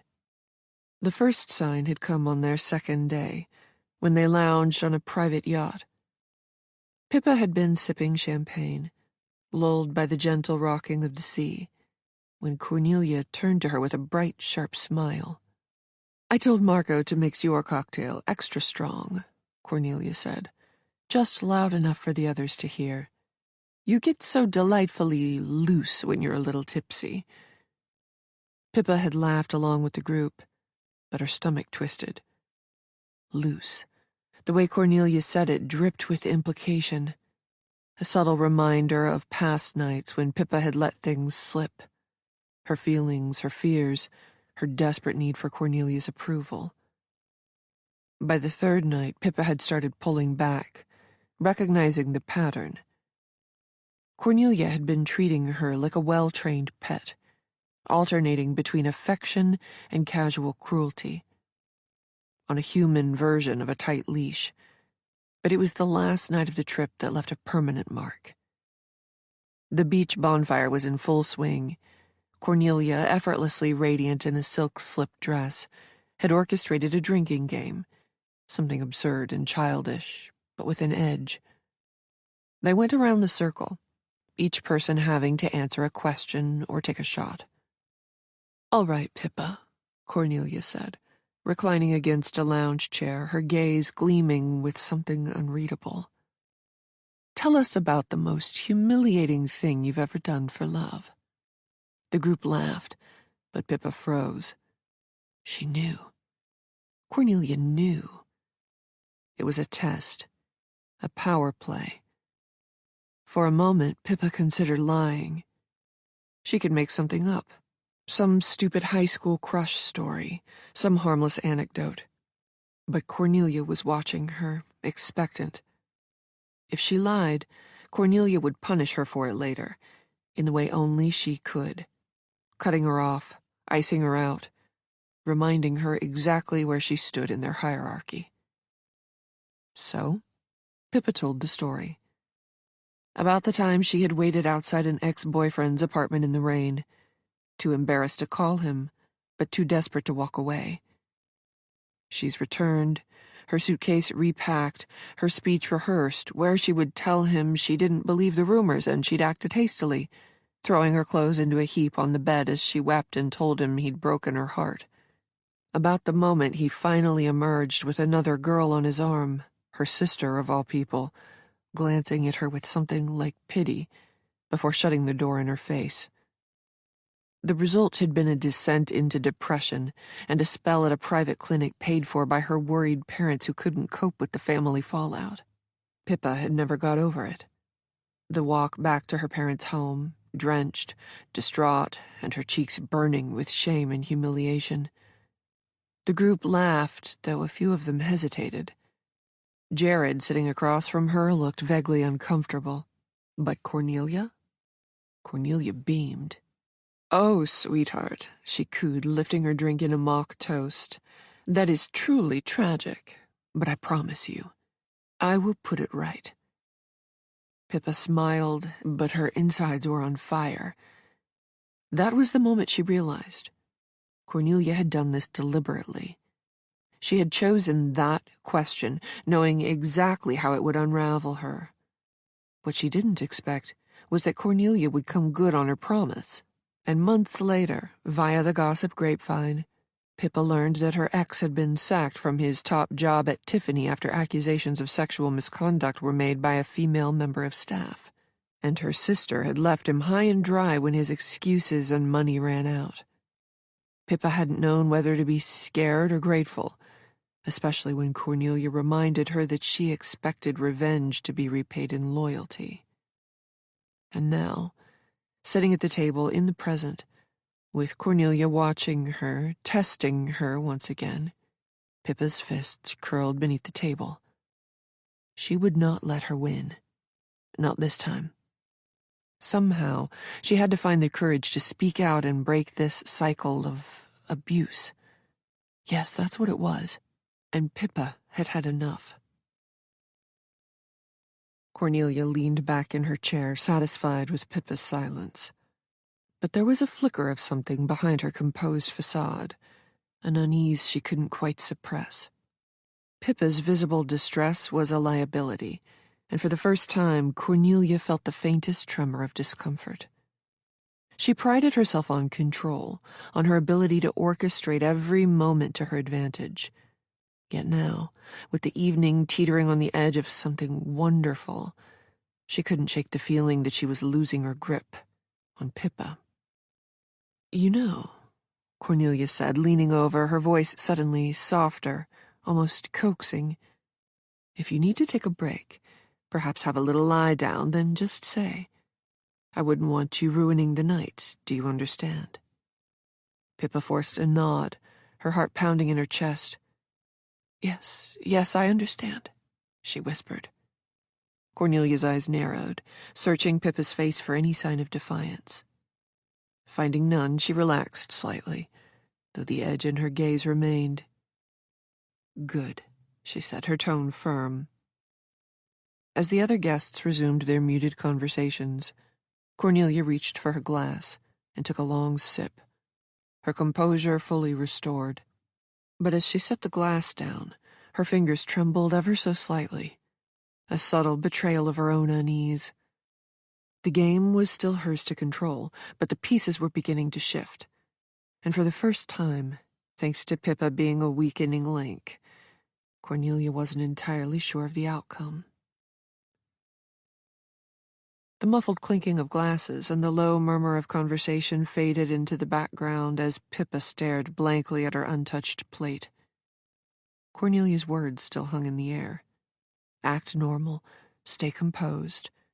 Those were the unspoken commands beneath every pointed glance, every carefully chosen phrase. And Pippa knew, better than anyone, what happened to those who defied Cornelia Langford. Her mind drifted to a memory she'd long tried to bury, one that resurfaced now with startling clarity. It was years ago, during one of Cornelia's many lavish fundraisers. A small circle of guests had gathered in the drawing room, sipping champagne and exchanging barbed compliments. Among them was a man named Victor Hampton, a gallery owner known for his sharp tongue and even sharper ambition. He had been charmed by Cornelia at first, as everyone was, but something about her effortless dominance had rankled him. That night he'd decided to challenge her, to assert himself in her carefully curated world. It had started innocently enough, a sly remark about Cornelia's taste in art, delivered with a smile that didn't quite reach his eyes. The other guests had laughed nervously, their gazes darting between Victor and Cornelia. Pippa had been there, standing quietly at Cornelia's side, watching the faint flicker of annoyance cross her friend's face. But Cornelia had laughed, too, her response as smooth and polished as the pearls around her neck. "Oh, Victor," she'd said, her voice light and amused, "your wit is as sharp as ever, though I do wonder how much of it is genuine and how much is simply deflection." The remark had landed with precision, cutting through Victor's bravado like a scalpel. He'd flushed slightly, his smile faltering, but he'd recovered quickly. The exchange had continued, each of them parrying and thrusting with words, but by the end of the evening it was clear who had won. Victor had left early, his charm worn thin and his confidence visibly shaken. Pippa had thought that was the end of it, a harmless clash of egos. But a week later, Victor's name had appeared in the society pages, attached to a scandal that had effectively ended his career. Cornelia had never mentioned it, never so much as acknowledged the man's existence again. But Pippa had known. She'd seen the way Cornelia's lips had curved ever so slightly as she skimmed the headlines. It was a small, almost imperceptible gesture. But to Pippa, it had spoken volumes. Now, as she sat at the dinner table, that memory burned in her mind. She could feel Cornelia's eyes on her, could sense the unspoken warning beneath her cool demeanor. Pippa knew better than to cross her, knew that Cornelia's kindness was conditional, her loyalty fleeting. And yet, the reminder of her own guilt, her own complicity, threatened to spill over. Cornelia's voice broke through her thoughts, low and smooth. "I was just thinking," she said, "about Danny, how much she loved evenings like this." The mention of Danny's name hung in the air, and for a moment the room felt impossibly still. Cornelia's smile tightened, her eyes narrowing slightly. But before anyone else could respond, Hannah spoke up, her voice cutting through the tension like a blade. "Yes, Danny did love gatherings," Hannah said, her tone pointed, "and yet she's not here. Strange, isn't it?" Cornelia's gaze shifted to Hannah, and the faintest hint of pleasure flickered across her face. Her smile remained intact, her composure unshaken. She loved pushing the narrative.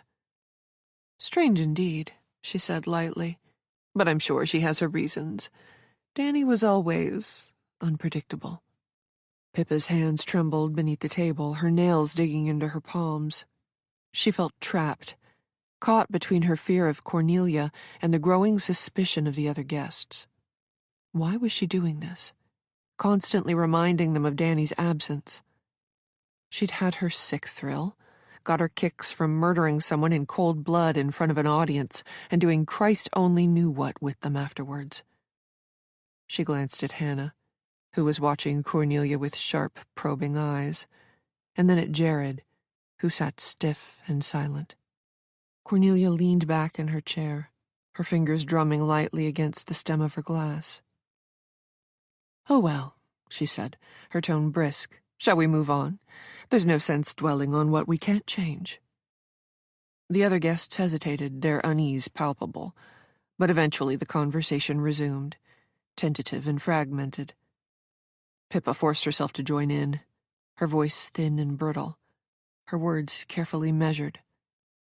But the touch of Cornelia's gaze never left her, like sunburn, a constant reminder of spending too much time in the glow of someone as radiant as the sun, and the consequences of failure.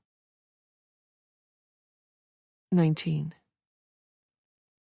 The rich aroma of the main course hung heavily in the air, its earthy, savory scent filling the room. Annie leaned forward, her fork spearing a piece of the tender, glistening meat on her plate. She brought it to her lips, chewing thoughtfully before her face broke into a smile. "This is incredible," she said, glancing around the table as though expecting everyone to agree. "Really, Cornelia, you've outdone yourself." Cornelia inclined her head graciously, her smile faint but smug. "I'm so glad you're enjoying it," she said, her tone smooth and practiced. "It's a rather unique cut, isn't it? Very refined." Pippa sat frozen, her hands resting limply in her lap.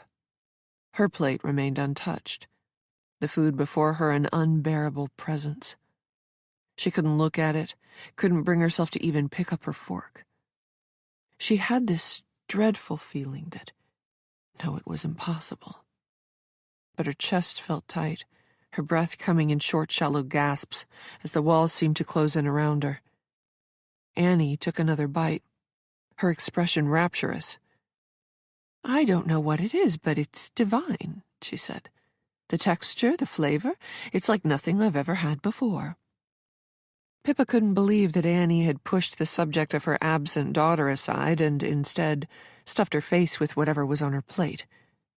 But Annie was known to be fickle and treated Danny like an accessory, rather than someone who may have needed her mother's guidance and love.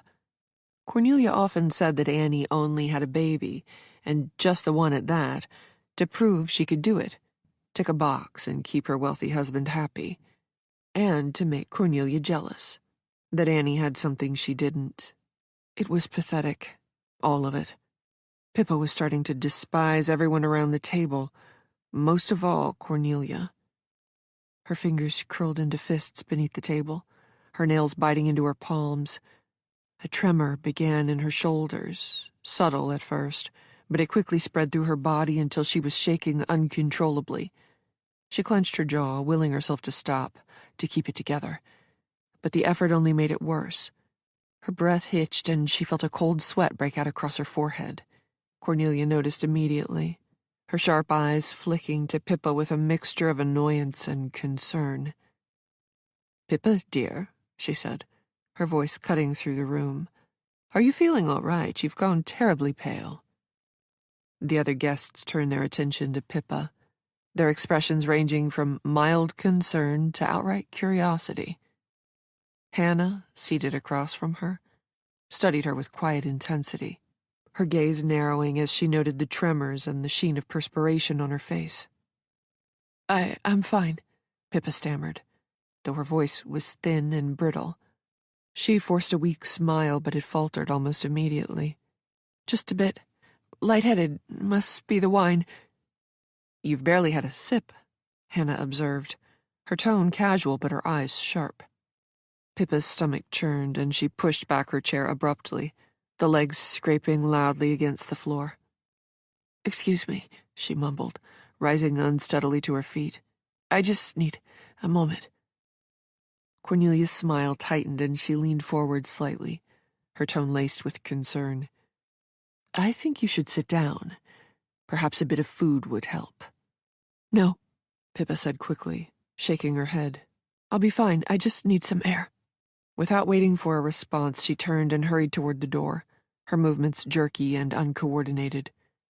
After almost running towards the terrace, when she opened the sliding door, the cool night air hit her like a slap as she stepped outside, gripping the railing for support. She leaned over slightly, her breath coming in ragged gasps as she fought to keep from being sick. Pippa knew what crossing Cornelia meant. She'd seen what happened to them, people who thought they could expose her for what she was. Cornelia had a way of silencing them, of making them disappear. Not literally, perhaps, but socially, professionally, utterly. And Pippa knew she would be no exception. Back inside, the guests exchanged uneasy glances. Annie looked toward the door with a frown. "Do you think she's all right?" she asked, her tone tinged with genuine concern. Hannah's eyes remained fixed on Cornelia, her expression unreadable. "She's not all right," she said quietly. "Something's wrong." Cornelia's laugh was light, dismissive. "Oh, Pippa has always been sensitive," she said. "It's just the excitement of the evening, I'm sure. She'll be fine in a moment."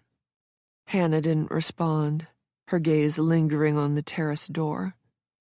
There was something about Pippa's reaction that didn't sit right with her, something more than mere lightheadedness, and Cornelia's dismissive tone only deepened her suspicion. Out on the terrace, Pippa gripped the railing tightly, her clammy palms savoring the cold of the steel. Her body trembled violently, and tears pricked at the corners of her eyes. She couldn't go back in there. She couldn't face them. Couldn't face Cornelia. Not now. Not after what she'd just realized. But she had no choice. Cornelia's voice echoed in her mind, cold and commanding. Act normal. Stay composed. If you falter, we both fall. Pippa closed her eyes, taking a deep, shuddering breath. She straightened slowly, wiping at her damp cheeks with trembling fingers. She had to go back. She had to keep the facade intact, no matter the cost. Because the alternative was unthinkable. Cornelia watched the dining door swing open as Pippa returned with a slow blink, her smile still fixed in place, though it had taken on an almost serpentine quality. She turned back to the table, her hands folding delicately in her lap. "Poor thing," she murmured, her voice carrying just enough pity to seem genuine. "Pippa has always been terribly high-strung. It's just her nature." Hannah's gaze remained on Cornelia, sharp and calculating. "High-strung, perhaps," she said, leaning back in her chair. "But tonight she's subdued, almost dulled at the edges. Different, don't you think?" Cornelia's smile widened, and she tilted her head as though considering the question. "Do you?" she asked lightly, her tone perfectly measured. "I think it's simply the excitement of the evening. Some people find gatherings like this overwhelming, especially with so much going on." "So much going on," Hannah repeated, her tone neutral but her eyes unwavering. "Yes, I suppose that's one way to put it." Annie, oblivious to the subtle exchange, dabbed at her lips with a linen napkin. "Well, whatever's bothering her, I hope she's all right," she said. "This meal is too delicious to miss. Honestly, Cornelia, where do you find your ingredients? I've never tasted anything like it." Cornelia allowed a faint laugh, reaching for her glass of wine. "Oh, I have my sources," she said, her voice smooth as velvet. "You'd be surprised what you can discover if you know where to look." Hannah's brows furrowed slightly, but before she could respond, Cornelia's attention shifted, effectively cutting her off.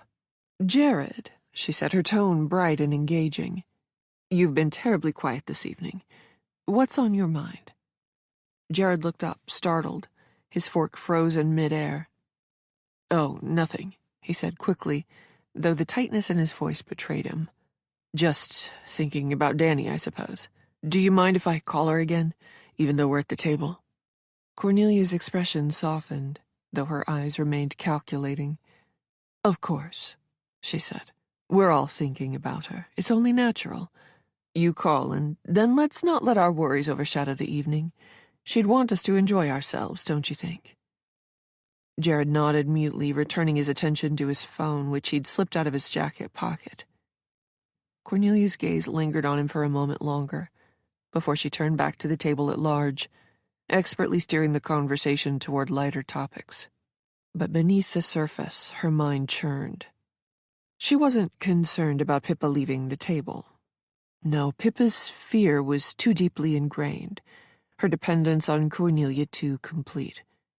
She could shake, she could panic, but she wouldn't dare act against her. Cornelia had made sure of that. She'd spent years cultivating that control, weaving a web so tight that Pippa had nowhere to go, and tonight was no different. Still, the faint tremor of unease lingered. Pippa's reaction had been too obvious, too erratic, and Cornelia knew the others had noticed. Hannah, in particular, was watching her like a hawk, her sharp mind piecing together fragments that Cornelia had taken great care to scatter.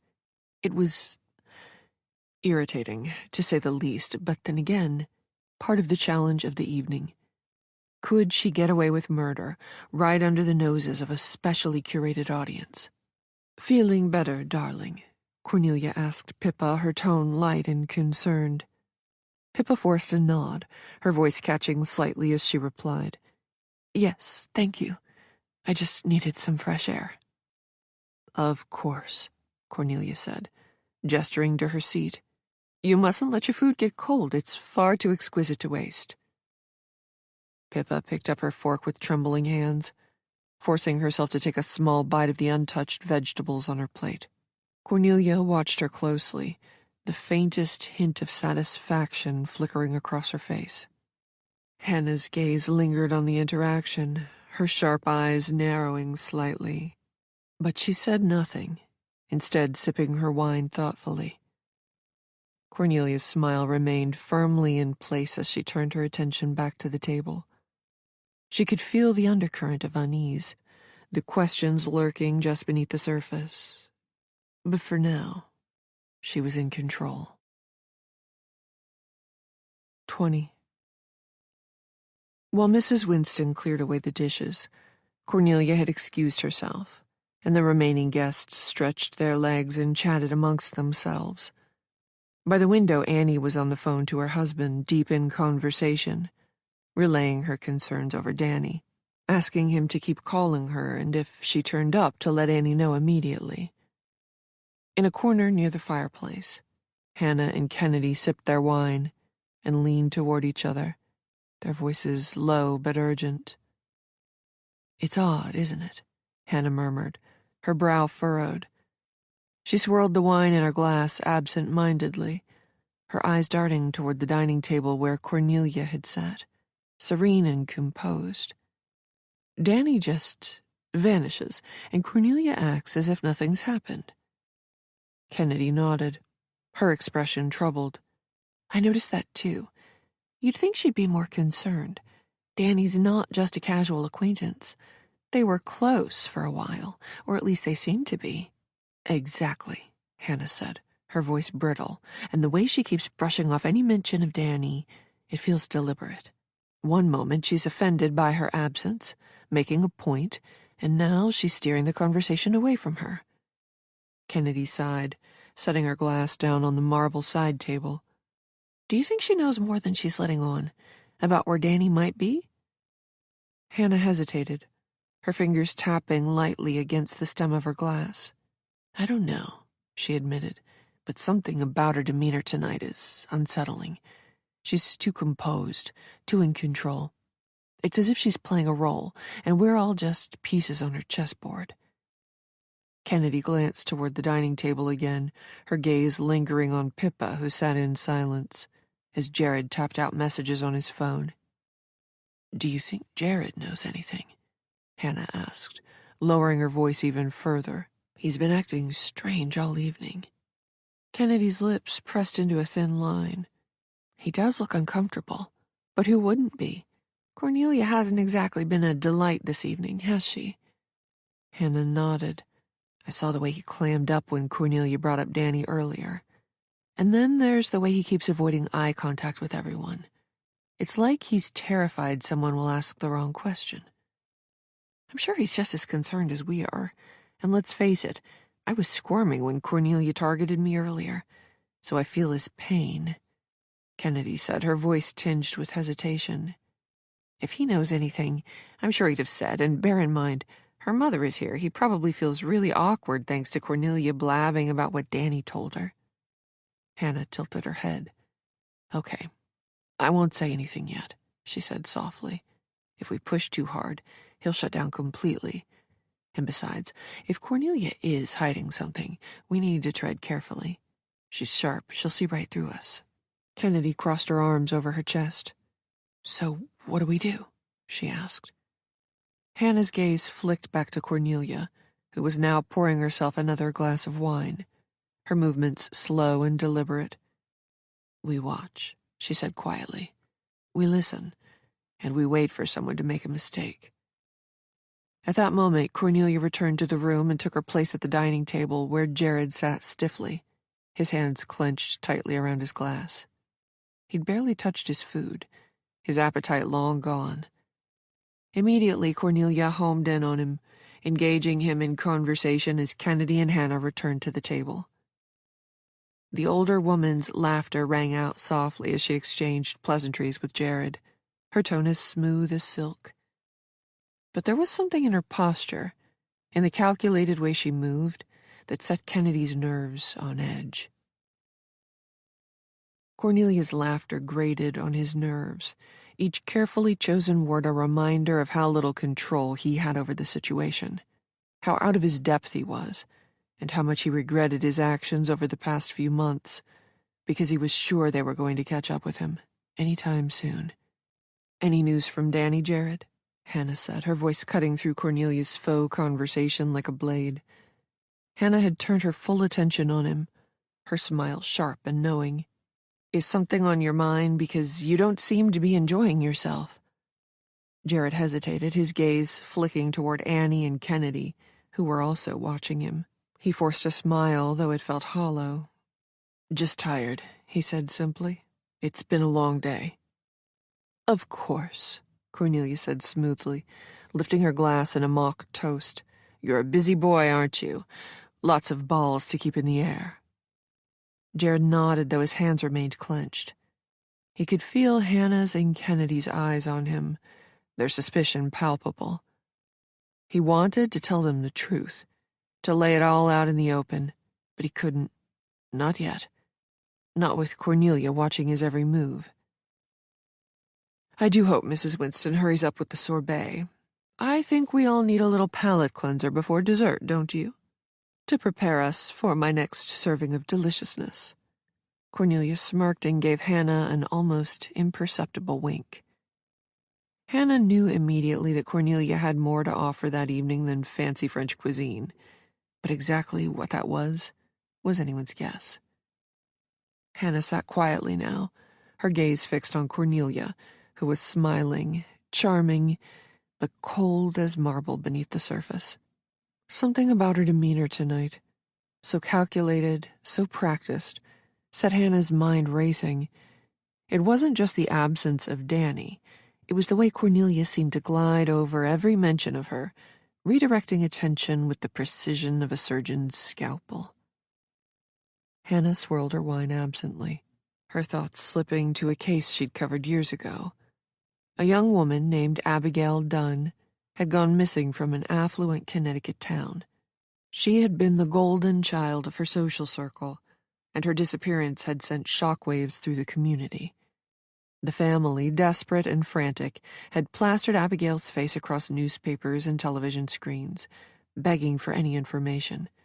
But it wasn't the family that had stuck with Hannah. It was the best friend. The woman's name was Victoria Park, and she had played the role of the grieving confidant so perfectly that it had taken weeks for anyone to suspect her. But Hannah had. Victoria had been too poised, her statements too carefully constructed, her tears too well-timed.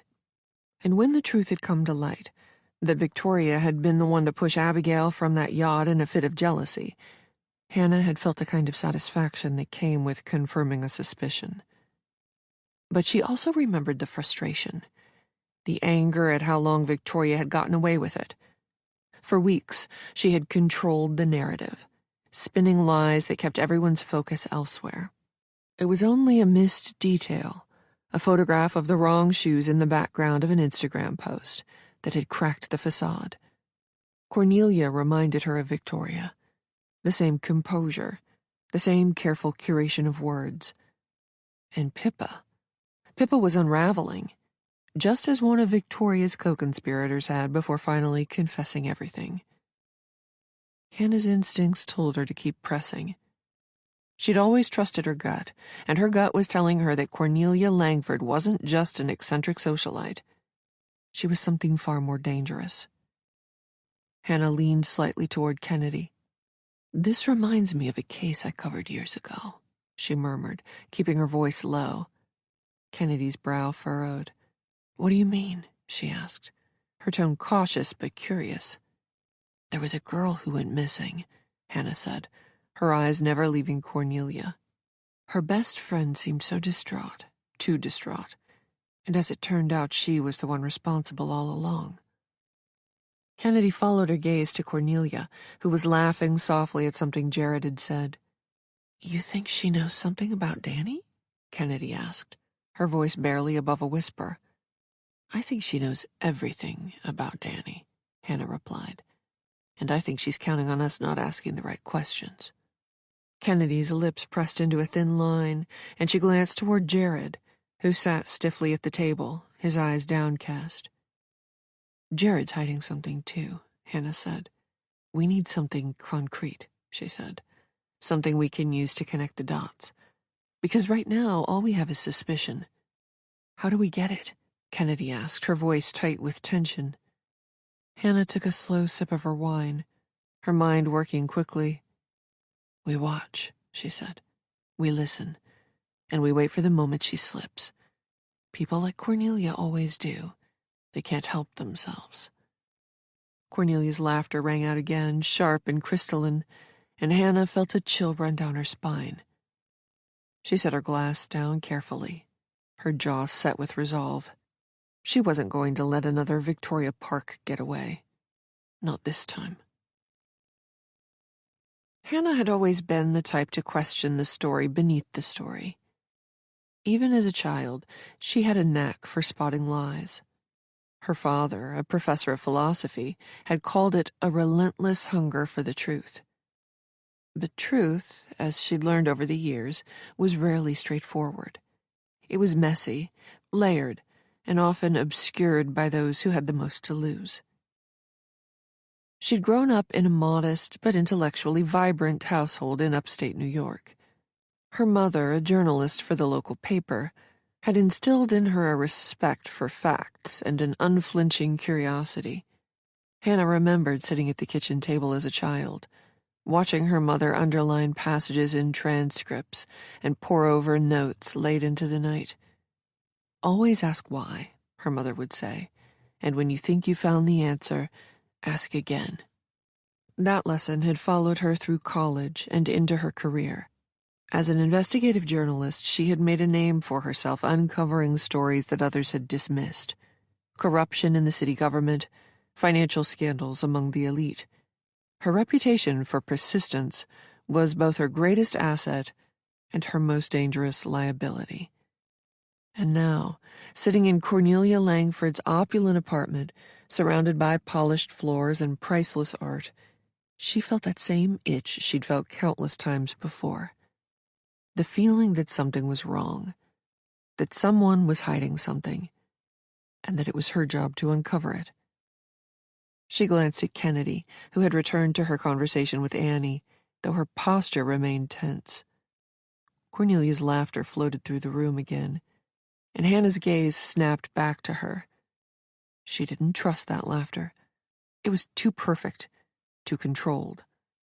It reminded her of Victoria Park. And Hannah had learned the hard way what happened when she ignored that instinct. 21. Jared shifted uneasily in his seat, his hand gripping his wineglass with a kind of intensity that threatened to shatter it. Each tick of the ornate grandfather clock in the corner amplifying the tension.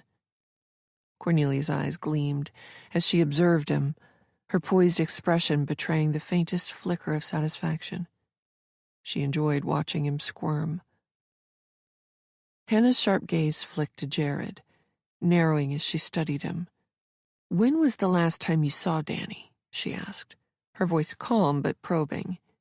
Jared hesitated, his hand gripping his glass. "Yesterday, but not for long," he said. She's been busy. We've both been busy." "Busy?" Cornelia interjected, her tone skeptical. "She told me last week she'd been taking some time off. Said she wanted to relax." Hannah watched as Pippa took a sip of water, her hands visibly shaking. Jared's jaw tightened, and he looked away, his shoulders stiff. Cornelia's smile deepened, and she tilted her head, watching him with the air of a cat toying with a trapped mouse. "Yes, that's true. She's been doing her own thing. Shopping, the spa, visiting friends, I suppose. She's a grown woman, and I'm not her babysitter." "And how was she yesterday, when you last saw her?" Hannah probed on. "Okay. She said she was coming to see Cornelia to sample wine. I didn't think anything of it and presumed she'd gone back to her own place afterwards." "And it's not unusual for her not to text you to say good night? Did you text her?" The room fell silent, her words settling heavily over the table. Jared's head snapped up, his eyes wide with alarm. "What are you getting at?" he demanded, his voice sharp. "I'm merely trying to piece together what's going on here, and my instinct tells me there is something very wrong." Hannah's voice held an ominous edge, and it was at that moment Cornelia made a move, one that surprised Hannah. "Oh, Jared, don't look so stricken," she said. "We're all friends here. No need to be coy. Perhaps it's time you told the truth, because from where I'm sitting it looks like our investigative journalist here might be on to you." "Coy about what? And what do you mean on to him?" Annie asked, her brow furrowing as she glanced between Cornelia and Jared. "What are you implying?" Cornelia's gaze shifted to Kennedy, who sat rigid in her chair, her cheeks flushing a deep crimson. "It's nothing, really," Cornelia said, her tone airy. "Just that Jared clearly isn't telling you the whole truth about the state of his and Danny's relationship. Especially that he and Kennedy seem to have been spending a great deal of time together lately. Isn't that right, darling?" Kennedy's eyes widened and she opened her mouth to respond, but no words came out. Jared shot to his feet, the chair scraping loudly against the floor. "That's enough, Cornelia," he said, his voice shaking with anger. "You have no idea what you're talking about." "Oh, don't I?" Cornelia said, her smile razor-sharp. She leaned back in her chair, completely at ease. "I suppose I must have imagined seeing the two of you together in Chicago last month. At the Palmer House, wasn't it? You looked so cozy, stepping into that elevator together, your hand brushing Kennedy's as the door swished shut." The room erupted into shocked murmurs. Annie's hand flew to her mouth, her wide eyes darting between Jared and Kennedy. Her voice trembled as she spoke. "Is that true?" she asked, looking at Kennedy. "Were you—" She trailed off, her disbelief palpable. Kennedy finally found her voice, though it was weak and trembling. That wasn't," she stammered. "It's not what you think." "Isn't it?" Cornelia asked, her tone dripping with faux innocence. "Well, I suppose that's for Jared to say, isn't it?" Jared's face was a mask of fury and humiliation. "You're unbelievable," he spat.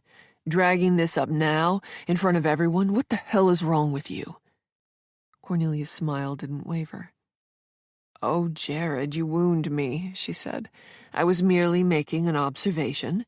I had no idea it would upset you so." The guests sat in stunned silence, the tension in the room now unbearable. Annie's eyes filled with tears as she turned to Kennedy, her voice breaking. "How could you?" she asked. "Danny, she trusted you. And now this. What kind of a person does that?" Kennedy's hands trembled. He reached out toward Annie. "Please, Annie," she pleaded. "It's not what it looks like. I swear it's not. We're in love. We didn't mean for it to happen. And I've hated lying to Danny, to everyone, but I didn't know what to do, and neither did Jared. If we could have found a way to be together and not hurt her, then we would have." Annie pushed her hand away, her expression hardening. "Don't," she said coldly. "Don't you dare try to justify this." Hannah's gaze flicked between Cornelia and the others, her sharp mind cataloging every reaction, every crack in the facade. She could see the satisfaction in Cornelia's eyes, the way she relished the chaos she had sown. But Hannah wasn't fooled. This wasn't just a diversion, it was a calculated move. Cornelia was quick to prove the point. "So, from where I'm sitting, we have two people who had a very good reason to get rid of Danny, so they could be together, which makes me wonder how we can trust anything they say. And let's face it, they've been lying to us all evening, haven't they?" Cornelia directed this question to Hannah, who remained silent, thinking it through. Jared, for a moment, just stared at Cornelia, his chest heaving, before slamming his hands on the table, causing the contents to quiver and Annie and Kennedy to jump. "Are you fucking insane, Cornelia? Kennedy and I might have been in a no-win situation, but we're not desperate. Seriously, as if we'd do something drastic. It's not like we're the first people in the world to cheat, which, if you must know, is why." He looked at Kennedy, as if he wanted to apologize before saying, which is why I told her yesterday, when she came to my apartment, that I wanted to take a break from our relationship." At this, Kennedy looked genuinely shocked, her hand flying to her mouth, eyes wide. But before she could speak, Annie got there first. No wonder she didn't turn up here to taste the wine with Cornelia. She was probably distraught and has gone somewhere to lick her wounds, my poor baby. "You disgust me, Jared, and so do you, Kennedy. I cannot believe you hurt her this way.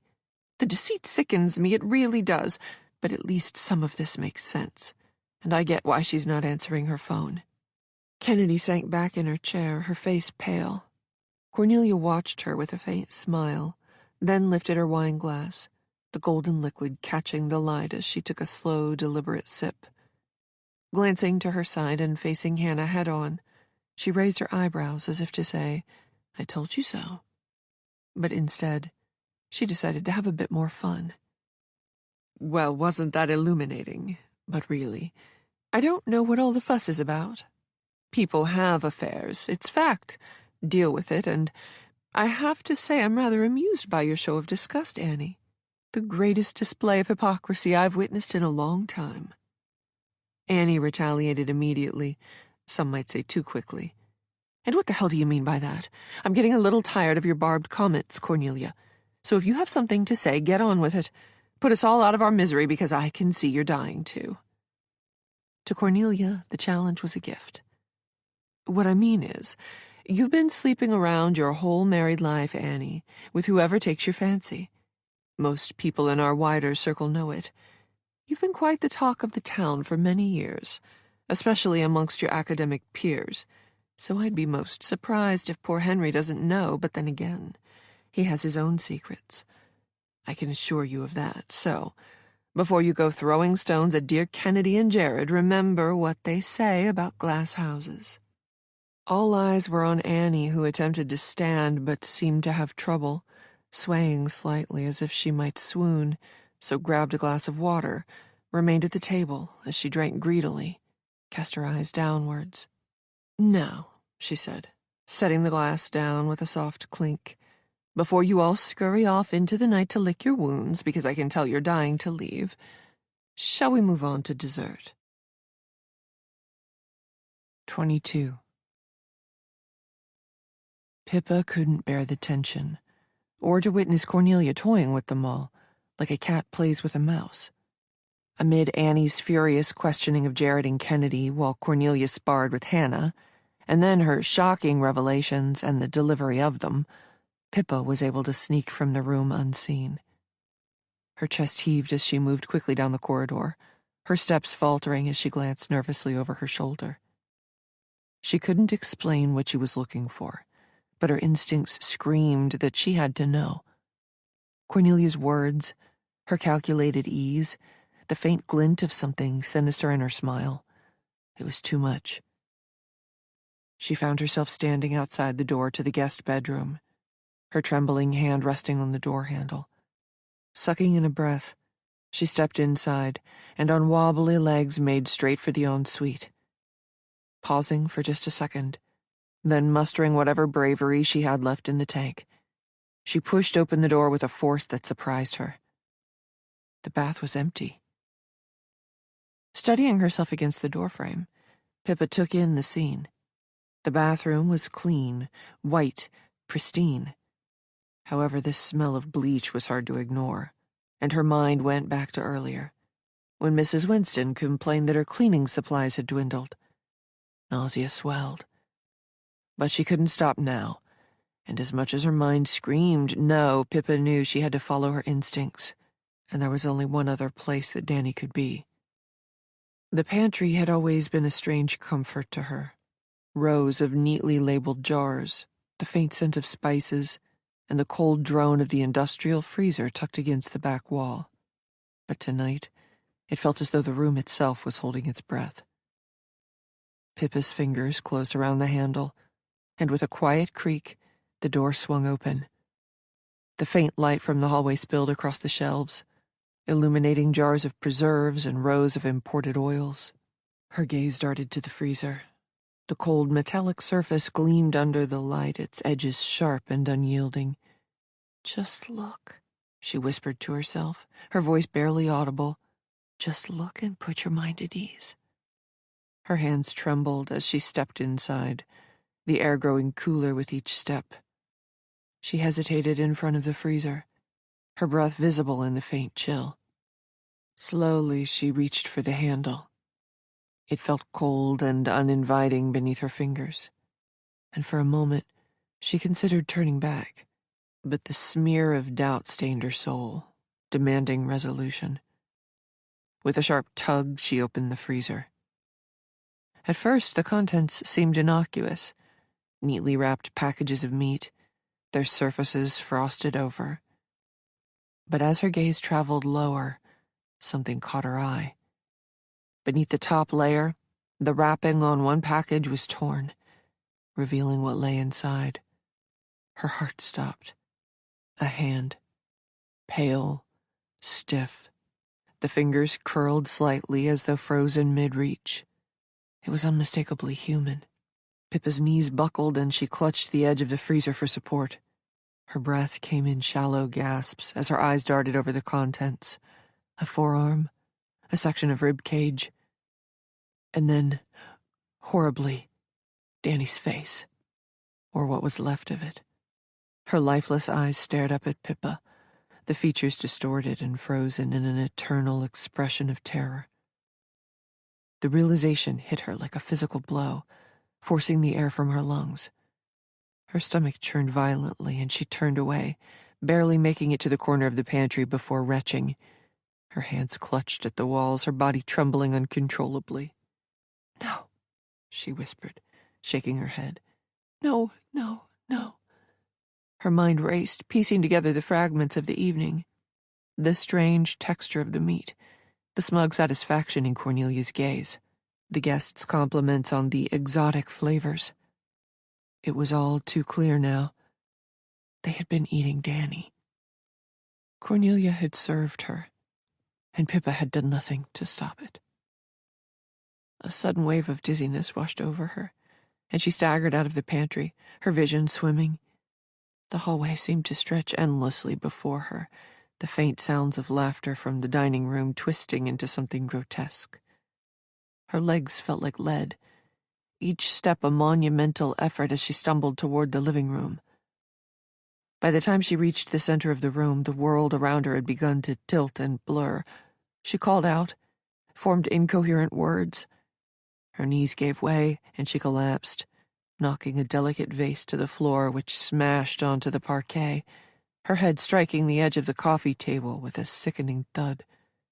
The sound echoed faintly through the apartment, and the voices in the dining room fell silent. For a moment, there was only the distant ticking of the grandfather clock. Then the sound of chairs scraping against the floor as the guests rose, their murmurs growing louder as they moved toward the living room. Cornelia was the first to appear, her figure framed by the doorway. Her gaze fell on Pippa's crumpled form, her expression unreadable. She stepped forward slowly, her heels clicking softly against the floor. The guests crowded behind her, their faces pale with confusion and concern. "What happened?" Annie's voice trembled as she stepped closer. Cornelia knelt beside Pippa, her hand lightly brushing the younger woman's shoulder. "She must have fainted," she said calmly. Her voice was soothing, almost tender, but there was a flicker of something cold in her eyes. "Poor thing. She's been under so much stress lately." Hannah crouched down on Pippa's other side, her sharp gaze scanning the room before settling on Cornelia. "Stress doesn't explain this," she said. "She's shaking." Cornelia smiled faintly, but it didn't reach her eyes. "I'm sure it's nothing," she said. "Let's give her some air. She'll be fine." But as the guests exchanged uneasy glances, the cracks in Cornelia's perfect facade began to show. And for the first time that evening, the room buzzed with an undercurrent of something that Cornelia had fought to keep at bay. Suspicion. Hannah knelt beside Pippa, her hand resting gently on her shoulder. The room had gone quiet, except for the ticking of the grandfather clock. The guests hovered in the doorway, their expressions a mix of curiosity and alarm. But Hannah's focus remained entirely on Pippa. The younger woman's breath was shallow, her skin pale and clammy. She looked up at Hannah with wide, unfocused eyes, her lips trembling, as though she wanted to speak, but couldn't find the words.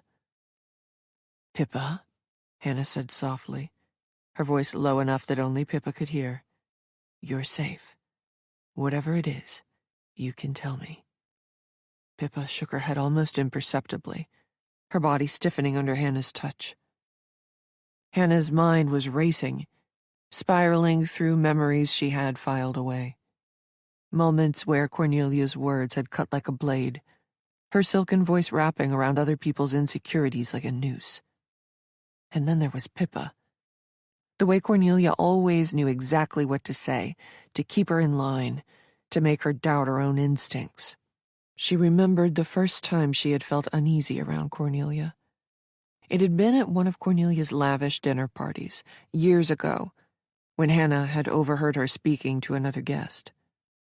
Her tone had been light, even playful, but the words themselves had been razor-sharp, dismantling the other woman's reputation with a few carefully chosen phrases.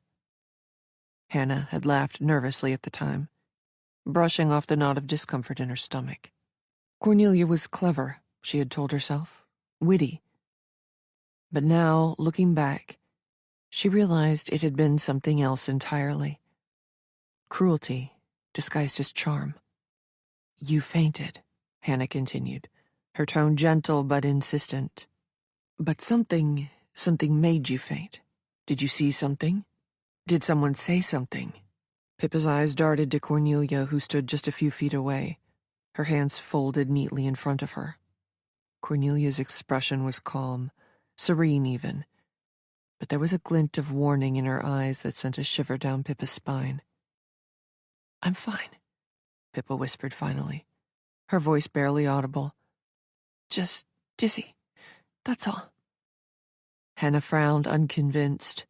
"Pippa, this isn't just dizziness, you're shaking." "I'm fine," Pippa repeated, her voice a little stronger this time. She pushed herself into a sitting position, wincing as the movement sent a sharp pain through her head. "Really, I just need a moment." Cornelia stepped forward, her expression softening into one of concern. She crouched beside Pippa, placing a cool hand on her arm. "Darling, you've had a fright," she said soothingly. "Perhaps we should call it a night." Pippa flinched at Cornelia's touch but didn't pull away. She could feel the eyes of the other guests on her, their curiosity prickling against her skin like static electricity. They didn't know, couldn't know what Cornelia was capable of. But Pippa did, and that knowledge was enough to keep her silent. "She's right," Pippa said, forcing a small, unconvincing smile. It's been a long day. I'm sorry for causing a scene. Perhaps I could lie down for a while." "Nonsense," Cornelia said, her tone light but firm. "You have nothing to apologize for. Now, why don't you go and lie down in the guest bedroom, and I'll ask Mrs. Winston bring you some tea? That always helps." The mention of Mrs. Winston made Pippa's stomach twist. The image of the freezer flashed in her mind, vivid and grotesque. She swallowed hard, forcing the bile back down. Hannah's gaze lingered on Pippa, her brow furrowed in concern. "If you're sure you don't need a doctor," she said slowly, but her tone made it clear that she wasn't. Pippa nodded quickly, desperate to end the conversation. "I'm sure," she said. "Thank you, Hannah, really. That's settled then. I shall instruct Mrs. Winston, and in the meantime, perhaps Hannah and Kennedy could take you to the bedroom." As Hannah helped her to her feet, Pippa's legs trembled beneath her. She allowed herself to be guided down the hallway, Kennedy assisting while Jared and Annie watched, her mind racing with the horror of what she had seen and the horrible truth she now carried. But even as the horror threatened to overwhelm her, she remained silent. Because she knew one thing for certain. Cornelia Langford always got what she wanted. And right now, Cornelia wanted her silence. 23.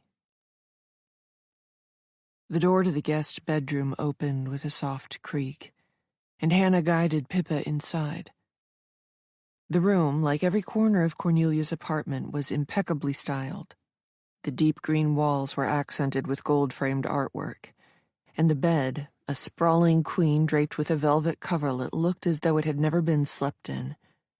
A pair of silk slippers sat neatly at the front of the bed, as if awaiting their occupant. "There," Hannah said, her voice smooth and practiced. She guided Pippa toward the edge of the bed, her hand lightly resting on Pippa's back. "Lie down. You've had quite an ordeal tonight. A little rest will do you good." Pippa hesitated, her arms wrapped tightly around her torso.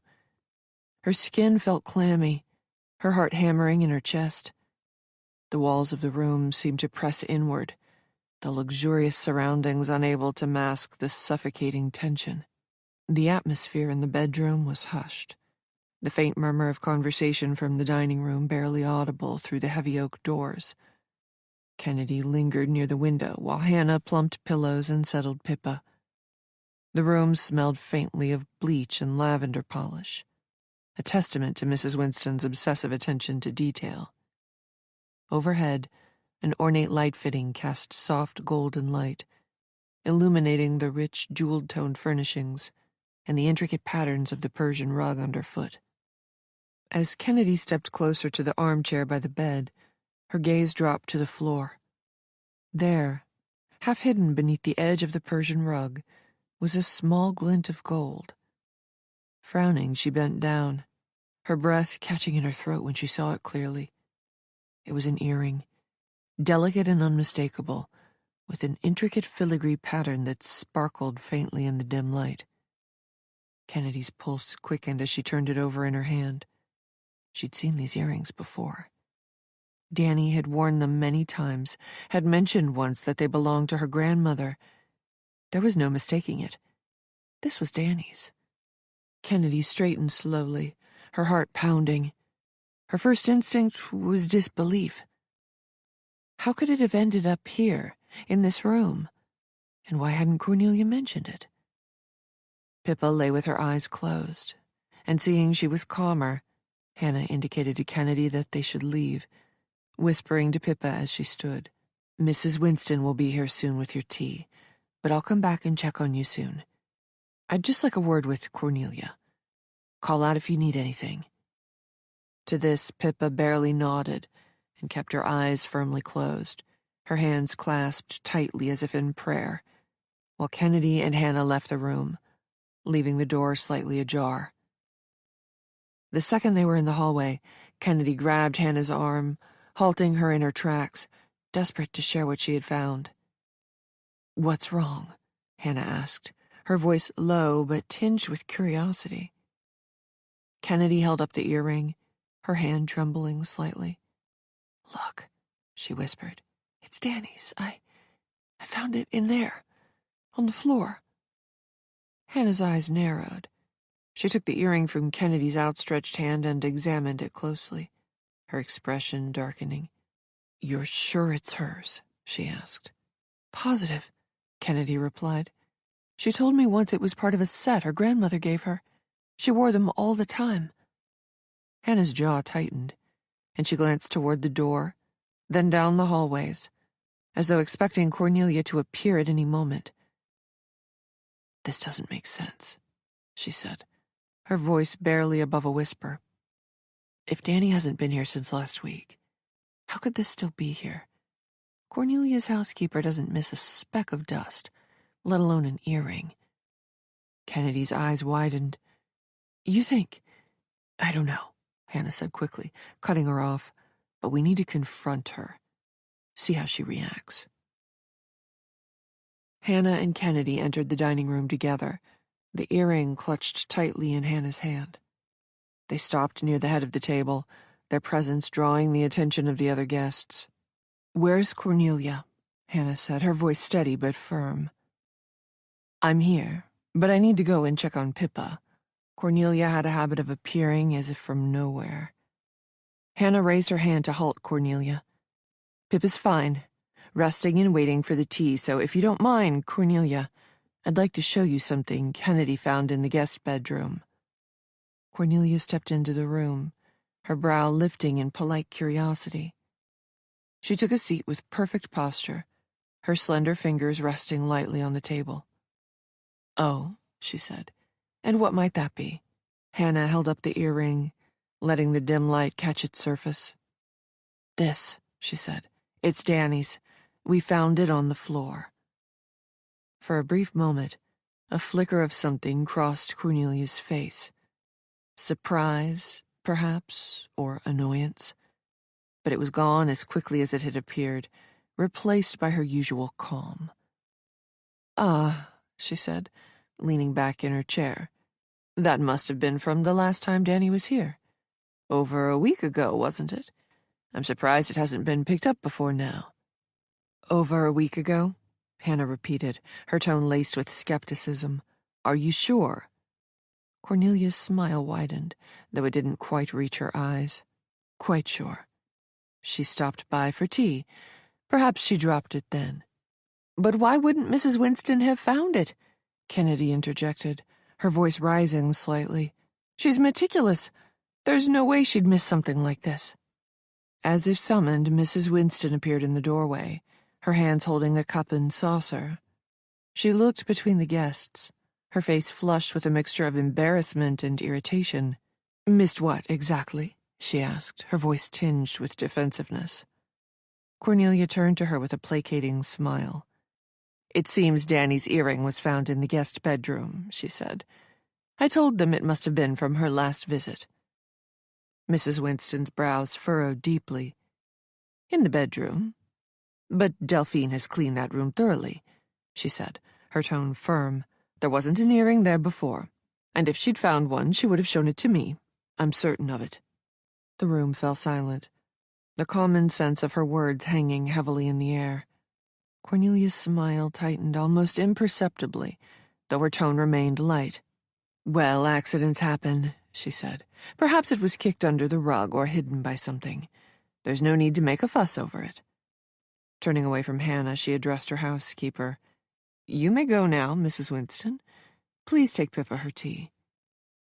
As the housekeeper nodded and left, Hannah's eyes remained locked on Cornelia, her suspicion deepening. "It's not an accident," she said quietly. "It's a clue." Cornelia's gaze flicked to Hannah, her smile now more of a smirk. "A clue," she echoed, her voice laced with amusement. "My dear, you've been reading too many detective novels."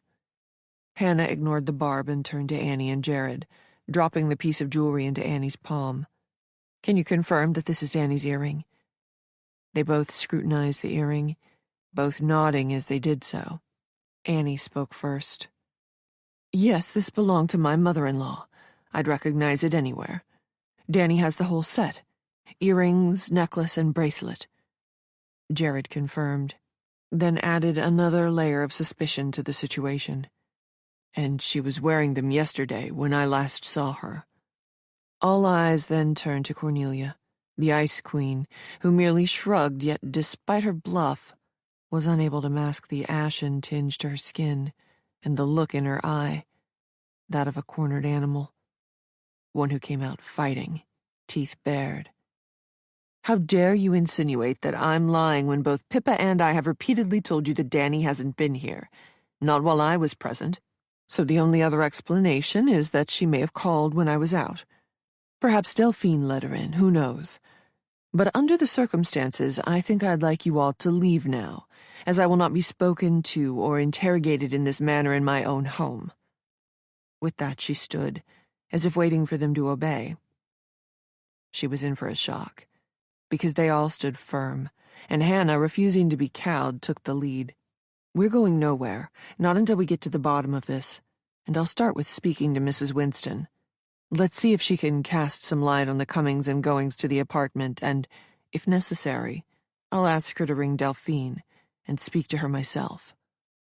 Hannah held Cornelia's gaze and waited. Do as you wish. I have absolutely nothing to hide, nothing at all now. While you play detective, I'm going to check on dear Pippa."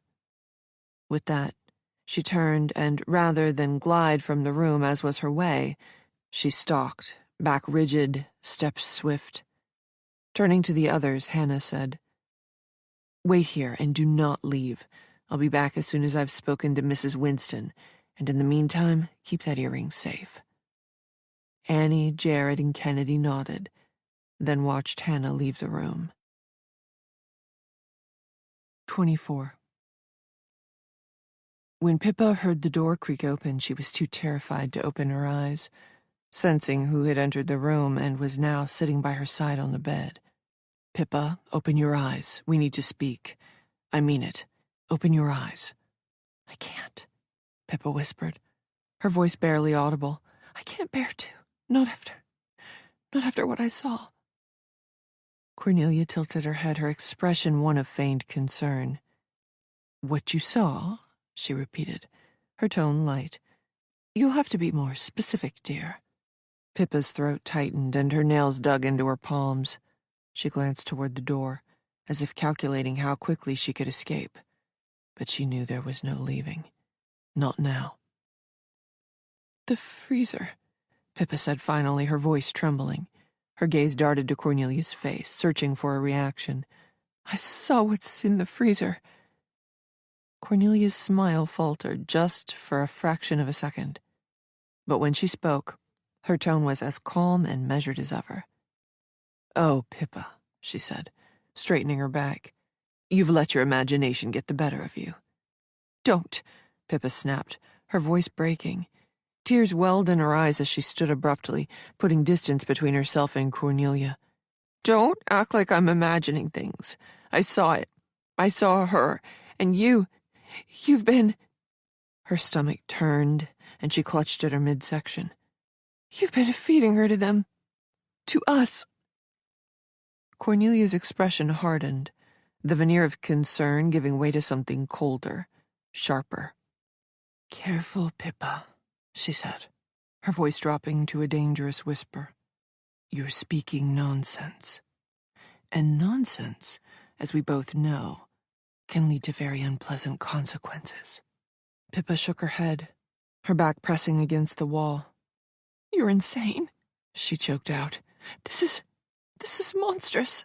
Danny trusted you.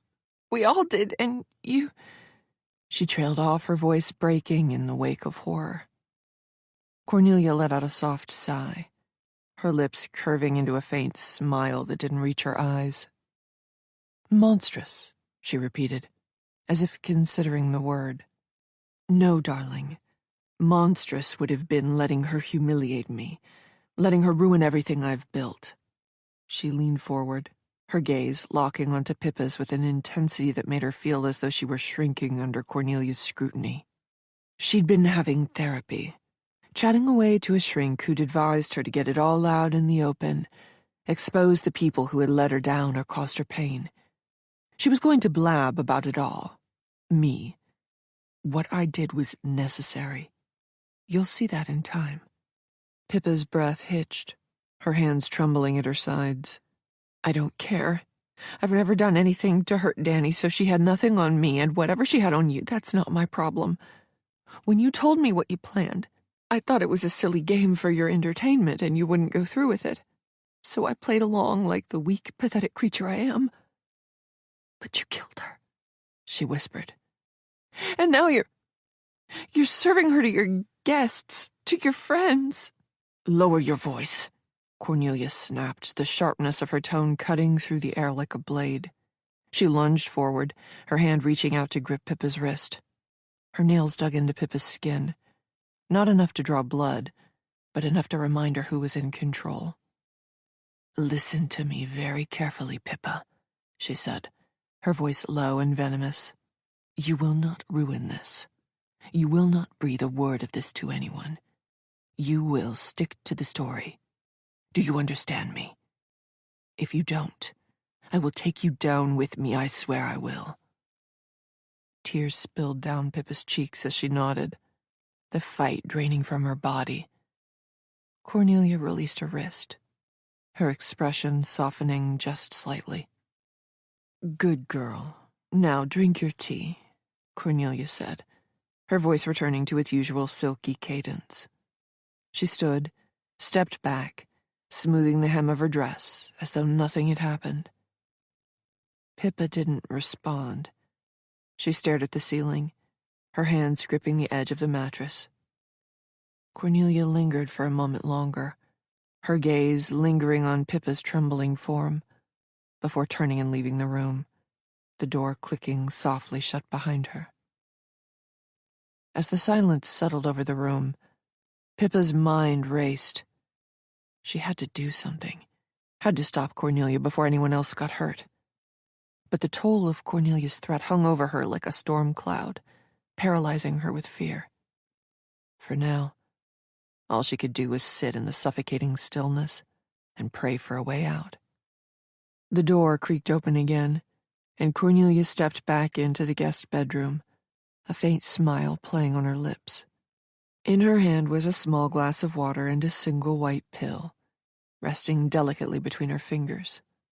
She moved with the same practiced elegance as always, as though she were carrying a priceless artifact instead of a painkiller. "Here," she said softly, holding the pill out to Pippa. "This will help with the bump on your head. You've had such a trying evening, haven't you, darling?" Pippa looked at the pill, her heart pounding in her chest. The stark white of it seemed to glow against Cornelia's perfectly manicured fingers, its presence both innocuous and sinister. She didn't trust it. She didn't trust Cornelia. But as her head throbbed and the rooms seemed to close in around her, her resolve wavered. I don't think I need it," Pippa stammered, her voice weak. Cornelia's smile didn't falter, but her eyes sharpened. She crouched slightly, bringing herself to Pippa's level, and placed the pill on the palm of her hand.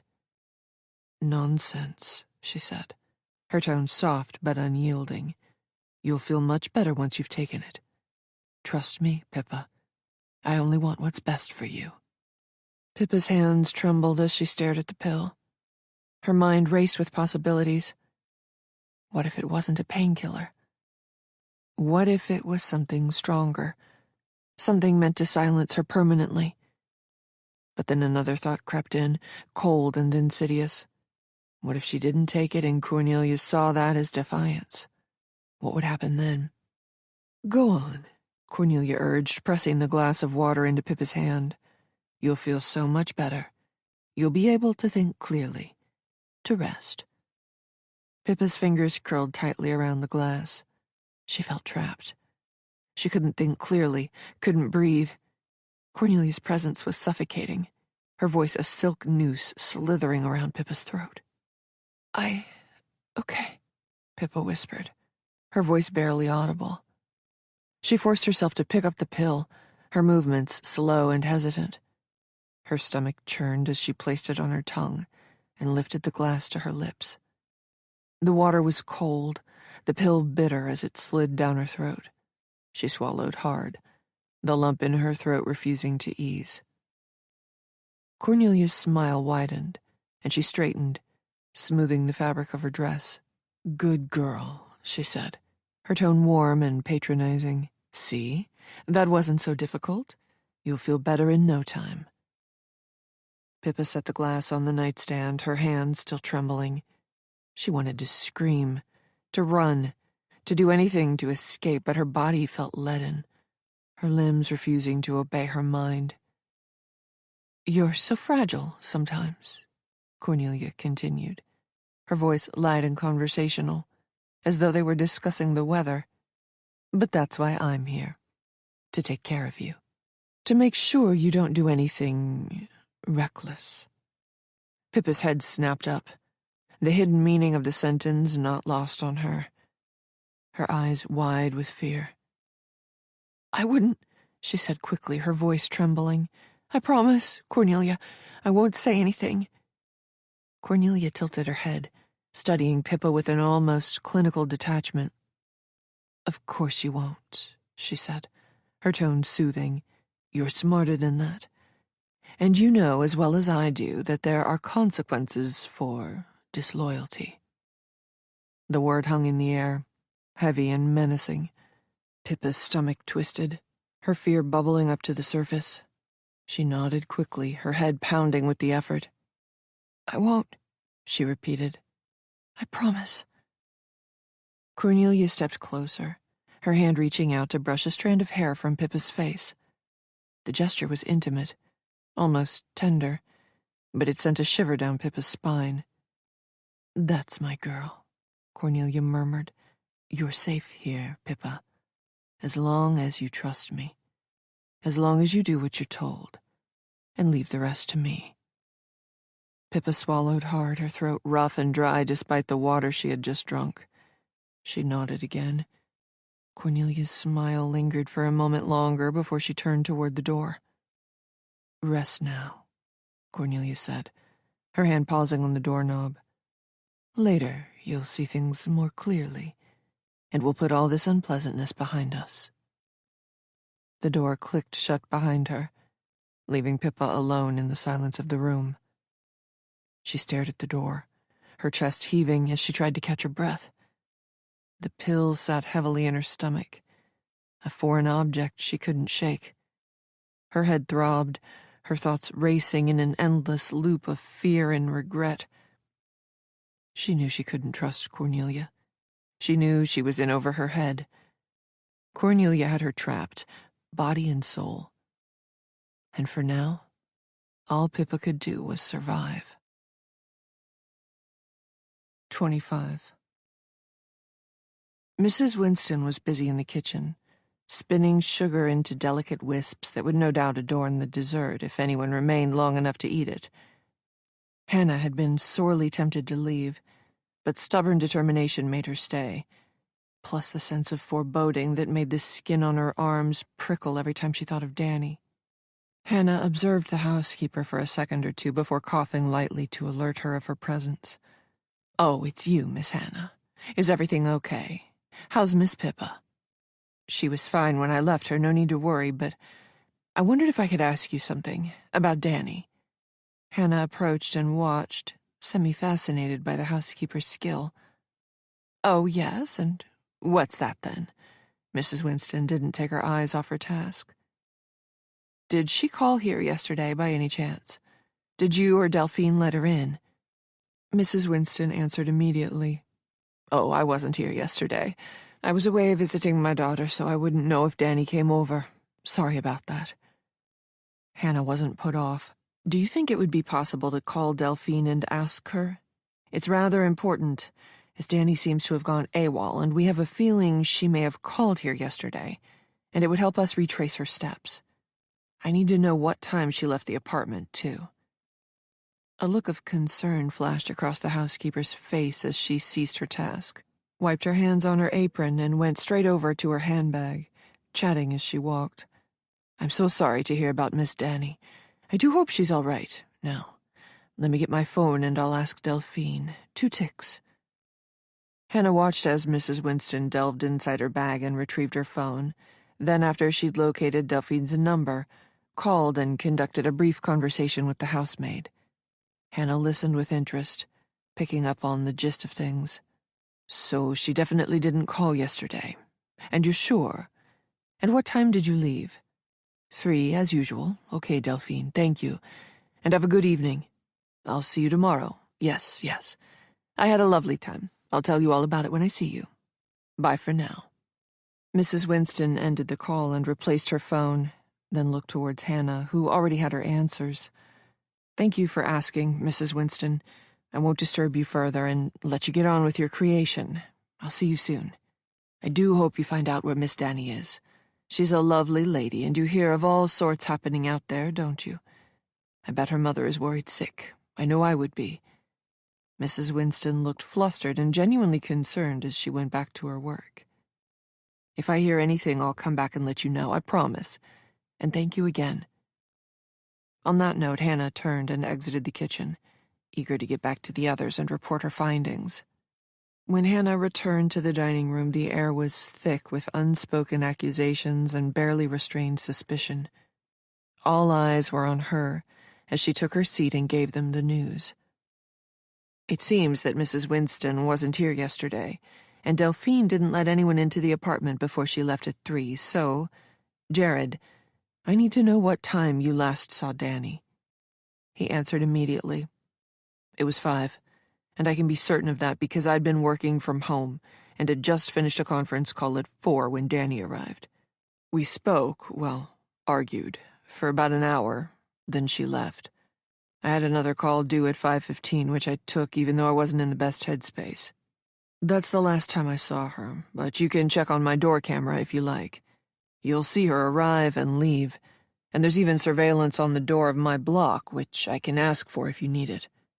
Hannah nodded. Thank you, Jared, that's fine. I believe you. And it's a pity that you don't have a similar feature, Cornelia, because that would be most helpful. Cornelia harumphed at that suggestion. My dear, this is an exclusive building and the residents inside it value their privacy. Hence why we don't have security cameras watching our every move. We have no need of 24-hour surveillance. It's intrusive. Very convenient, and it makes one wonder what they could possibly be getting up to that they protect their privacy in such a way. But that's a thought for another day. Hannah's voice was laced with sarcasm. Kennedy shook her head, as if bemused, and sat forward in her chair, her wineglass forgotten on the table, her eyes fixed on Cornelia with a sharpness that cut through the strained pleasantries. The candlelight danced on the polished wood, casting long shadows that seemed to stretch and twist with the mood of the evening. Cornelia, Kennedy began, her voice deceptively calm, but carrying an unmistakable edge. I've been trying to let this go, but I can't stop thinking about Danny's earring. How exactly do you explain it being in the bedroom? The last time Danny was here was weeks ago, wasn't it? Cornelia tilted her head slightly, her expression serene, as though Kennedy's words had floated past her without impact. She took a measured sip of her wine, her movements deliberate, before setting the glass down with a soft clink. Oh, darling, she said with a faint smile. I'm sure it simply fell out the last time she visited. You know how easily those little things can slip through the cracks. Weeks ago, Kennedy pressed, her tone hardening, and Mrs. Winston just missed it? The woman who practically scrubs this place spotless? Let's not be unkind to poor Mrs. Winston, Cornelia said smoothly, her tone like silk. Even the most diligent of us can overlook something from time to time. I'm sure there's a perfectly innocent explanation. Innocent? Kennedy repeated, her voice rising. She leaned forward, her elbows resting on the table, her gaze unrelenting. Danny's missing, Cornelia, and you're telling me the only trace of her we've seen in days just so happens to turn up in your house, and it's all a coincidence. Jared, who had been sitting silently, let out a sharp breath. She was supposed to meet Cornelia that day, he blurted, his voice cracking. The room fell into a stunned silence as all eyes turned to him. Jared, Cornelia said, her tone cool and measured, though her eyes flashed with warning. I'm not sure what you're trying to say. Jared's face was pale, his jaw tight. He shook his head, as though trying to collect himself before continuing. Danny told me she was meeting you to discuss the wine for tonight. She left and never came back. A ripple of murmurs spread around the table. Annie's hand flew to her mouth, her wide eyes darting between Cornelia and Jared. Hannah's sharp gaze locked on to Cornelia, her mind racing to connect the dots. Cornelia's lips curved into a faint smile, though the tension in her shoulders betrayed her. Yes, she was supposed to stop by, she admitted, her voice steady. But she never arrived. I assumed she got held up. These things happen, don't they? We've been through all this. Did you call her? Hannah asked, her voice cutting through the low whispers. When she didn't show, did you try to reach her? Cornelia's gaze shifted to Hannah, her expression cool and composed. I did, of course, she said, but her phone went straight to voicemail. I didn't think much of it at the time. Danny's always been unpredictable." "Unpredictable?" Kennedy said, her voice dripping with disbelief. "That's your excuse? Danny's not unpredictable, Cornelia. She's reliable, good at her job, remembers birthdays, hates to be late for anything, let alone not show up." Cornelia's smile tightened and she reached for her glass, taking another measured sip. "I'm sorry if my words upset you, Kennedy, as I'm not disparaging Danny," she said, her tone as smooth as ever. "But I really don't see how speculating like this is helpful. Danny's absence is concerning, yes, but creating drama won't bring her back any faster." The room fell into an uneasy silence, the shock of Jared's confession and Cornelia's deflections hanging heavily in the air. Hannah's sharp eyes darted between the guests, cataloging their expressions, their reactions. She could feel the tension rising, the cracks in Cornelia's carefully constructed facade beginning to show. Something was deeply, horribly wrong, and she was determined to find out what. Jared's hands shook as he ran them through his hair, his face a patchwork of anger and guilt. The room was silent, save for the faint clink of glasses, as Cornelia reached for her wine, her movements calculated and slow, as though she were savoring the mounting tension. She was furious with me," Jared said finally, his voice cracking under the might of his confession. "When I told her that I thought we should cool things off, maybe even end it." "End it?" Annie's voice was sharp, her eyes narrowing as she leaned forward. "What exactly are you saying, Jared? Did you actually say you wanted to end things because earlier you said you wanted a break?" Jared's jaw tightened and he looked down at his hands. "I didn't want to hurt her," he said, "but things hadn't been right between us for a while. She deserved better than what I could give her." "So you broke her heart," Annie snapped. "And then what? She just disappeared?" "No," Jared said quickly, his head snapping up. "That's not what happened. She stormed out. I tried to stop her, but she wouldn't listen. I asked where she was going, and she told me to mind my own business." "And you let her go?" Annie's voice trembled, her hands clutching her glass so tightly it seemed on the verge of shattering. "Just like that?" Jared hesitated, his gaze flicking to Cornelia before dropping back to the table. "No," he admitted. "I followed her. To the lift." The room fell deathly quiet. Even Cornelia's serene expression faltered for the briefest moment, a flicker of something cold and calculating passing through her eyes before she masked it with a faint smile. "What happened at the lift?"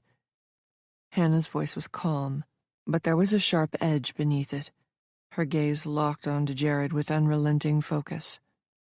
Jared exhaled shakily, his shoulders slumping. "I heard her on the phone," he said. "She was talking to Cornelia. She said she'd meet her here for wine tasting." "Oh, Jared," Cornelia said, her voice light and laced with amusement. "You make it sound so dramatic. Danny and I often spoke about wine. She had exquisite taste, you know." "This isn't about her taste in wine, Cornelia," Kennedy snapped, her voice rising. "She was supposed to come here, and now she's missing. Don't you think that's a little convenient?" Cornelia's smile tightened and she set her glass down with deliberate care. "Convenient," she repeated, her tone icy. "I'm not sure what you're implying, Kennedy, but I assure you I've done nothing wrong. Danny never arrived. Perhaps she changed her mind. Or perhaps something happened to her before she could," Hannah said, her voice cutting through the tension like a blade. Her sharp gaze shifted to Cornelia, unflinching. "You were the last person she spoke to, Cornelia. Something you conveniently forgot to mention, and frankly, I think you should be showing a little more concern." Cornelia's eyes flashed, but she quickly masked her irritation with a faint laugh. "Of course I'm concerned," she said smoothly. "Danny was, a dear friend. But speculating like this won't help anyone. Perhaps we should all take a moment to calm down." The room erupted into whispers, the guests exchanging uneasy glances. Jared's head was in his hands, his shoulders shaking slightly as he muttered under his breath. Kennedy stared at Cornelia, her expression a mix of disbelief and anger. "Why are you so calm?" Kennedy demanded, her voice breaking through the murmurs. "If you cared about Danny, you'd be doing something. Anything. Instead, you're sitting here, sipping wine, your fancy wine, and deflecting questions." Cornelia's smile disappeared entirely, her eyes narrowing. She leaned forward, her hands resting lightly on the table. "I understand that emotions are running high," she said, her tone soft but laced with steel. "But accusing me of something so heinous, without a shred of evidence, is not only unfounded but deeply insulting. I suggest you choose your words carefully, Kennedy." The room fell silent, Cornelia's words settling over the table. Hannah's sharp gaze flicked between Cornelia and Jared, who sat frozen, his face pale. "I think we've all had enough excitement for one evening," Cornelia said finally, her voice regaining its usual calm. "Perhaps it's time to bring this discussion to a close. After all, we wouldn't want to ruin such a lovely dinner, would we?" No one responded, and as Cornelia raised her glass once more, a faint smile curling at the corners of her lips, Hannah knew one thing for certain. The game was far from over. Which made her think of Pippa, who was another pawn in the game. Giving Cornelia no opportunity to stall her, and after excusing herself to use the bathroom, Hannah headed straight for someone she was sure held the secret to this particular puzzle. 26. Pippa barely made it to the bathroom before she collapsed against the sink, her trembling hands gripping the cold porcelain for support. Whatever Cornelia gave her had reacted badly in her stomach.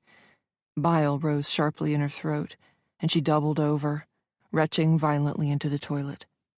The sound echoed harshly in the small tiled space, her breaths coming in ragged gasps as she clung to the edge of the sink for dear life. The room spun, her vision blurring as the guilt and terror pressed down on her chest like a crushing vice. The bathroom was immaculate, a reflection of Cornelia's obsessive control. The marble floors gleamed under the soft glow of recessed lighting, their intricate veining catching the light in an almost hypnotic way. The vanity was spotless, a slab of polished black granite that seemed to repel even the faintest speck of dust. On it sat a cluster of apothecary jars, each filled with neatly arranged items: cotton swabs, bath salts, perfectly folded white cloths, all arranged with the precision of a museum exhibit. The air smelled faintly of lavender and citrus, the kind of subtle yet deliberate fragrance that hinted at wealth and careful curation. Even the mirror above the sink was pristine, reflecting every detail of Pippa's pale, tear-streaked face with merciless clarity. A single vase of white peonies sat on a small shelf by the door, their petals so flawless they might as well have been sculpted from porcelain.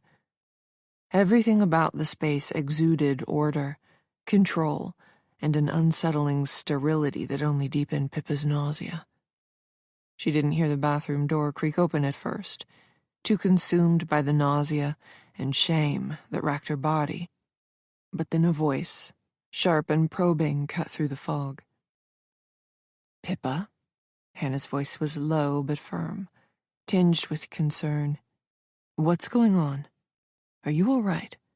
Pippa froze, her hands gripping the edge of the sink. She turned her head slightly, catching Hannah's reflection in the mirror. Her sharp eyes, so piercing and unrelenting, felt like they could see straight into her soul. Pippa's stomach churned again, and she looked away, her breath hitching. "I'm fine," she managed to whisper, her voice trembling. "Just something I ate, maybe. And I have a terrible headache from my fall. I just need to be left alone." Hannah stepped closer, her expression unreadable. She shut the bathroom door quietly behind her, leaning back against it as she folded her arms across her chest. "You're lying," she said bluntly, her voice soft but unyielding. "Something's wrong, Pippa. I can see it, and I think it's about Danny." Pippa shook her head quickly, her damp hair clinging to her cheeks. "No," she said, her voice rising in panic. "No, it's not. I don't know anything about Danny, I swear." "You expect me to believe that?" Hannah asked, her tone growing sharper. She took a step closer, her gaze never leaving Pippa's face. "You've been acting strange all night, and Cornelia, she's been hovering over you like a hawk. What is she trying to keep you from saying?" Pippa's breath came faster, her chest heaving as the walls seemed to close in around her. She shook her head again, her fingers digging into the porcelain sink. "Nothing," she whispered, tears spilling down her cheeks. "Please, Hannah, just leave me alone." "I can't do that," Hannah said, her voice softening slightly. She placed a hand on Pippa's shoulder, her touch light but steady. "If something's happened to Danny, we need to know. You need to tell me the truth, Pippa, for her sake." "You're hiding something," Hannah pressed, her voice calm but insistent. "I've seen it before, Pippa. People carrying the load of things they can't speak about. You're terrified, and I want to know why." Pippa turned away, her fingers using the porcelain of the sink to imbue strength. "I'm not terrified," she murmured, her voice shaking. I don't feel well." "Lying doesn't suit you," Hannah said softly. She placed a hand on Pippa's arm, her touch both gentle and firm. "Whatever Cornelia's done to make you afraid, you don't have to face it alone, but you need to talk to me. What happened to Danny?" The name hung in the air like a specter, and Pippa's breath hitched. She bit her lip hard enough to draw blood, the coppery tang grounding her for a moment. Her mind raced, torn between the fear of Cornelia's wrath and the unbearable guilt that gnawed at her insides. She couldn't speak. Not yet. But the words clawed at her throat, desperate to be released. "I can't," Pippa whispered, her voice barely audible. She shook her head violently, tears streaming down her face. "Please, Hannah, don't ask me." "I have to," Hannah said firmly, her gaze never wavering. "If Danny's in trouble, or worse, we need to act now. You're protecting someone who doesn't deserve it. Don't let her drag you down with her."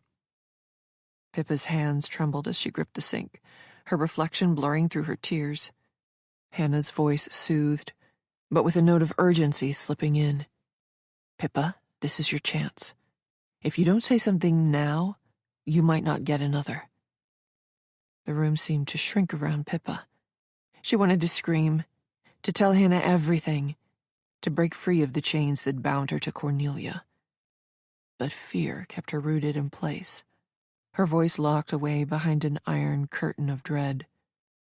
I'm sorry," she finally whispered, her voice cracking. "I can't." Hannah stepped back, disappointment flickering across her face, though she quickly masked it. She nodded slowly, her sharp gaze lingering on Pippa. "All right," she said quietly. Pippa's shoulders shook, her sobs choking her as she turned away, burying her face in her hands. She couldn't speak, couldn't find the words to explain the horror that had unfolded, the terrible knowledge that weighed on her like a leaden shroud. Cornelia's voice echoed in her mind, cold and commanding, a reminder of the consequences if she dared to betray her. Hannah's voice smothered the memory of Cornelia's. "I'm going to leave you be. For now." Pippa's head jerked up, her tear-streaked face full of surprise and gratitude. "Thank you," she whispered, her voice cracking. "But this isn't over," Hannah added, her tone firm.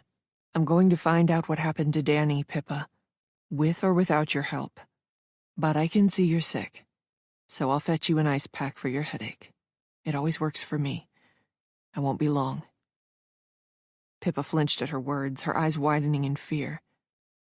Hannah lingered for a moment longer, her gaze piercing, before turning and leaving the bathroom.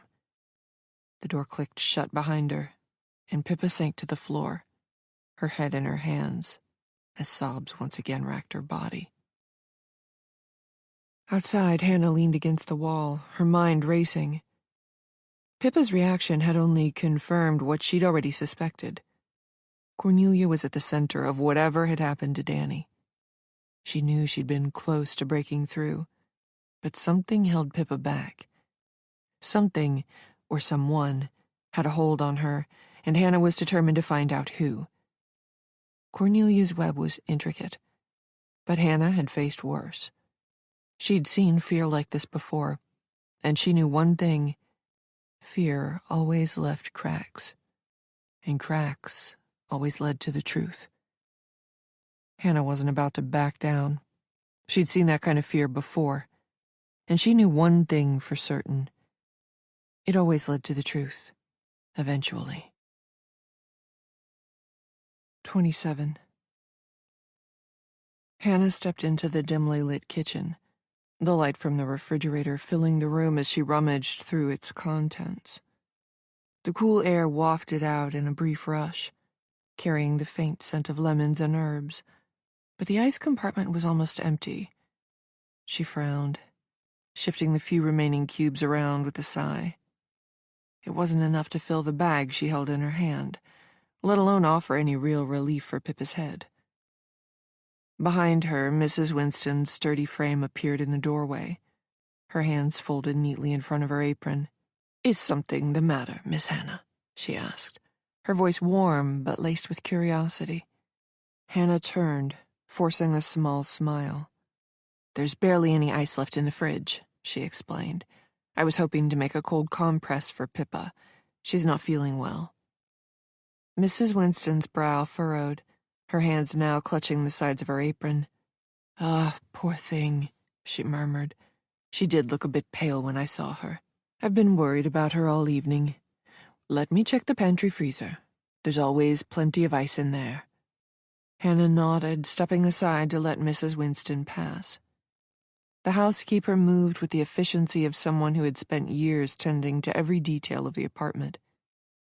Her footsteps echoed softly on the marble floor as she crossed the room and opened the pantry door, disappearing into the shadows beyond. "Leave it with me, Miss Hannah. I'll make a compress, then come and find you. I shan't be long." The kitchen felt colder in her absence, or perhaps it was Hannah's own unease, her eyes drifting to the gleaming appliances and pristine countertops. The space was perfect, unnervingly so, much like the rest of the apartment. Every utensil had its place, every surface shone as if it had never been touched. It was a kitchen meant for display, not use, and yet here they were, preparing ice as though this were any ordinary evening. "Okay, if you're sure. I need to speak to Cornelia anyway. Thank you, Mrs. Winston." As she walked away, she heard the faint clink of metal echoed from the pantry, and the housekeeper muttering to herself about having enough on her plate without having people giving her more to do. Mrs. Winston reappeared in the dining room doorway moments later, her usually rosy complexion drained to an ashen pallor. Her hands, wringing the hem of her apron, trembled as her wide eyes darted around the room. She seemed to be struggling for breath, her lips opening and closing wordlessly, like a fish gasping out of water. The guests froze mid-sentence, their arguments dissolving into a heavy, expectant silence. "Mrs. Winston." Cornelia's voice was calm, sharp as a blade hidden in velvet. She set her wine glass down with a deliberate clink, tilting her head as if examining a piece of art. "What on earth is the matter?" The housekeeper's gaze landed on Cornelia, her expression one of pure, unfiltered horror. Her throat bobbed as she swallowed, her voice caught somewhere between a sob and a scream. I, she stammered, but the words refused to form. Her entire body shuddered, and she clutched the doorframe for support. "For God's sake, someone get her a chair," Kennedy snapped, standing abruptly and moving toward Mrs. Winston. The gesture was more out of impatience than concern, her voice laced with irritation as much as unease. "What happened?" "Sit her down," Hannah interjected firmly, already on her feet. She stepped forward, placing a steadying hand on Mrs. Winston's arm. The housekeeper flinched at the touch, her eyes darting to Hannah as though trying to communicate something, a silent plea wrapped in panic. It's in the freezer," Mrs. Winston whispered finally, her voice barely audible. Her knees buckled, and Hannah and Kennedy moved quickly to guide her into a chair. I didn't know." "What's in the freezer?" Hannah demanded, crouching down to meet Mrs. Winston's gaze. Her voice was firm but low, steadying. "Tell me what you saw." Mrs. Winston's eyes brimmed with tears, her hands clutching Hannah's as if they were a lifeline. It's her," she choked out, her voice cracking. "Miss Danny, her head, it's in the freezer." A collective gasp rippled through the room, followed by the scraping of chairs as the guests shifted uneasily. Annie let out a strangled cry, burying her face in her hands. Jared staggered backward, gripping the edge of the table as though it might anchor him to reality. Cornelia, however, didn't move. Her face remained unreadable, her expression placid. "That's ridiculous," Cornelia said, her voice cutting through the room like a shard of ice. She stood, her movements deliberate and composed. "Mrs. Winston must be mistaken. Perhaps it's a prank or some kind of misunderstanding." "A prank?" Kennedy's voice rose sharply, her eyes flashing with anger. "Are you serious, Cornelia? Mrs. Winston just said she found Danny's head in the freezer, and you think it's a prank?" Hannah rose slowly, her gaze fixed on Cornelia.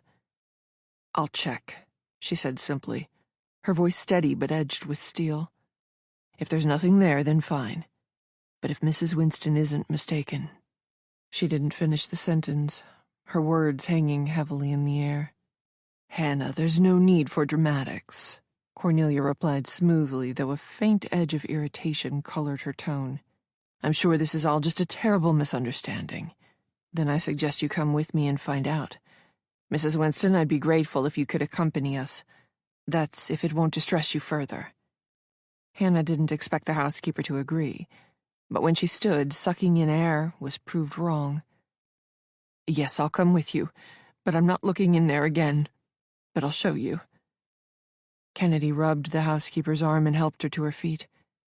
"That's very brave of you. I'll come too, but I'm not going to look either. But I'll be there to support you, so try not to worry." Annie was inconsolable, sobbing into her hands while Jared made magic circles on her back, his face ashen, tinged with green, as though he was either going to pass out or throw up. Tellingly, Cornelia remained seated, as though she had no intention of moving. Hannah didn't hesitate. She turned on her heel and strode toward the pantry, her heart pounding in her chest as she made her way through the apartment. After moving through the kitchen, she pushed open the pantry door and stepped inside, the cold air hitting her like a slap. Supported by Kennedy, the housekeeper faltered at the door, her reluctance to go any further plain to see. The chest freezer stood in the corner, its lid slightly ajar. A faint mist curled upward from its depths, and Hannah's breath fogged in the chill as she approached. Her fingers hesitated for a moment, trembling slightly, before she reached out and lifted the lid fully. Hannah's gaze fell into the freezer, her breath catching as she took in the sight before her. The contents were a disorganized jumble of frost-covered bags and containers, but something about the way they were packed, the shapes, the sizes, made her stomach churn. The freezer exhaled a ghostly breath, nipping at Hannah's fingers as she reached into the cold. She noticed a layer of frost clinging to the edges of the bags, their surfaces smeared with faint reddish smudges that looked too dark, too organic to be a simple spill. Her pulse hammered in her ears as her fingers brushed against one particularly heavy bundle, wrapped in butcher paper, The faint metallic smell hit her like a whisper of dread. The corners were tied with string, and a faint reddish stain seeped through the edges of the packaging. "Mrs. Winston, when was the last time you went into the freezer?" Mrs. Winston's face had gone pale, her hands twisting nervously in her apron. I don't know," she stammered. "Maybe the day before I took my leave, but I swear they weren't there then. I've never seen anything like that in there before." "Are you sure they weren't in there the last time you opened this freezer?" Hannah pressed, her voice sharper now. "Positive?" Mrs. Winston said quickly, her words tumbling over themselves. It's always been ice and frozen vegetables and things like that. I didn't put those awful things there, Miss Hannah, I swear it."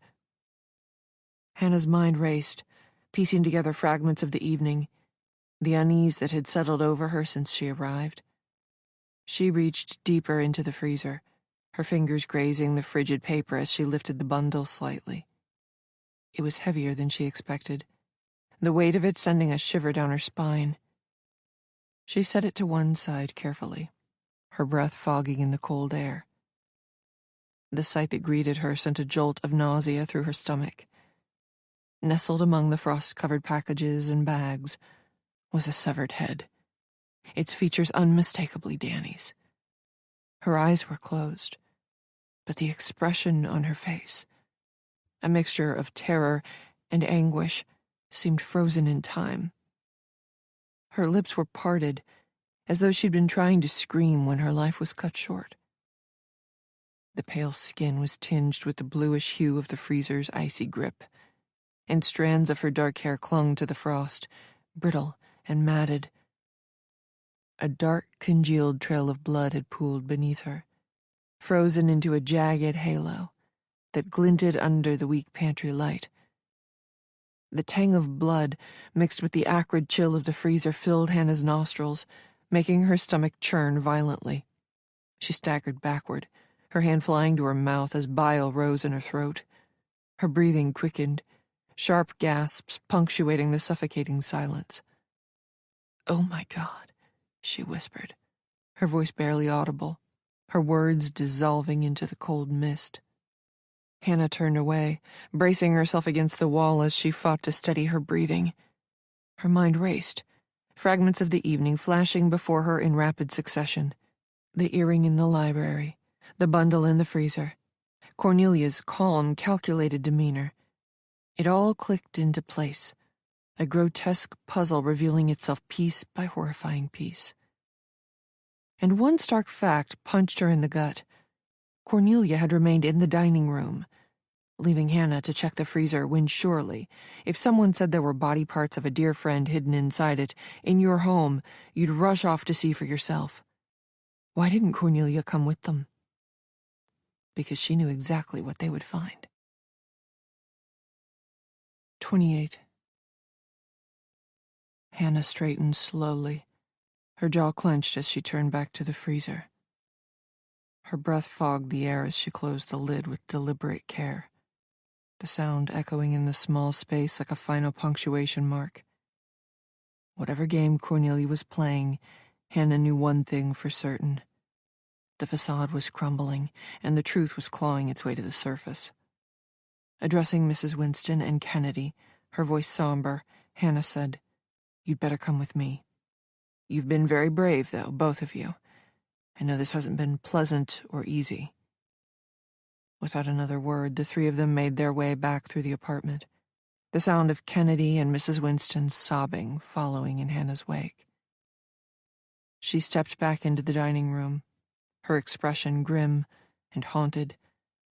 All eyes turned to her, the room holding its collective breath as they waited for her verdict. Hannah met Cornelia's gaze, her voice steady and cold as she spoke.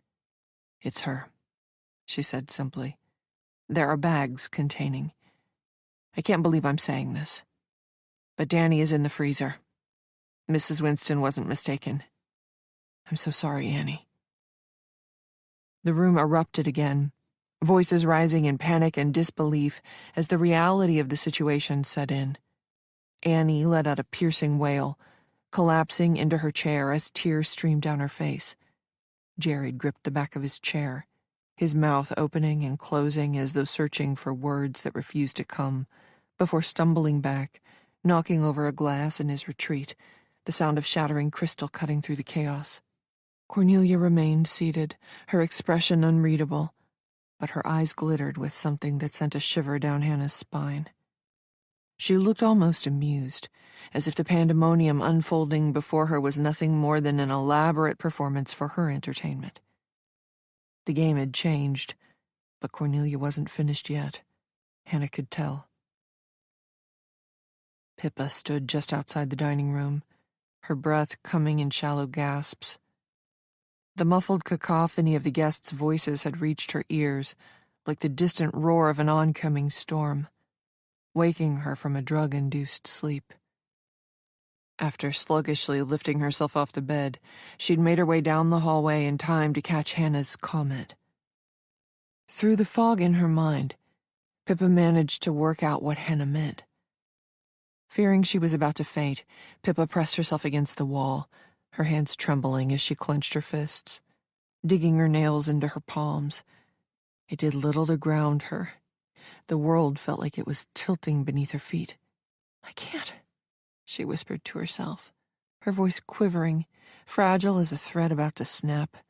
"I can't do this anymore." The sound of Annie's wail pierced through the fog in her mind, sharp and visceral, cutting through her resolve like a blade. Pippa flinched, her composure fracturing. She took a hesitant step toward the doorway, then another, her breath quickening as though she were walking toward her own execution.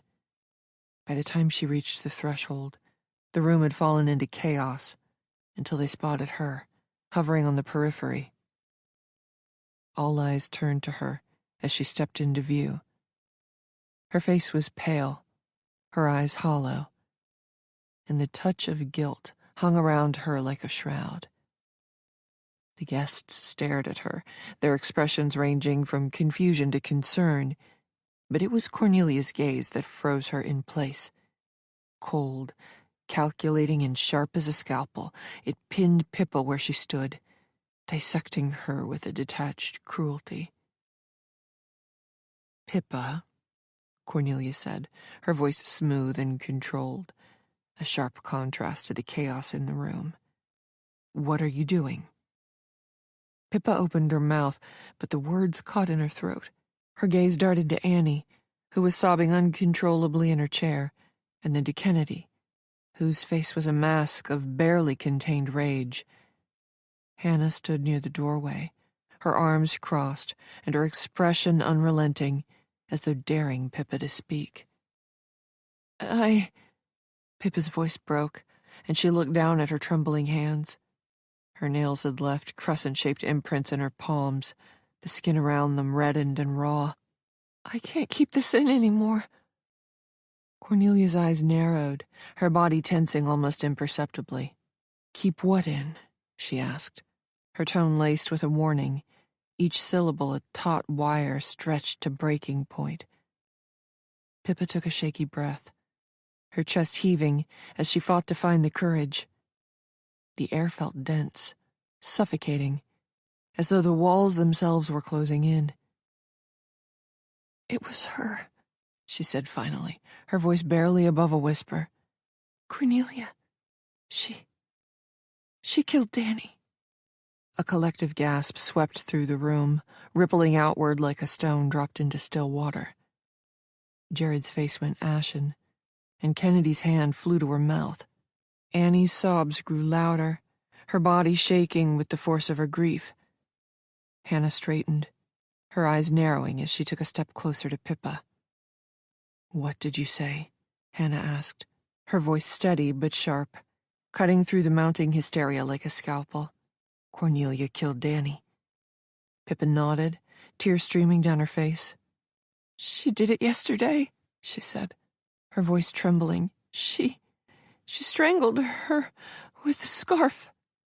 Her gaze flicked to Cornelia, who sat perfectly still, her expression unreadable. "The scarf she's wearing right now. It was Danny's." All heads turned to Cornelia, their eyes zeroing in on the crimson silk scarf draped elegantly around her neck. The room seemed to hold its breath, the vibrant color of the fabric now taking on a sinister hue, as if it were soaked in blood.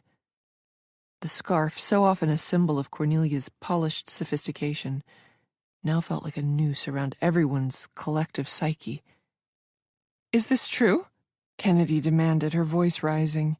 "Cornelia, is this true?" Cornelia's lips curled into a faint smile, though it didn't reach her eyes.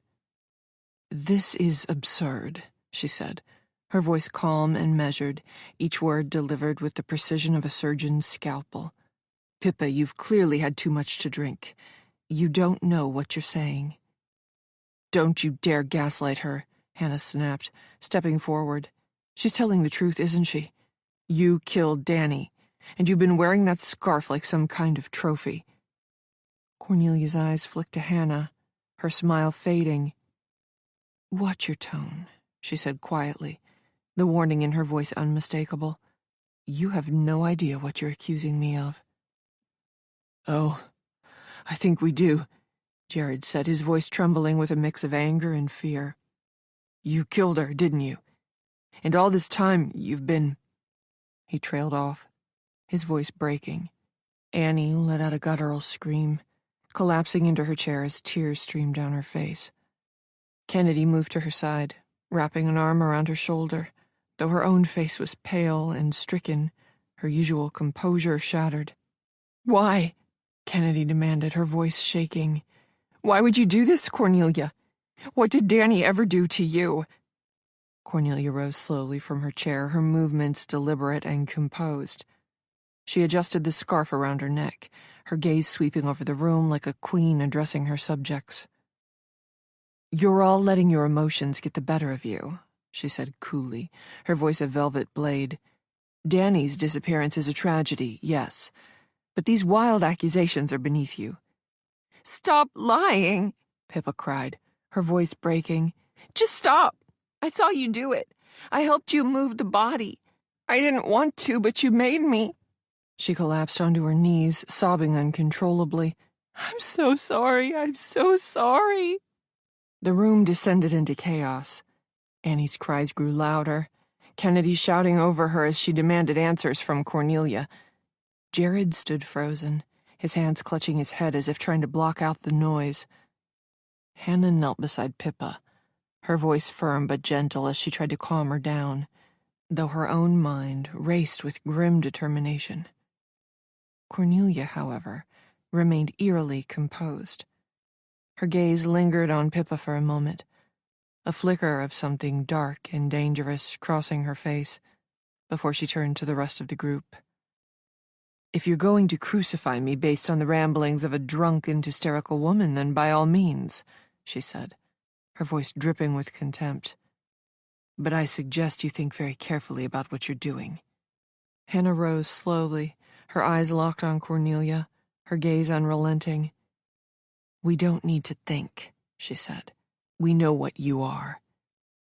Cornelia's faint smile returned, but it no longer held any warmth. It was a mask, a veneer as thin and fragile as the tension in the room. She tilted her head, her gaze sweeping over the broken, fractured group before her. "Then I suggest you make the next move," she said softly, "because I've had so much fun making mine." 29. Cornelia stood at the center of the dining room, her posture regal and her expression as serene as if she were hosting an ordinary dinner party. The chaos around her, the panicked murmurs, the sobs, the trembling accusations, might as well have been a faint breeze stirring the edges of her carefully constructed world. Her gaze swept over the faces of the guests, each one contorted with horror or anger, and she felt a deep, quiet satisfaction. This was her masterpiece. Her eyes landed on Pippa, who knelt on the floor, her shoulders heaving as sobs racked her fragile frame. Pippa, who had been so easy to mold, so desperate for approval. Cornelia almost smiled at the memory of their first meeting. Pippa, awkward and unsure of herself, standing on the fringes of an art gallery opening in a dress that didn't quite fit. It had taken only a few kind words, a casual compliment, to draw her in. Pippa had been practically trembling with gratitude, as though Cornelia's attention was a gift she could never repay. And repay it she had, over and over again, in ways both small and large. Cornelia had seen the cracks in her from the start, the insecurities and fears that made her pliable. A stray comment here, a pointed look there, and Pippa would do anything to stay in her good graces. It had been almost too easy. Cornelia adjusted the crimson silk scarf around her neck, letting her fingers linger on the fabric. A silk scarf had become her favorite accessory, and not just for its elegance. It was a reminder of her power, of how she had taken control that afternoon and silenced Danny for good. The look in Danny's eyes, as the life drained from her, had been almost poetic. A mix of shock, defiance, and finally, fear. Cornelia had replayed the moment in her mind several times since then, savoring it like a fine wine. "You planned this." Hannah's voice cut through the din, sharp and accusatory. She stood a few feet away, her arms crossed and her eyes burning with determination. "You've been manipulating all of us from the beginning, haven't you?" Cornelia met her gaze with a calm smile. "Hannah, dear, you're giving me far too much credit. This could all be a tragic misunderstanding." "Stop it!" Kennedy snapped, her voice trembling with anger. "Stop pretending like you're innocent. Stop making a mockery of a young woman's death. Pippa just confessed. She saw you do it. She helped you hide the body. What more do we need?" "Pippa," Cornelia said smoothly, turning her attention to the woman on the floor. "You're upset, it's understandable. But you know the truth, don't you? Tell them this is all a mistake, and that it was you who killed Danny in a fit of rage, and then begged me to help you cover your tracks." Pippa's head shot up, her tear-streaked face filled with a mix of anguish and defiance. "No," she said, her voice cracking. "It's not a mistake. You killed her, Cornelia, and you made me help you. I didn't kill her. I wouldn't. You know I wouldn't." The room erupted again, voices overlapping in a cacophony of disbelief and outrage. Annie clung to Kennedy, her sobs muffled against her shoulder. Jared paced near the table, running his hands through his hair as if trying to make sense of the madness. Hannah remained still, her gaze locked on Cornelia, unwavering and cold. Cornelia allowed herself a small sigh, as though she were disappointed in a child who had failed to meet her expectations. "If that's the story you want to tell, Pippa, I won't stop you," she said, her voice soft but firm. "But I'd remind you to think carefully about the consequences. Lies have a way of unraveling." "Lies?" Hannah's voice was sharp, cutting through Cornelia's words like a blade. "You're the one spinning lies, Cornelia, trying to confuse the narrative, make us unsure what or who to believe, and it won't work." Cornelia turned to Hannah, her smile never faltering. "You've always been clever, Hannah. Too clever for your own good, perhaps. But cleverness can only take you so far without proof, and right now all you have are the ramblings of a distraught woman." "We have Danny's head in your freezer," Jared snapped, his voice shaking with rage. "What more proof do we need?" Annie wailed as Cornelia raised an eyebrow, her expression serene. "I think you'll find it's not as simple as that," she said. "Do you think the police will simply take your word for it? There's a way to go yet before anyone can prove it was me, and remember, money can buy a lot of things, especially the best lawyers in the country, so don't count any chickens, Jared. Not just yet." Hannah stepped closer, her voice low and steady. "Well, let's put your theory to the test, shall we, and see what the police think, because I'm calling them, Cornelia, right now." For the first time, a flicker of something unreadable crossed Cornelia's face. It was gone in an instant, replaced by her usual mask of calm detachment. "Do what you must," she said, her tone indifferent. "But don't say I didn't warn you." As Hannah reached for her phone and stormed into the hall to make the call, Cornelia turned her gaze back to Pippa. The poor woman was trembling, her hands clenched in her lap, as fresh tears streamed down her face. Cornelia felt a pang of irritation, not guilt, never guilt, but a sharp annoyance at how easily Pippa had cracked under pressure. She had underestimated her fragility. Still, Cornelia thought, there was something beautiful in the way it was all falling apart. The guests, the accusations, the chaos. It was a performance, a tableau of human frailty and desperation. And at the center of it all, Cornelia remained untouched, an unshakable pillar of control. She allowed her gaze to drift over each of the guests, savoring their expressions.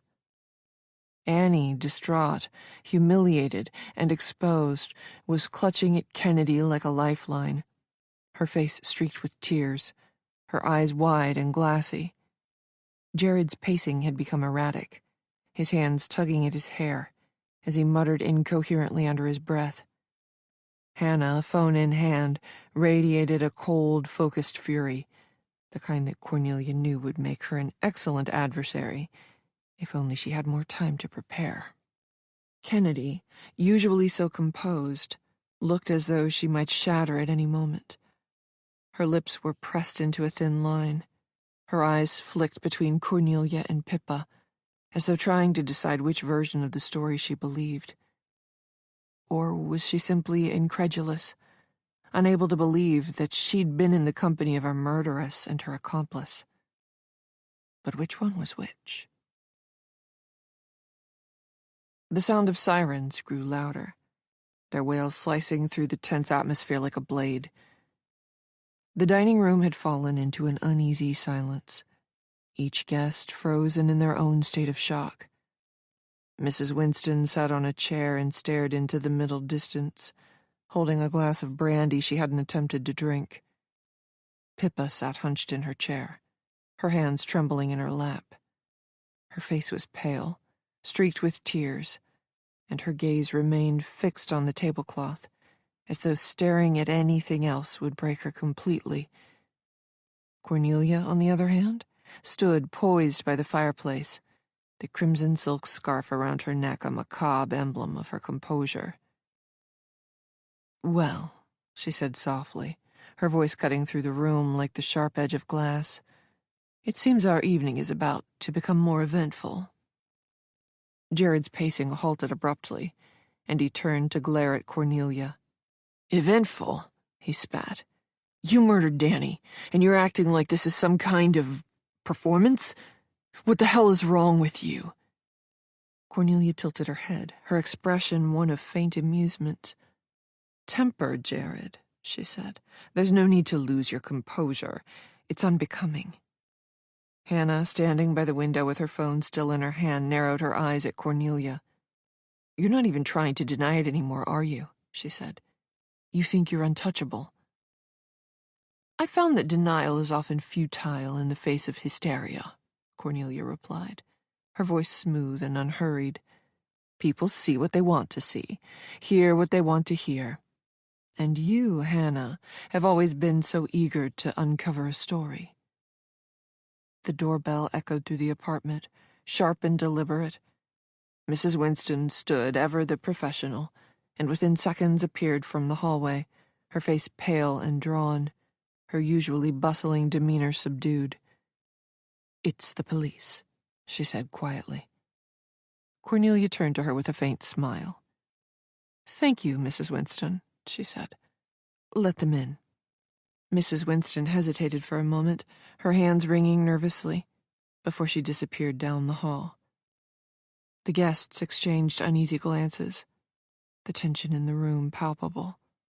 Annie clung to Kennedy, her sobs now muffled but no less heartbreaking. Jared stood by the table, his fists clenched at his sides, while Hannah remained by the window, her gaze fixed on Cornelia as though trying to decipher her next move. The police officers entered the dining room moments later, their expressions professional but wary, as they took in the scene. "Cornelia Langford," one of them said, his tone firm but polite. Cornelia stepped forward gracefully, her hands folded in front of her. "That would be me," she said, her voice calm and measured. "We've had a call regarding the disappearance of Danielle Holloway," the officer said. "Yes, that was me. I called you. May I show you what I found? I'll explain on the way. We need to go to the kitchen pantry." Hannah had stepped forward, determined to steer the next few moments away from Cornelia. The police officer looked confused but nodded and said, "Yes, ma'am. Please lead the way." Without hesitation, Hannah nodded and marched from the room, turning to Jared as she reached the door. "Keep an eye on Cornelia and Pippa. Don't let them leave the room." And then she was gone, leading the way as she introduced herself and explained the series of hideous events. Minutes later, the police officers returned with Hannah.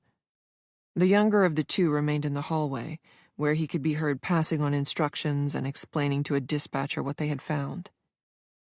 The older officer, stern-faced and serious, approached Cornelia as his eyes flicked to the guests, his gaze lingering on Pippa, who looked as though she might faint at any moment.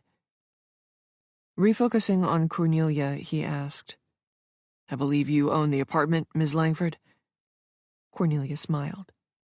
"That is correct." "And are you aware of what is currently stored in your freezer? And by that I mean what the lady here," he indicated towards Hannah, "assures me are the remains of Danny Holloway." Cornelia straightened her spine, her retort haughty and condescending. "I do apologize, officer, but I have staff to take care of the contents of my freezer, so I really wouldn't have the first clue about what's in there. However, if you're telling me that poor Danny is in there, I shall take your word for it." He raised his eyebrows but didn't respond, then glanced again towards Pippa, who was sobbing and shaking uncontrollably. "And you are?" he asked her gently. Pippa opened her mouth to speak, but no sound came out. Her hands grasped the edges of her chair for support. Cornelia's gaze settled on her, sharp and calculating. "Pippa is my dear friend," Cornelia said smoothly. "She's had a rather difficult evening. I'm sure you can understand. All this commotion has been quite overwhelming." "Is that so?" the officer said, his tone skeptical. He turned back to Pippa. "Ma'am, do you have anything you'd like to tell us?" Pippa's eyes darted to Cornelia, and for a moment it seemed as though she might speak. But Cornelia took a step closer to her, her presence both protective and threatening. "Pippa has nothing to say that will be of any use to you," she said, her voice soft but firm. "Isn't that right, Pippa?" Pippa's breath hitched, and she nodded weakly, her gaze dropping to the floor. Yes," she murmured. "Nothing to say." "Well, that's not entirely true, is it?" Cornelia added, her tone suddenly sharp. She turned to the officers, her eyes glinting with a malicious kind of satisfaction. "You see, Pippa has been quite involved in this entire affair. In fact, she was instrumental in helping me move Danny's body."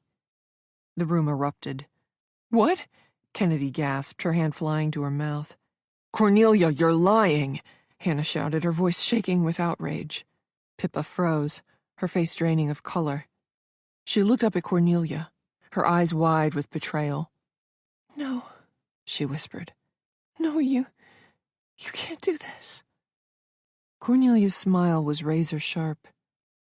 "I'm afraid it's the truth," she said. "Pippa was with me from the start. She helped me every step of the way. Didn't you, darling?" The officers turned to Pippa, their expressions now filled with suspicion. "Is this true, ma'am?" one of them asked. Pippa's mouth opened and closed like a fish gasping for air. Her gaze darted around the room, searching for an ally, but all she found were faces filled with shock and condemnation. I didn't, she stammered. It wasn't like that.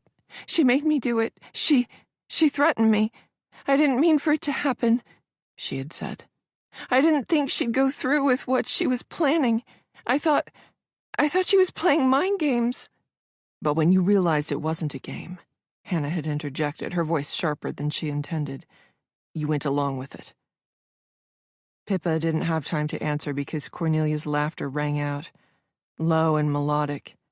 Threatened you, she said. Oh, Pippa, darling, don't be so melodramatic.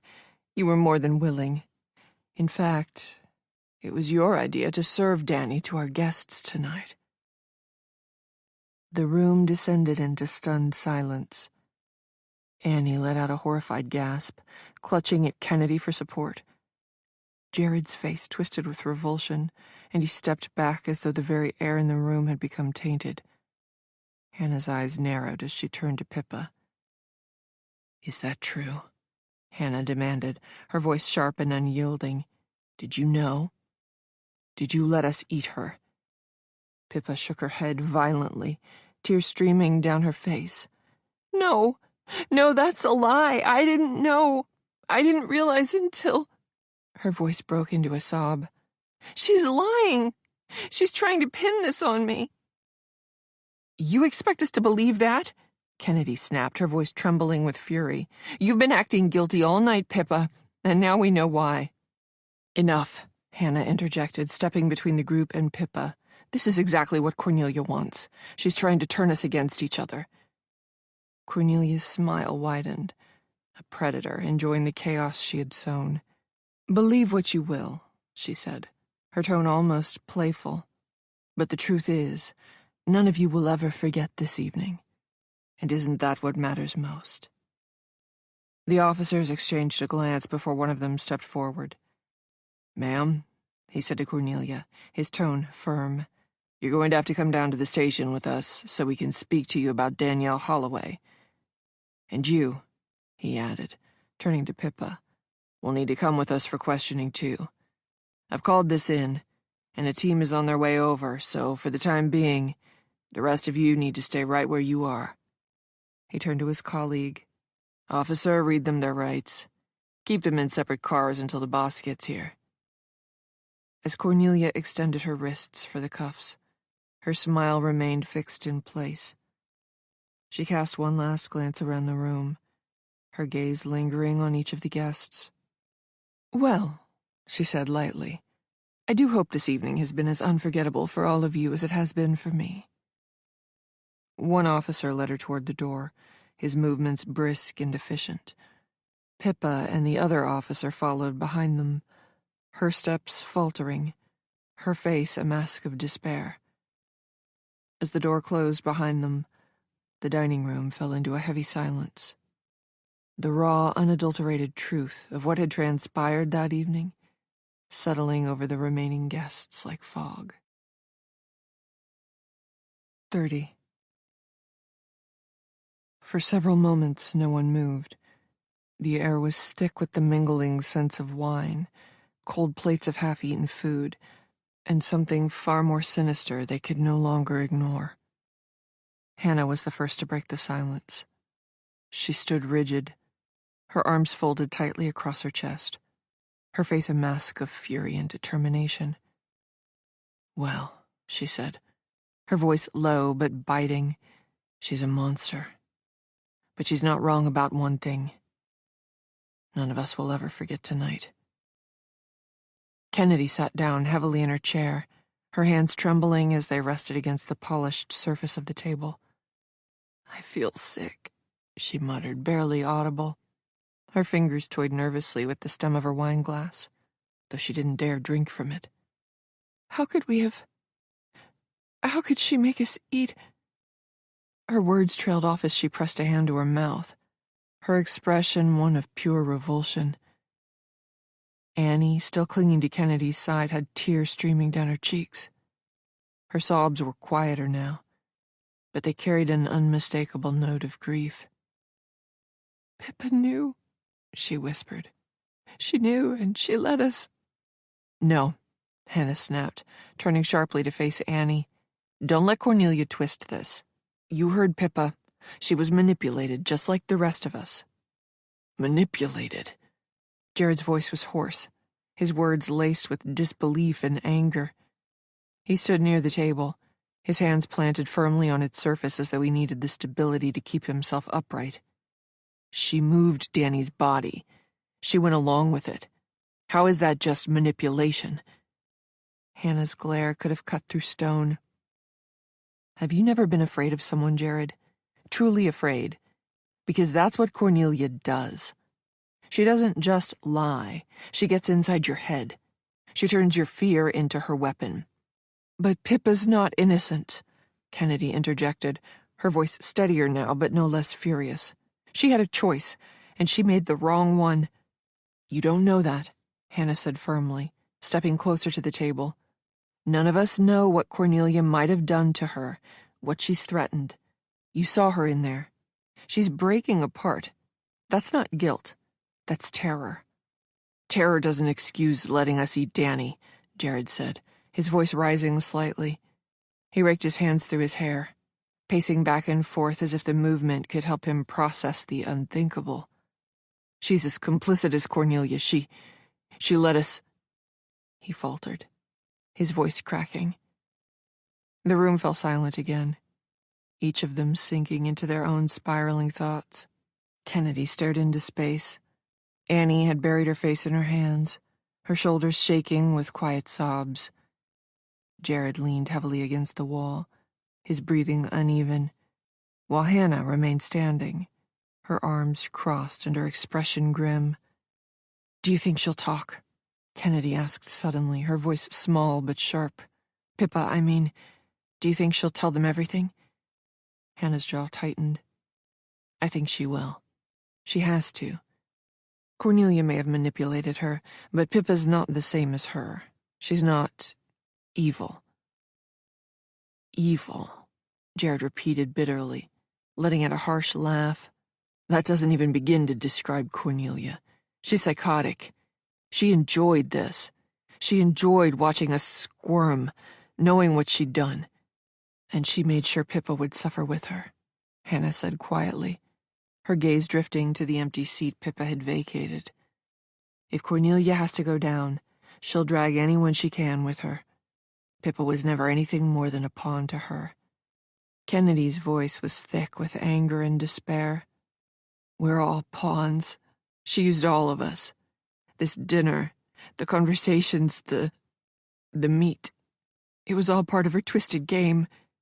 She shuddered, pushing her plate away violently. "I can't believe I didn't see it sooner." "None of us did," Hannah said, her voice softening slightly.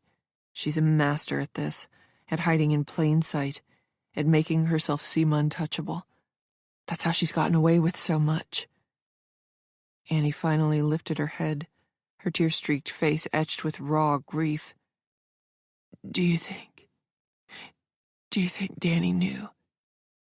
Do you think she realized what was happening before?" Her voice broke and she buried her face in her hands again. Hannah walked over to her, resting a hand on her shoulder. "We'll never know," she said gently. "But I promise you, we'll make sure Cornelia pays for what she's done. And if Pippa had a part in it, she'll answer for that too. But right now, we need to stick together. We can't let Cornelia's actions tear us apart. She said some dreadful things tonight, and whether they're true or false, they're nothing to do with anyone else. What was said in this room about your private lives stays here. Do we agree?" The group nodded reluctantly, their shared horror and anger forming a fragile bond. As the police sirens faded into the distance, leaving them with nothing but the cold, bitter truth, and the haunting realization that they would never truly escape what had happened in Cornelia Langford's apartment. Soon, the apartment, once pristine and cloaked in an aura of controlled elegance, was now a tableau of chaos. Police officers moved methodically through each room, their gloved hands cataloging evidence with a precision that left nothing untouched. The muffled sound of their radios filled the air, a dissonant backdrop to the otherwise suffocating silence that had fallen over the remaining guests.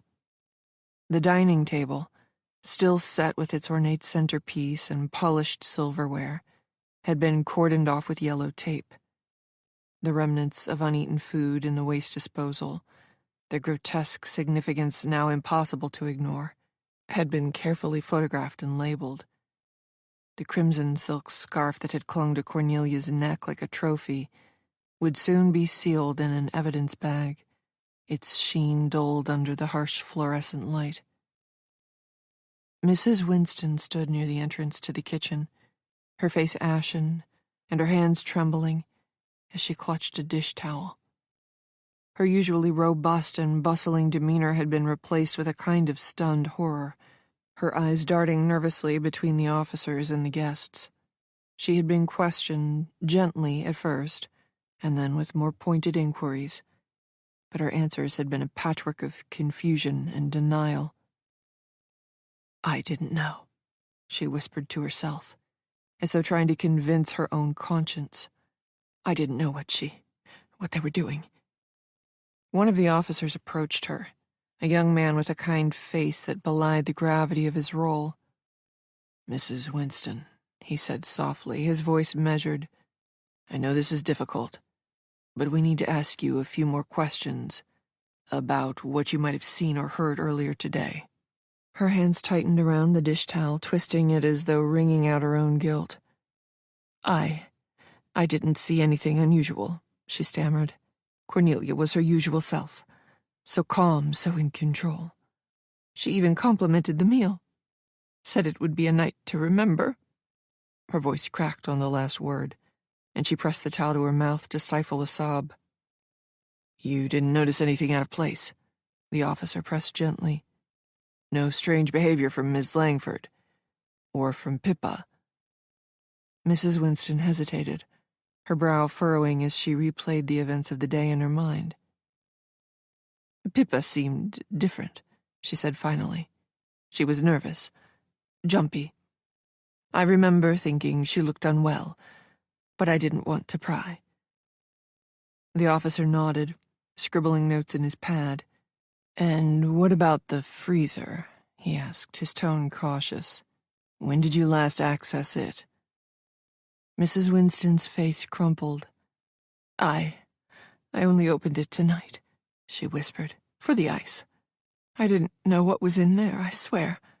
I didn't know." "It's all right," the officer said, his voice softening. "We're just trying to piece together what happened." In the living room, the guests had been gathered on the velvet sofas, their earlier animosity now replaced with a shared numbness. Jared sat with his head in his hands, his fingers gripping his hair as though trying to ground himself. Kennedy sat beside him, her arms crossed tightly over her chest, her expression blank, but her foot tapping anxiously against the floor.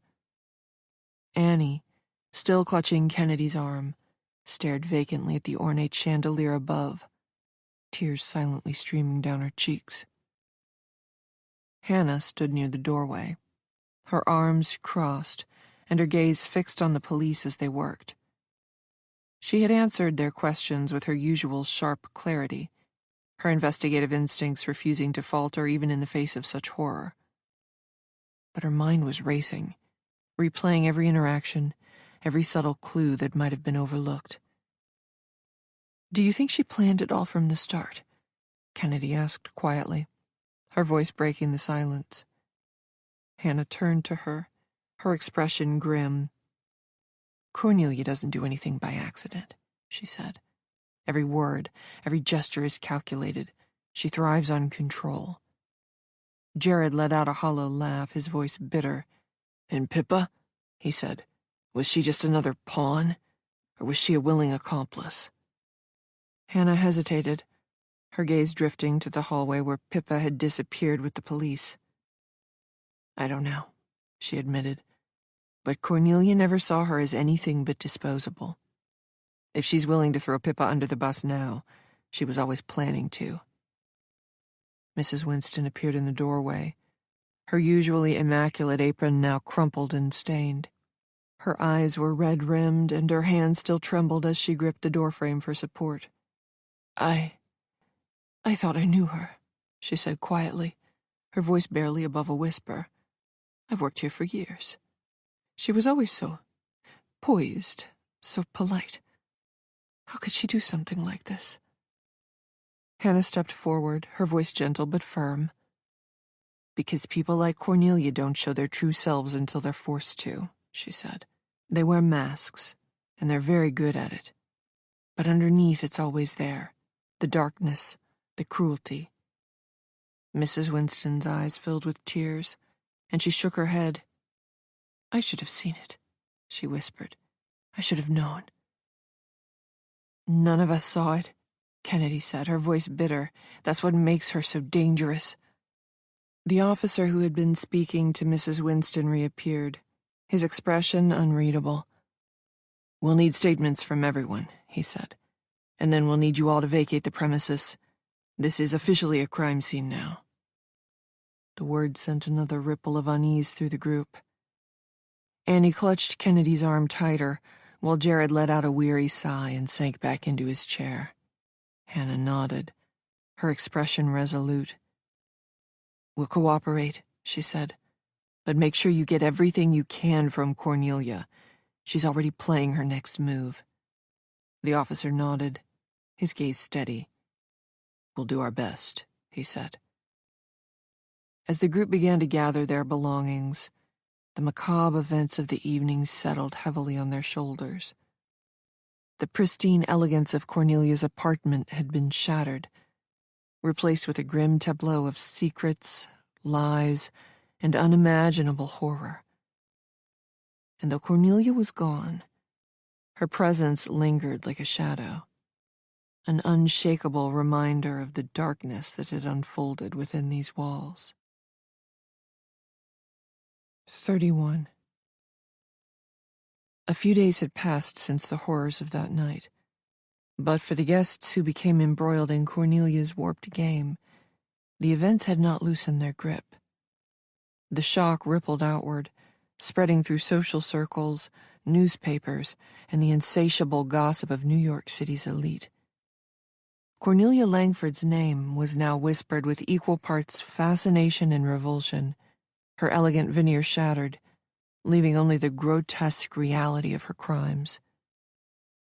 Jared sat in his apartment, a glass of whiskey clutched tightly in his hand. The blinds were drawn, casting the room in shadows that matched his mood.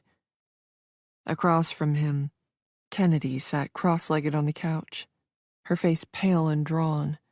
Her usual sharp confidence was gone, replaced with an uneasy stillness. "I can't stop seeing it," Jared said suddenly, his voice hoarse. "That freezer, the pieces of her. God, Kennedy, we ate." His voice broke, and he took a long, desperate sip of his drink. Kennedy's lips pressed into a thin line. "I know," she said quietly. "Believe me, I know." She looked down at her hands, noticing for the first time how much they were trembling. "Do you think she prepared it, and even ate some herself? God, I don't even know which would be worse." Jared set his glass down with a sharp clink, his shoulders slumping forward. "Does it matter?" he asked bitterly. "She made us complicit by eating it, even though we had no clue.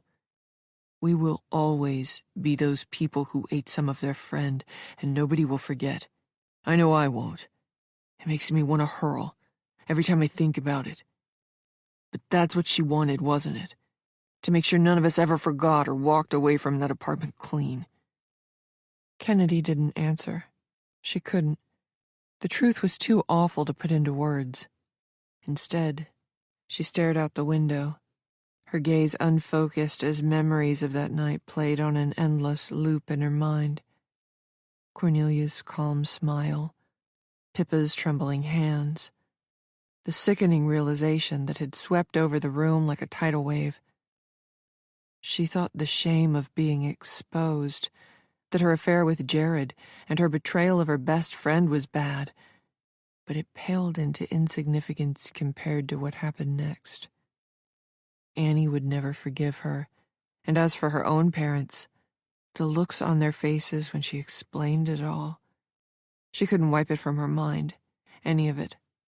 And now, even though she and Jared hadn't so much as touched each other since that night, here they were, drawn together in some kind of perverse brotherhood, forced to stick together in his apartment because they were too ashamed to go out.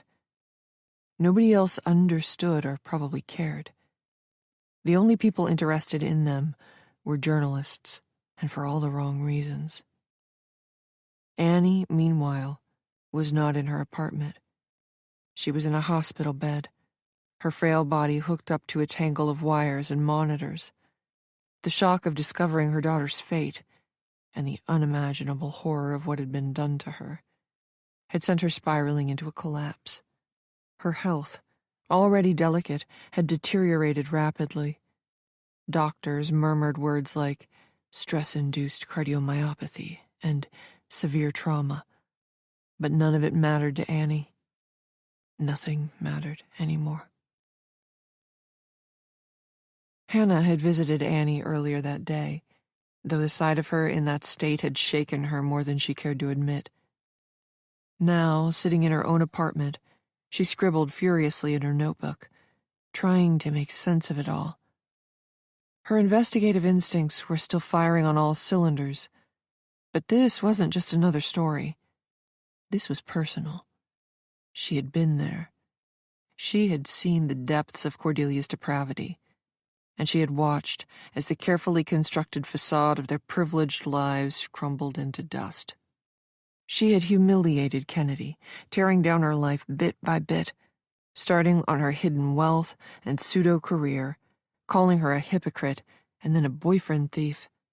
She'd unnecessarily exposed Annie in such a petty vendetta, it made Hannah wonder if Cornelia was jealous of the student affairs, of being found attractive by young men and women, or was she pissed that Annie had never shown any interest in her? What Hannah couldn't fathom was why. Why had Cornelia decided that after years of friendship, to blow it all up in one big hurrah, kill a poor innocent woman for kicks, expose 3 other people's personal lives for what? Entertainment? Because she could? And it was clear now that from the moment she walked in the door, Cornelia had been challenging Hannah to work out where Danny was, and if she hadn't cracked the case, would have claimed it as some sick intellectual victory. Hannah was sure that her next step would have been to permanently dispose of the body, and for the rest of her life, bask in her warped memories. And then there was Pippa, who was a victim, too, of years of narcissistic control and manipulation. Cornelia had triumphed and would revel in knowing the poor woman would be sectioned and probably end up in a secure facility. It was sad, and took psychological abuse to a whole new level. And then there was Cornelia herself. She's going to claim insanity, Hannah muttered to herself, her pen digging into the page. Of course she is. And she'll make it look convincing, too. She already has. Her phone buzzed, pulling her out of her thoughts. It was a message from Kennedy. Have you heard anything about Pippa? Hannah stared at the screen for a moment before typing a quick reply. She was still angry and disappointed, but right now they needed to stick together. Not yet. She's probably still being questioned, if they think she's well enough. But she's a mess. I doubt she'll hold up much longer. She hesitated before adding another line. Cornelia's not done with her. You know that, right? She'll want to punish her for being the weak link and making me suspicious and then admitting it all. The response came almost immediately. Yeah, I know. Anyway, look after yourself. And if you don't hate me too much, please keep in touch. Hannah set the phone down and sighed, pinching the bridge of her nose. She felt the horrors of the past few days eating away at her. Memories kept resurfacing, and thoughts raced around in her head, and no amount of work could shake them. Cornelia Langford was behind bars, but her presence still loomed large over all of them. And this was just the beginning. Hannah knew the scandal, the investigation, the court case, and whatever else had to be done to clean up after Cornelia would go on for many months, maybe years. That evil woman was going to be a part of their lives for a while yet, so they'd all better get used to it. Across town in the hospital, Annie's doctor spoke quietly with a nurse just outside her room. "She's stable for now," he said, "but her mental state, it's extremely fragile. We need to monitor her closely. I've arranged for a colleague to come and assess her, but until then, keep her as calm as possible." Inside the room, Annie stared blankly at the ceiling, her lips moving soundlessly as tears slid down the sides of her face. Her mind replayed the moment she had learned the truth, over and over, a relentless loop of pain and disbelief. Her daughter, her sweet Danny, reduced to... She couldn't even finish the thought. And the fact she'd been so let down by Kennedy and Jared heaped another dose of cruelty on top. Annie wondered if Danny knew, and that she died feeling utterly betrayed. The thought made her want to scream and never stop. "I'm sorry," she whispered, though there was no one there to hear it. "I'm so sorry." Meanwhile, Jared poured himself another drink, his hands trembling as he tried to keep the glass steady. Across from him, Kennedy finally broke the silence. "What happens now?" she asked, her voice barely above a whisper. Jared didn't look at her. He stared into his glass as though it held the answers he so desperately needed. "I don't know," he said, "but I don't think we'll ever really get away from it. From her." Kennedy nodded, her throat constricting as she fought back tears. "Do you think Pippa will talk?" Jared hesitated, his demeanor that of a defeated man. "I don't know," he admitted. "Cornelia's in her head. She's always been in her head. I don't think she's strong enough to fight back and stand up for herself." Kennedy shook her head, her expression a mix of anger and despair. "None of us are ever going to feel clean again," she said. "Mud sticks. Cornelia made sure of that. She dragged us all into her mess, and now we're stuck with it." Hannah, seated at her desk, stared at the pile of notes in front of her. The faces of the guests, the details of the meal, the haunting look in Pippa's eyes, they were all burned into her memory. Cornelia might be behind bars, but her reach extended far beyond those walls. And for the people left in her wake, the nightmare was far from over. Needing to at least see outside, even if she dreaded going out there, Hannah went and sat by the window, her gaze fixed on the shifting patterns of city lights outside. The cold glow of New York's skyline had always been a source of inspiration, a reminder of the stories waiting to be uncovered. But tonight, it only deepened the emptiness she felt. The small but perfectly adequate apartment was a reflection of her life, practical but unadorned, the matching sofas covered with textured cushions, a desk overflowing with papers, and a few artfully mismatched chairs around a scuffed dining table that had belonged to her parents. The kitchen had high-end fittings, but the refrigerator was empty and would probably remain so for a while thanks to an understandable loss of appetite. The faint rumble of traffic from the street below rose up like a persistent murmur, filling the silence she couldn't escape. She thought of Cornelia, the way she had walked out of her apartment, flanked by officers, head held high, and that maddening smirk plastered across her face. Cornelia had lost, and yet she hadn't. Not really. Her manipulations had burrowed deep into all of them, planting seeds of doubt, shame, and guilt that would take root for years to come. Hannah's thoughts turned to Pippa. She could still see trembling hands, the tear-streaked face of a woman on the verge of collapse. Pippa's complicity haunted her, but so did her fragility. Cornelia had chosen her carefully, molding her into a pawn who could be discarded when the game was over. Hannah felt a pang of sympathy. She despised what Pippa had done, but she understood it too. The fluorescent light above Hannah's desk flickered, jolting her from her dark thoughts. She glanced down at herself, jeans worn at the knees, an old sweater that had seen too many late nights.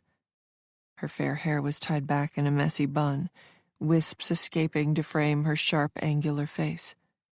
Her pale brown eyes, usually so alert, were rimmed with exhaustion, dark circles betraying sleepless nights.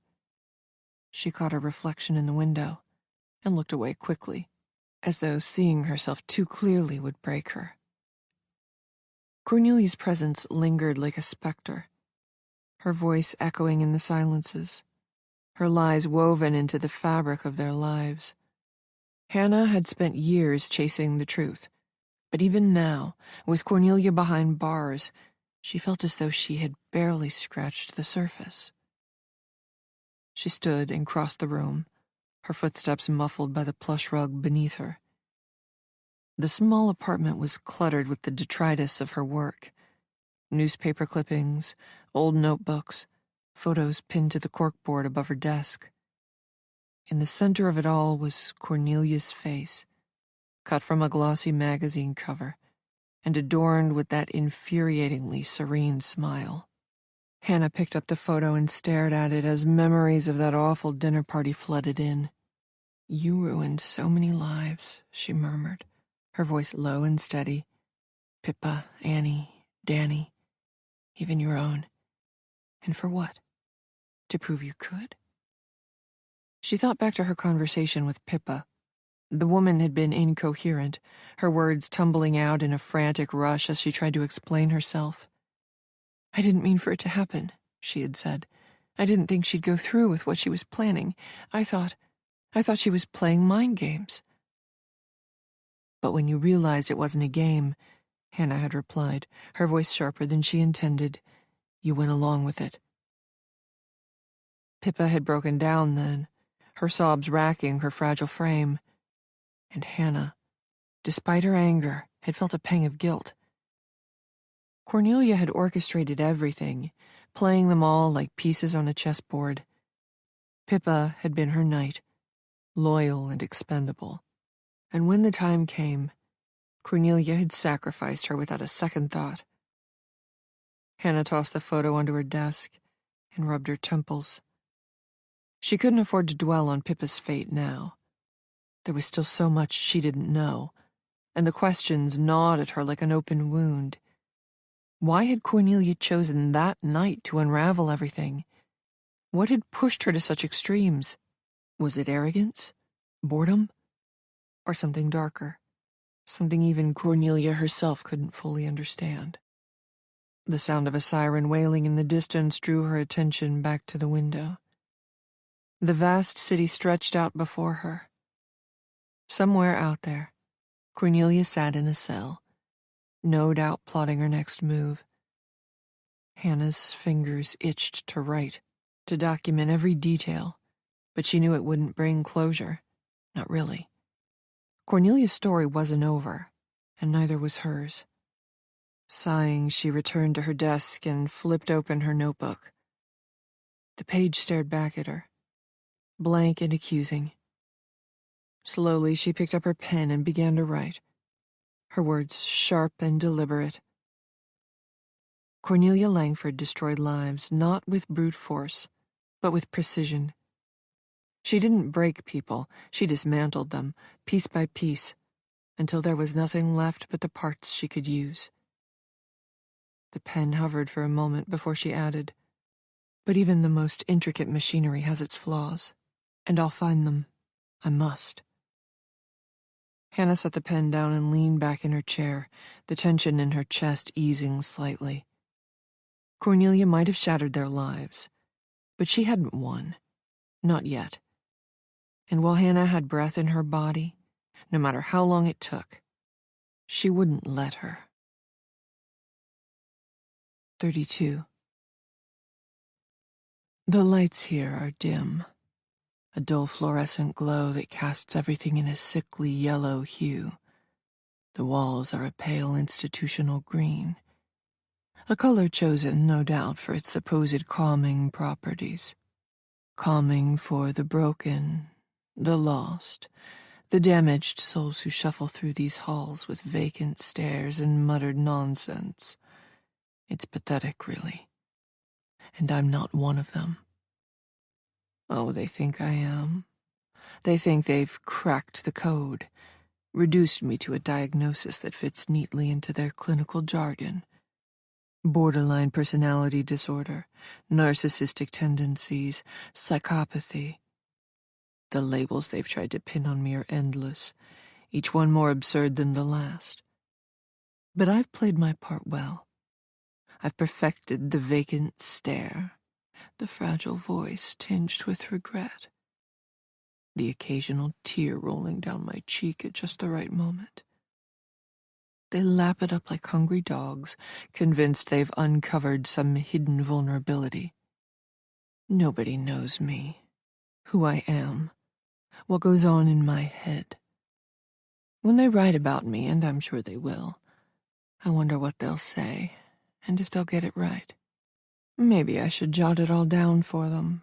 At least that way it will be accurate, and in some ways they'll know what they're dealing with. Then again, it would make it too easy for them, and I can't have that. It will spoil the game. My fun. I know.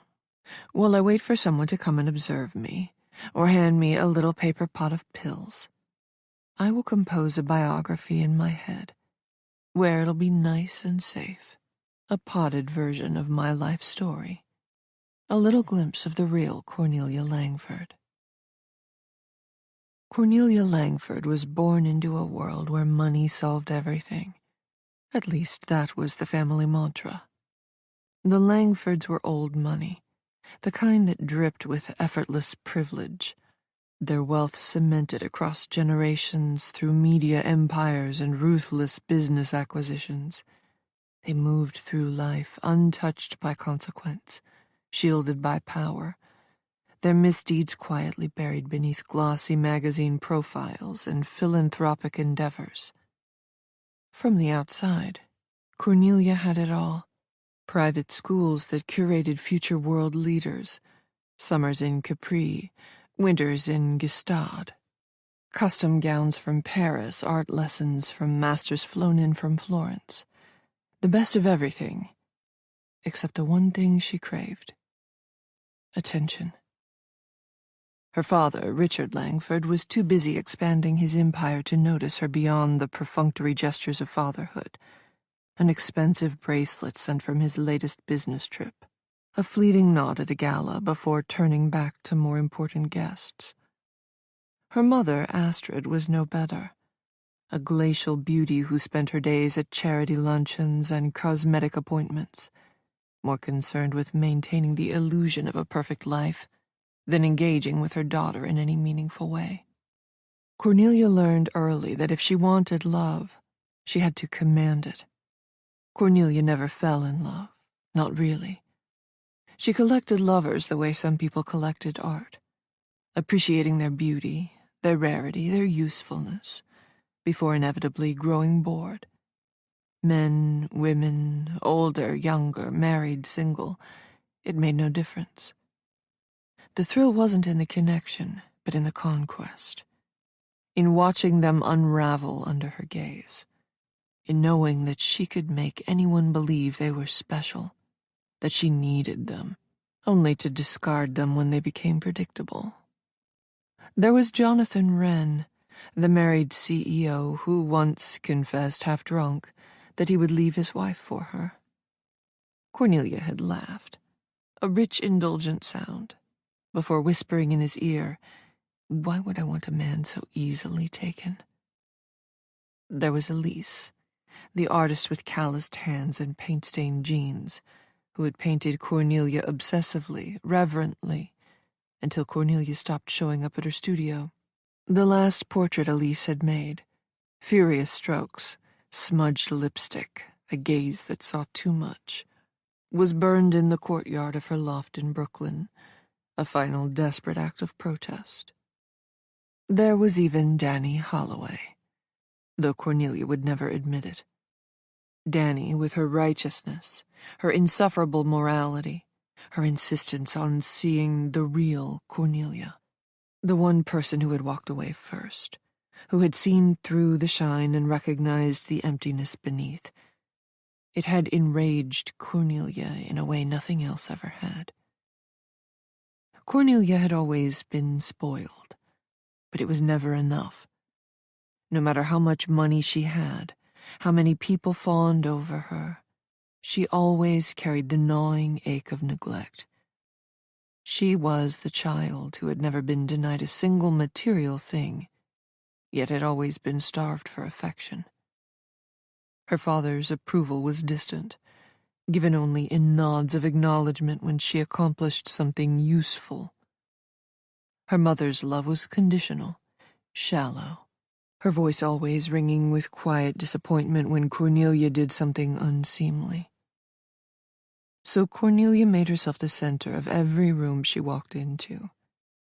She cultivated charm like a weapon, learned to manipulate with a touch, a glance, a perfectly placed sigh. If she could not have love, she would create the illusion of it. If she could not be adored, she would at least be feared. Because at the end of the day, Cornelia Langford knew one thing to be true. No one would ever truly love her the way she loved herself. And that was just the way she liked it. I don't know if that's made me feel better or worse.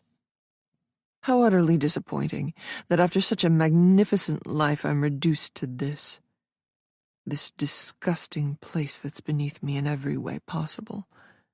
I don't belong here. The prison hospital is a microcosm of society's failures. Long, sterile corridors echo with the shuffle of slippered feet, the occasional shriek or wail punctuating the dull monotony. There's a common area with mismatched furniture, faded and sagging under years of neglect. A battered television mounted in the corner plays mindless daytime programming that no one watches. The air smells faintly of cheap cleaning fluid and despair, a cloying mixture that clings to the skin. The nurses, bless their well-meaning, simple little hearts, treat me with a mixture of pity and wariness. They think I'm fragile, dangerous, a puzzle they're determined to solve. They're wrong on all counts. I'm not fragile. I'm not dangerous. I'm simply better. Better than them, better than anyone in this pitiful excuse for facility. And they'll never see it. This place is a circus.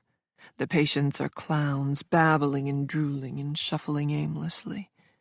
There's one, a woman with stringy hair and a vacant smile who spends her days rocking back and forth, muttering nonsense about angels and demons. Another one thinks he's Napoleon, striding through the common area with his hand tucked into his shirt and barking orders at invisible soldiers. And then there's me, sitting in the corner with my book, with the pages I purposely don't turn, the very picture of quiet introspection. They think I'm one of them. How quaint. The truth is, I'm not here because I belong. I'm here because I'm smarter than all of them. The nurses, the doctors, the so-called experts who think they're unraveling my psyche. They don't realize I've been playing them from the moment I arrived. The tears, the confessions, the carefully measured glimpses of vulnerability. It's all a game, and I'm winning. My lawyer was skeptical at first, but I knew I could convince him. Temporary insanity, I told him, my voice trembling just enough to sell it. I wasn't myself. I was under so much pressure, so much stress. He fell for it, just like everyone else. By the time we went to trial, I had them all eating out of the palm of my hand. The jury looked at me and saw a fragile, broken woman, not the calculating mind that had orchestrated everything. And now here I am, safely tucked away in this little cocoon of a facility, where I'm free to plan my next move. Because there will be a next move. Of course there will. They think this is the end of my story, but it's only the beginning. I've been underestimated my entire life, and look where it's gotten me. I've built empires, destroyed lives, and emerged unscathed. And I'll do it again. This place is just a temporary inconvenience, a minor detour on the path to my inevitable triumph. As I sit here watching the other patients shuffle past, I feel nothing but contempt. Contempt for their weakness, their smallness, their utter lack of significance. Their ants, scurrying about their meaningless little lives, while I am something more, something greater. The recreation yard is no better, a patch of cracked asphalt enclosed by high fences topped with razor wire. It's a pathetic excuse for freedom. The other patients mill about aimlessly, their faces turned toward the gray sky as though searching for answers that will never come. I've ventured out there a few times, more to observe than to participate. It's a study in futility, really. A nurse approaches, her smile painted on, her voice syrupy sweet. "How are we doing today, Cornelia?" she asks, her tone dripping with condescension. I give her my best doe-eyed look, my voice soft and trembling. "I'm trying," I say, letting my gaze drop to the floor.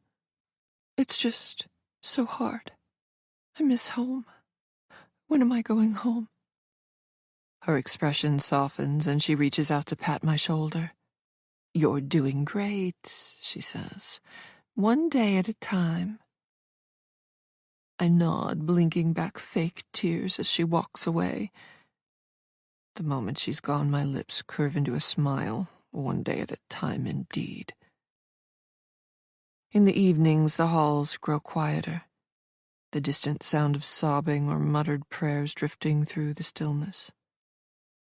The common area empties, and I'm left alone with my thoughts. I glance at the clock on the wall, its hands ticking away the seconds with agonizing slowness. Time is my ally here. The longer I'm in this place, the more they'll believe I've been rehabilitated, that I found redemption. And when the time comes, I'll be ready.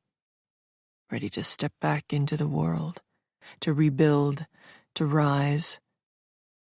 Because people like me don't disappear. We adapt, we evolve, and we always, always win. The evenings are the best time for reflection. When the halls grow quiet and the babbling fools are sedated, when the nurses lower their voices to whispers as they do their rounds. It's then, in the stillness, that I let my mind wander.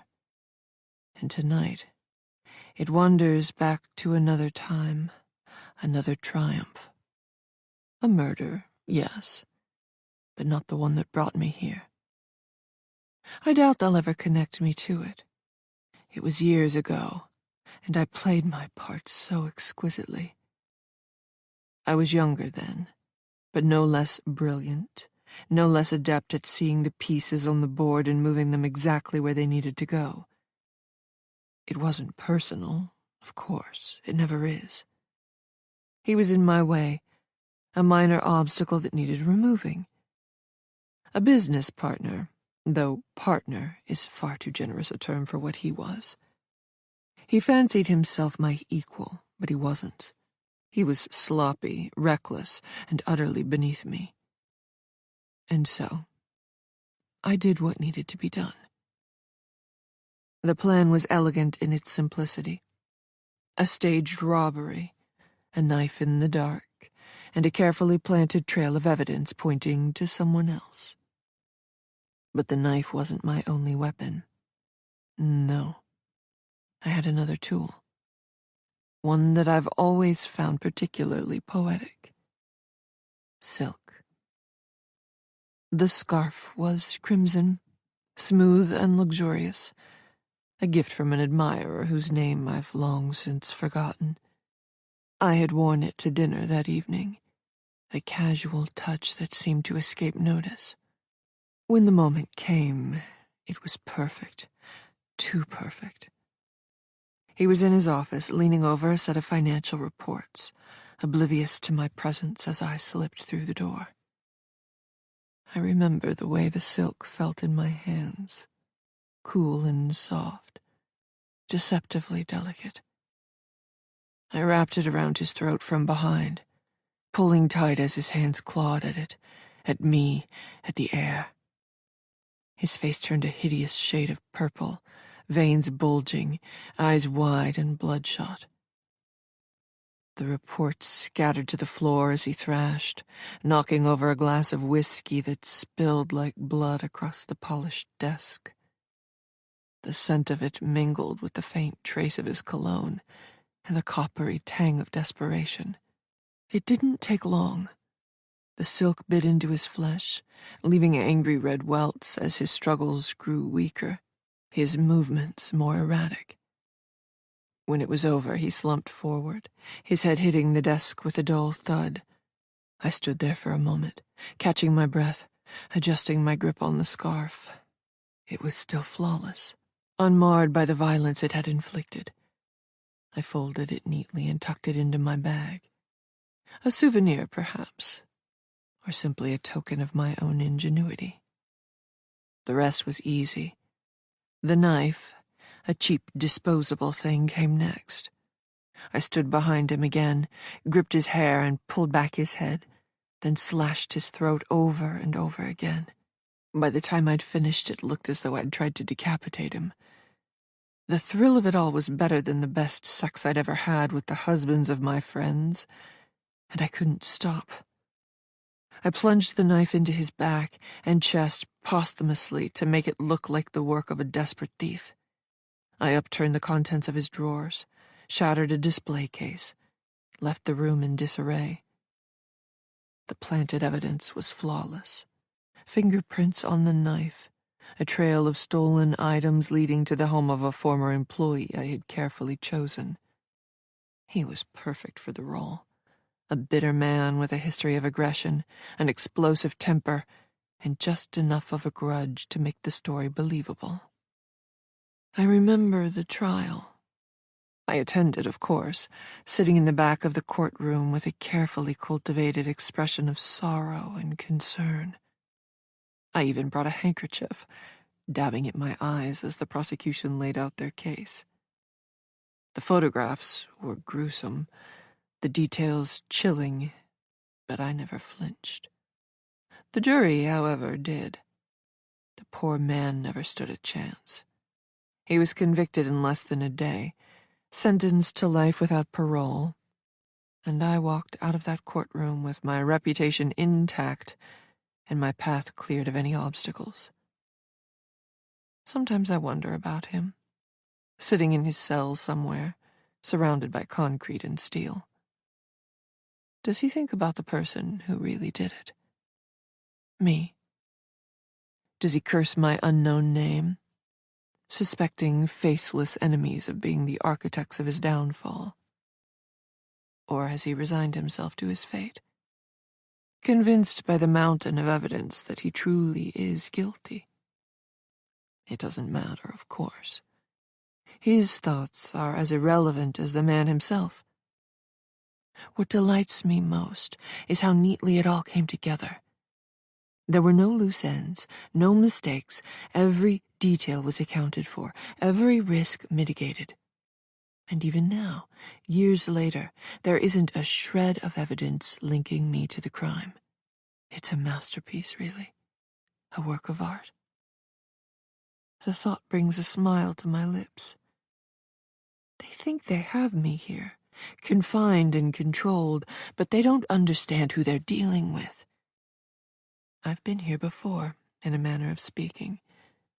Not in a physical cell, but in situations where others thought they had me cornered. And every time, I've emerged victorious. There's a nurse I've been watching lately.